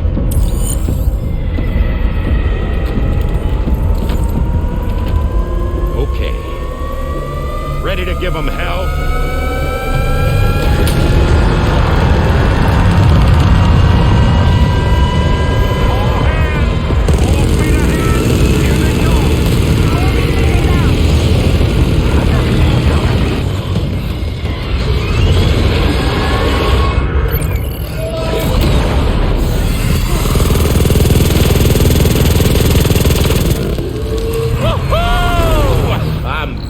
Baby. We have more BTs closing in. There's so many of them.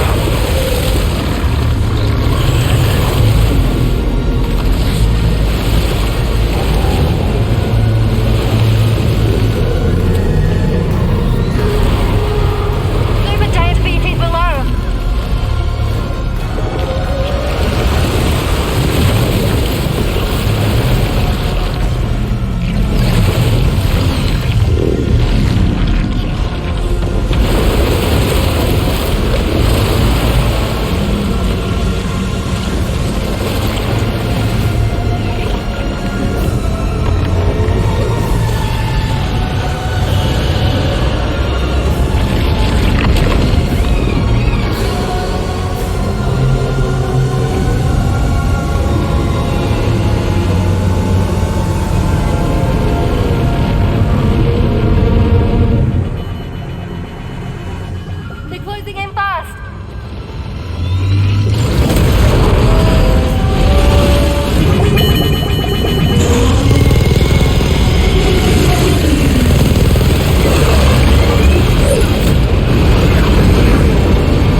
Quickly, you need to take out its head.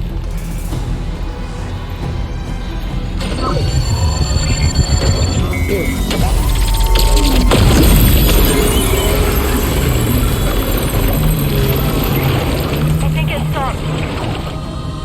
Wait. Is that...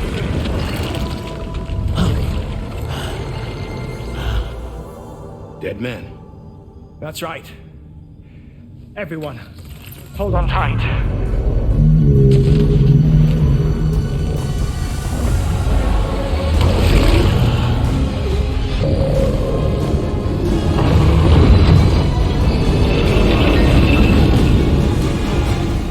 DHB Magellan, integrate!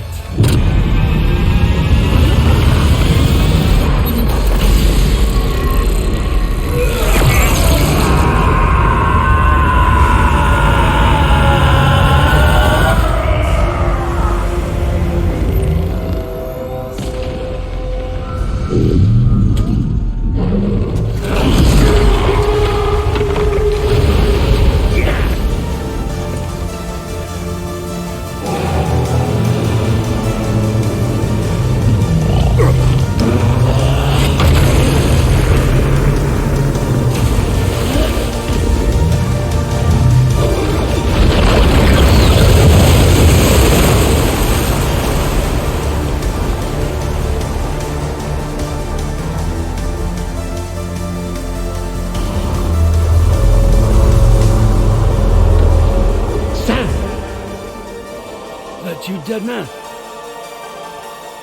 None other, my friend. I've managed to take control of this thing with my car. He is, in essence, serving as the bridge between the entity and our ship. So you can leave the fighting to us. Get moving, Sam.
Too late, Sam.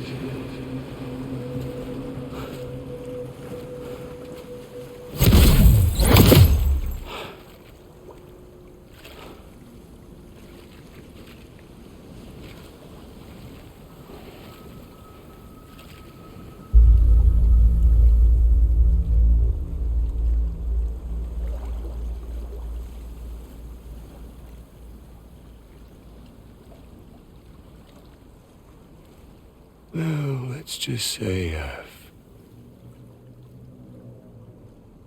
died on the beach before.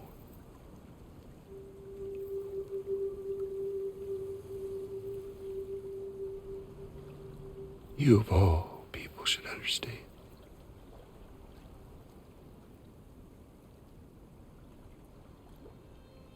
The loneliness.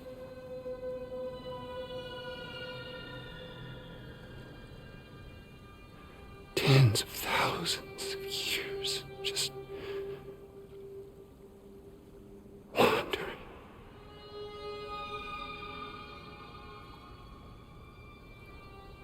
Without you.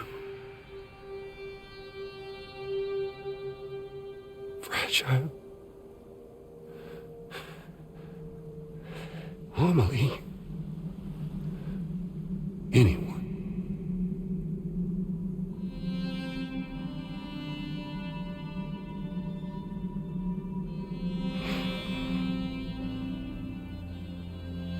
Fucking take it.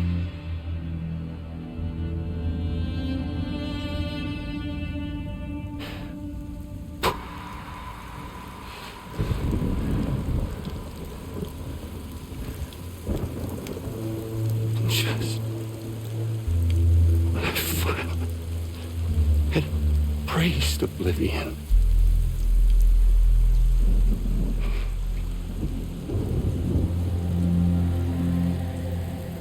These dead folks right here.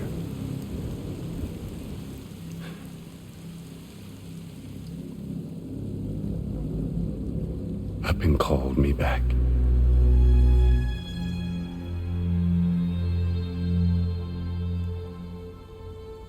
$4,000 poor bastards who joined with APAS in a convergence.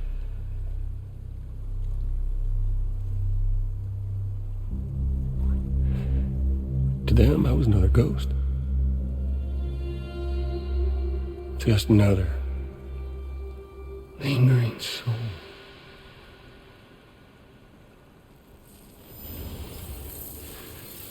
Well, with so much in common,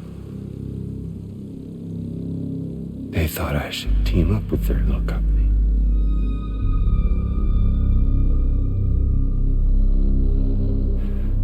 And me being me, I played along. All the while.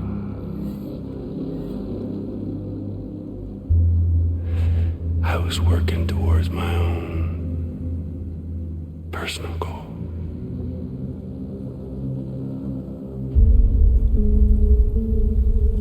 No, I get it. Is that really what you want? Oh, yeah.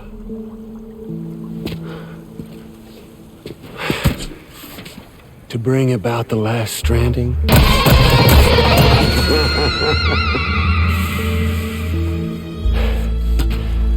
But for real this time.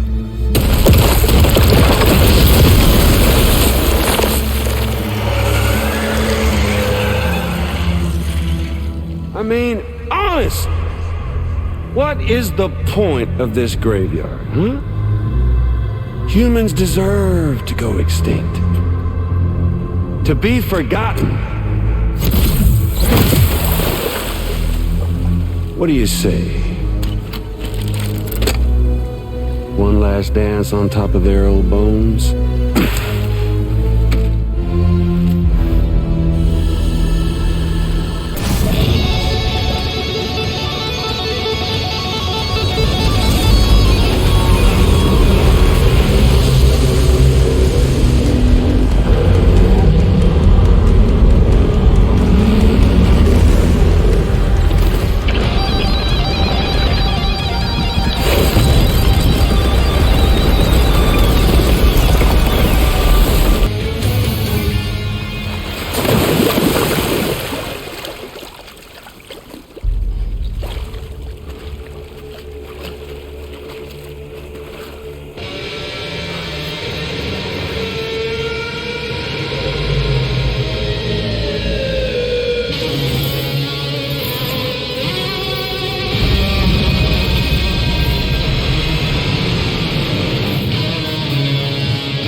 Remember that day on the beach when my guiding light betrayed me?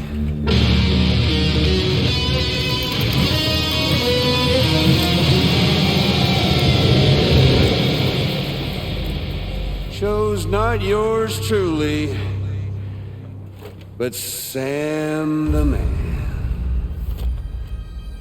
Well, that girl was meant to be mine.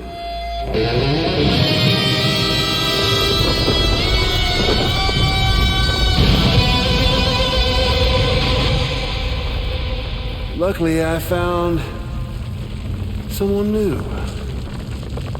Your very own baby girl, the extinction entity. I am truly grateful. I got to savor this revenge against you twice over. There's just a beautiful poetry in our fates.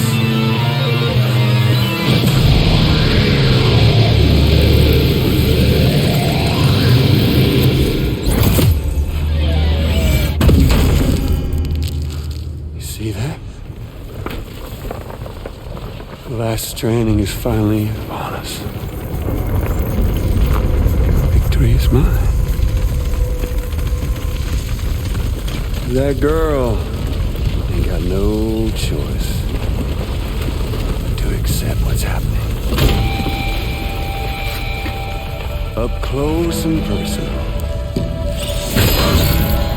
That old familiar feeling. Kept you waiting, huh? You and me. It ain't over yet.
The sun set,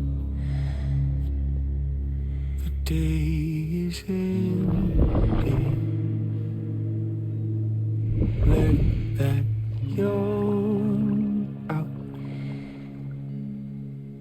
There's no pretending. I will hold you and protect you.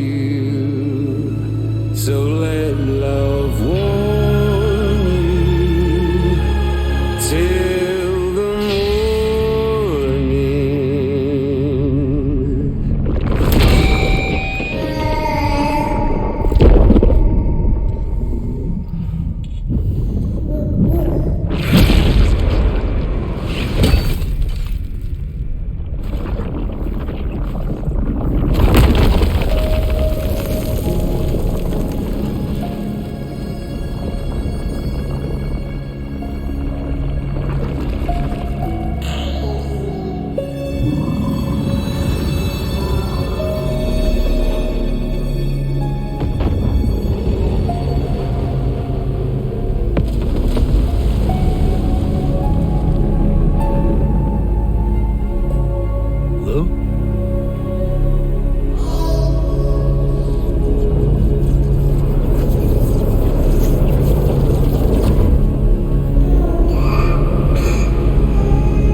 Lou?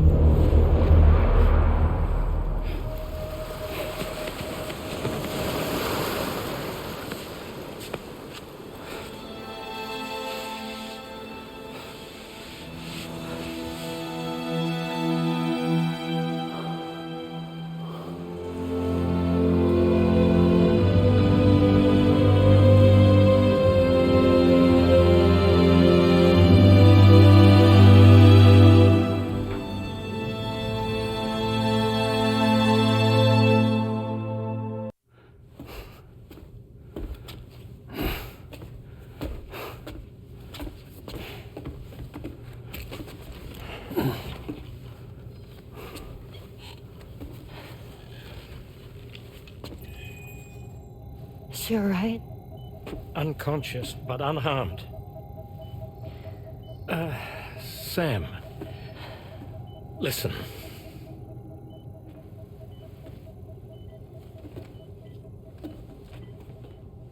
Fragile?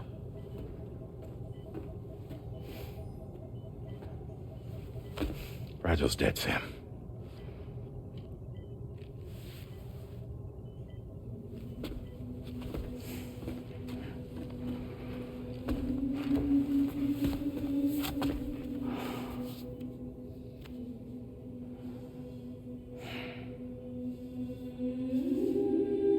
Truth is, she's been dead for some time. While you were away, searching for that photo, Fragile contacted me. Came clean about the whole thing. It happened back when she tried to jump Lou to safety. And she was in that space between the world of the living and the dead. And Higgs shot her. As you know, the flow of time is different in our two worlds.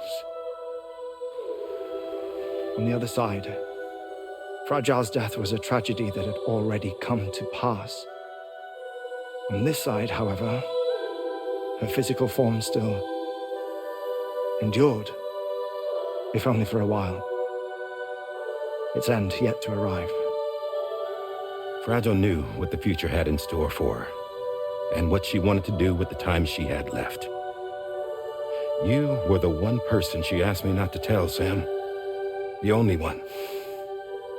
And I trust that you understand why.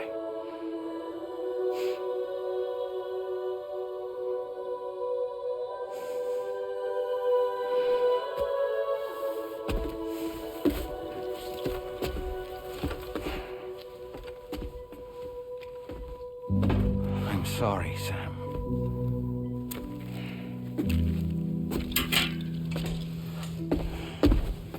Let him go.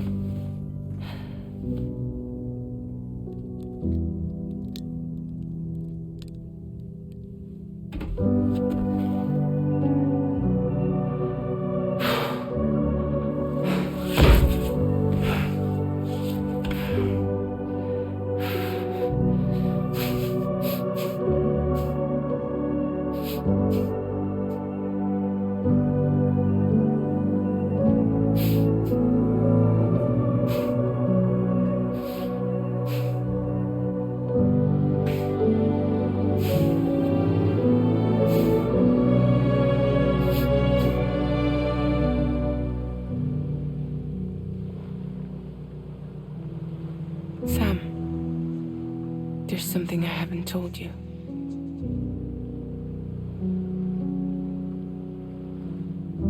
When Higgs shot me, in that instant, My Ka and my Ha were separated from one another. And the fact that Lu and I were even able to make the jump had nothing to do with me.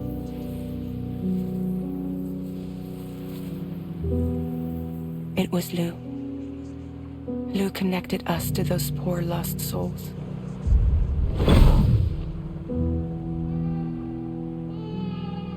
And at the time, being with them seemed safer than with me. So I decided to leave Lu in their care.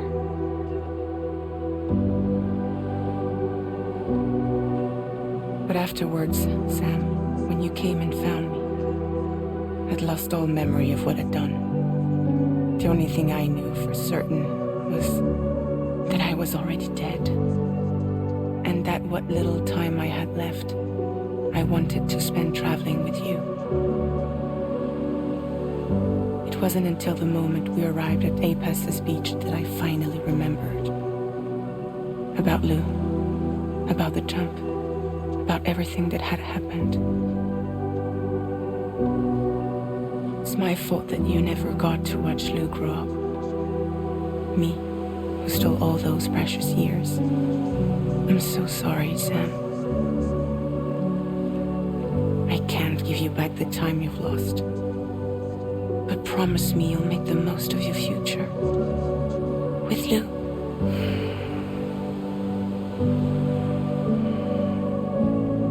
You will never be alone.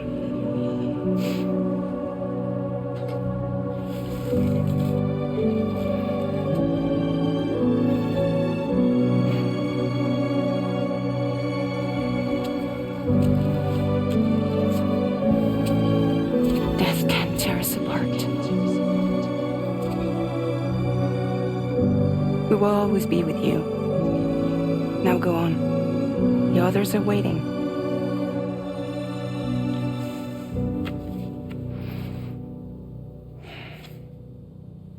Wait!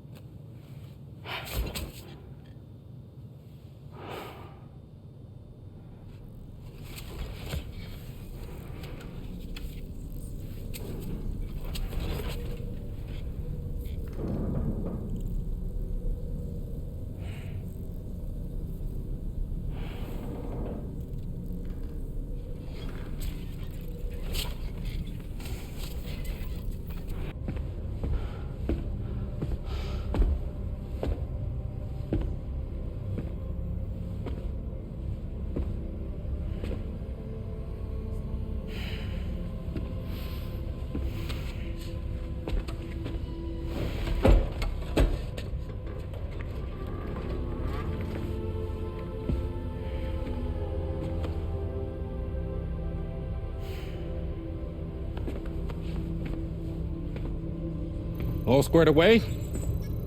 We're gonna need everyone's power to make this work. Attention all hands. It's time for us to go home.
Thank you for coming.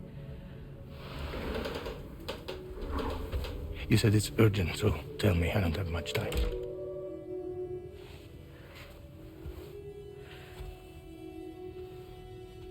They're after my child. They want Lou for themselves. Bridges has plans, and everything hinges on using Lou as a sacrificial BB. Because they need a child of a repatriate. But I won't let them have my baby.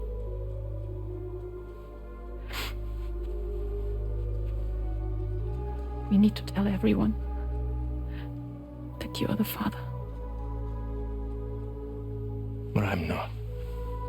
I want you to stop playing with me. Please. Neil. Please. Help me keep Lou safe.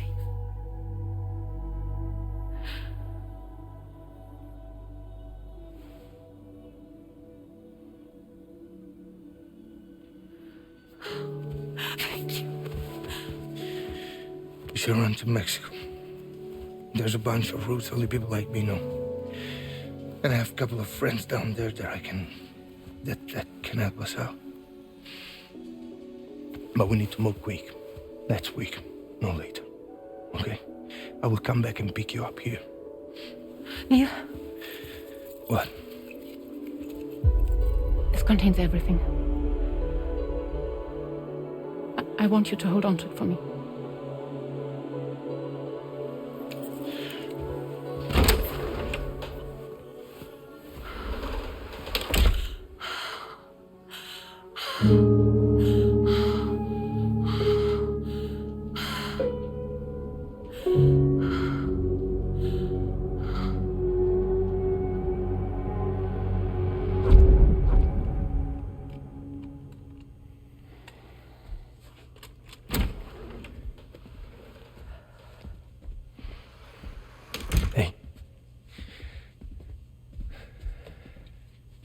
Let's go. Just a moment. Just leave it. Everything we need is in the car. Everything.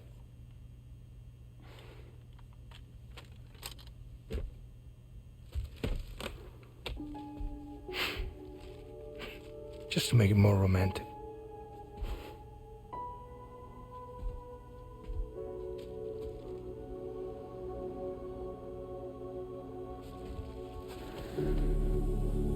Don't worry. Okay. Mexico's waiting.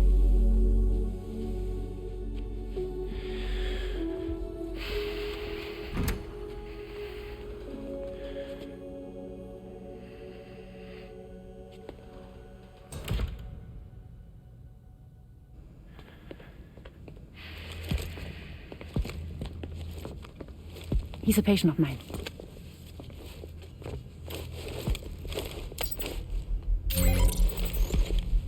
Thank you.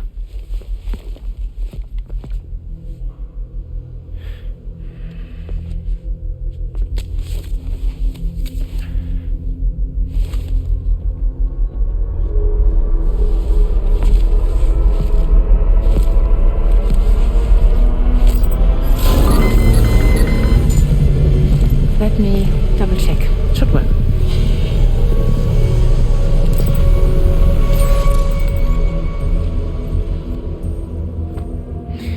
Thank you, guys.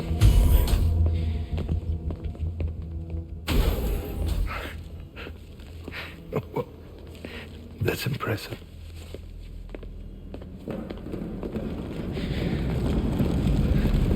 Hold it! Don't move! Don't move!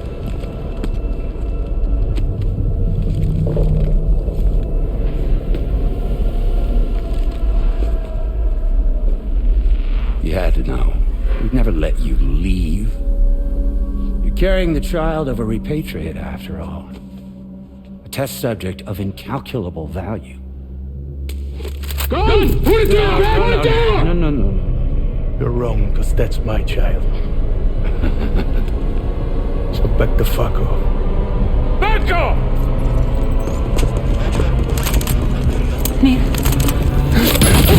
No, no! Check fire! Check fire! Don't shoot! Don't shoot!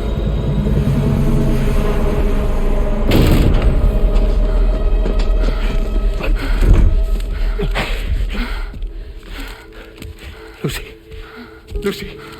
Hey. sorry. Neil.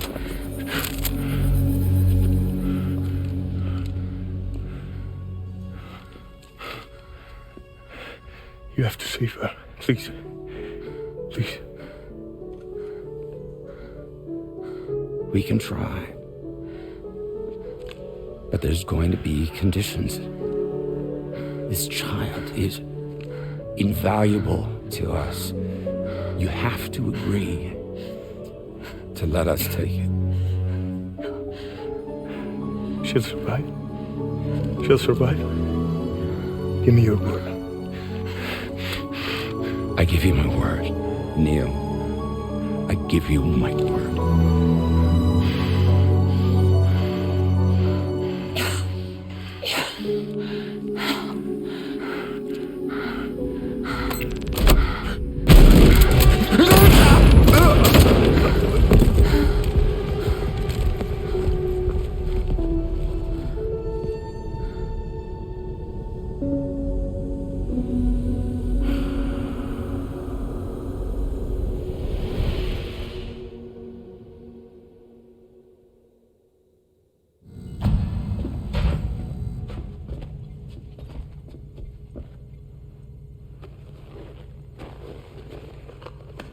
The extraction was successful.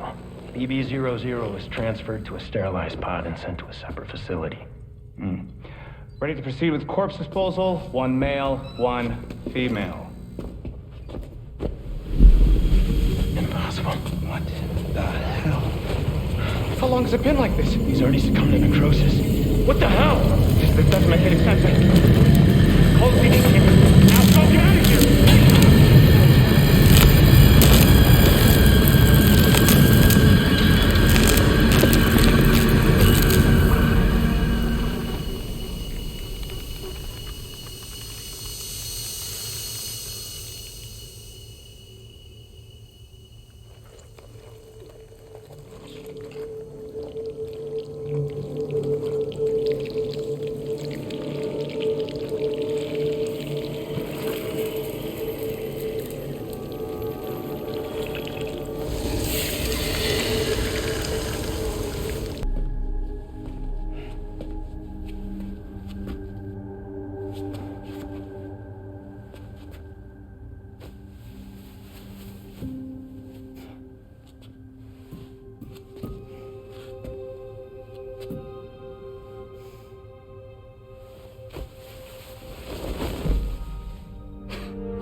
find excuses for your anger. You're drowning in sorrow,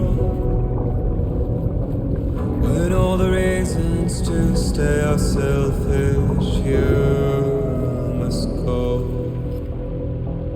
I'll show you out this burden is hiding the meaning of it all. How beautiful this life can be.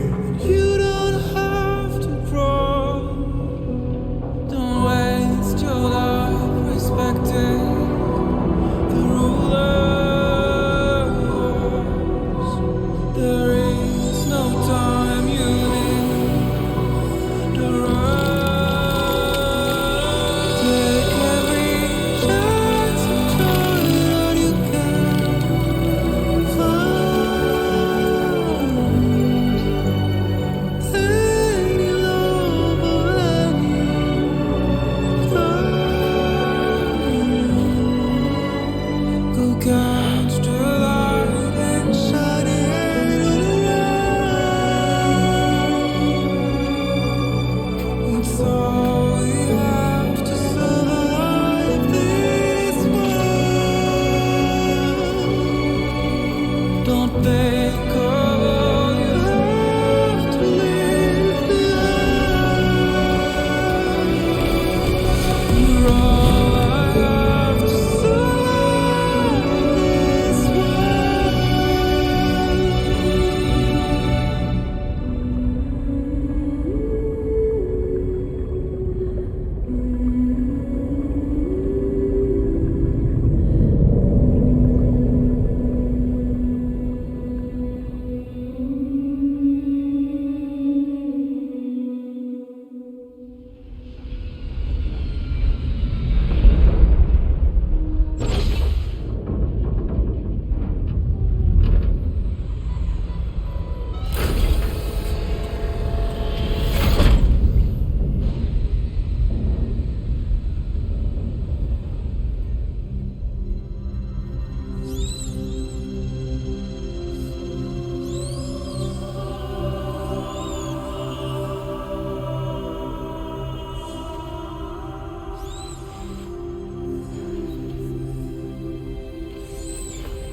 I remember now.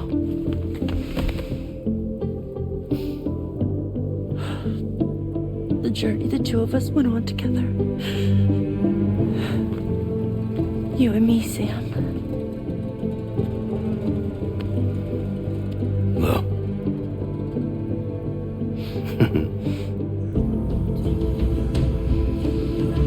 We will always be connected.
Me, I've always loved porters.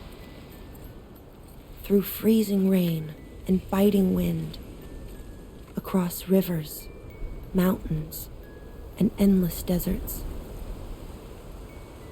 They come to deliver something priceless. A glimpse of a life I've never known. They're my window, my sole connection to the outside world. And I know they'll be back again today. And every day. Even when we're long gone.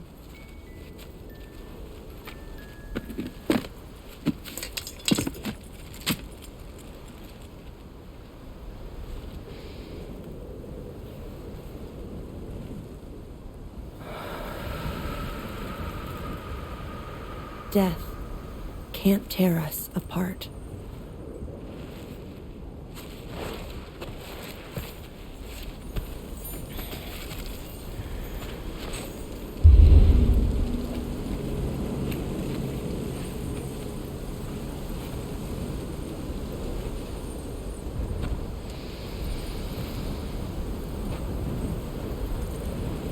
That's why today is another day on the road.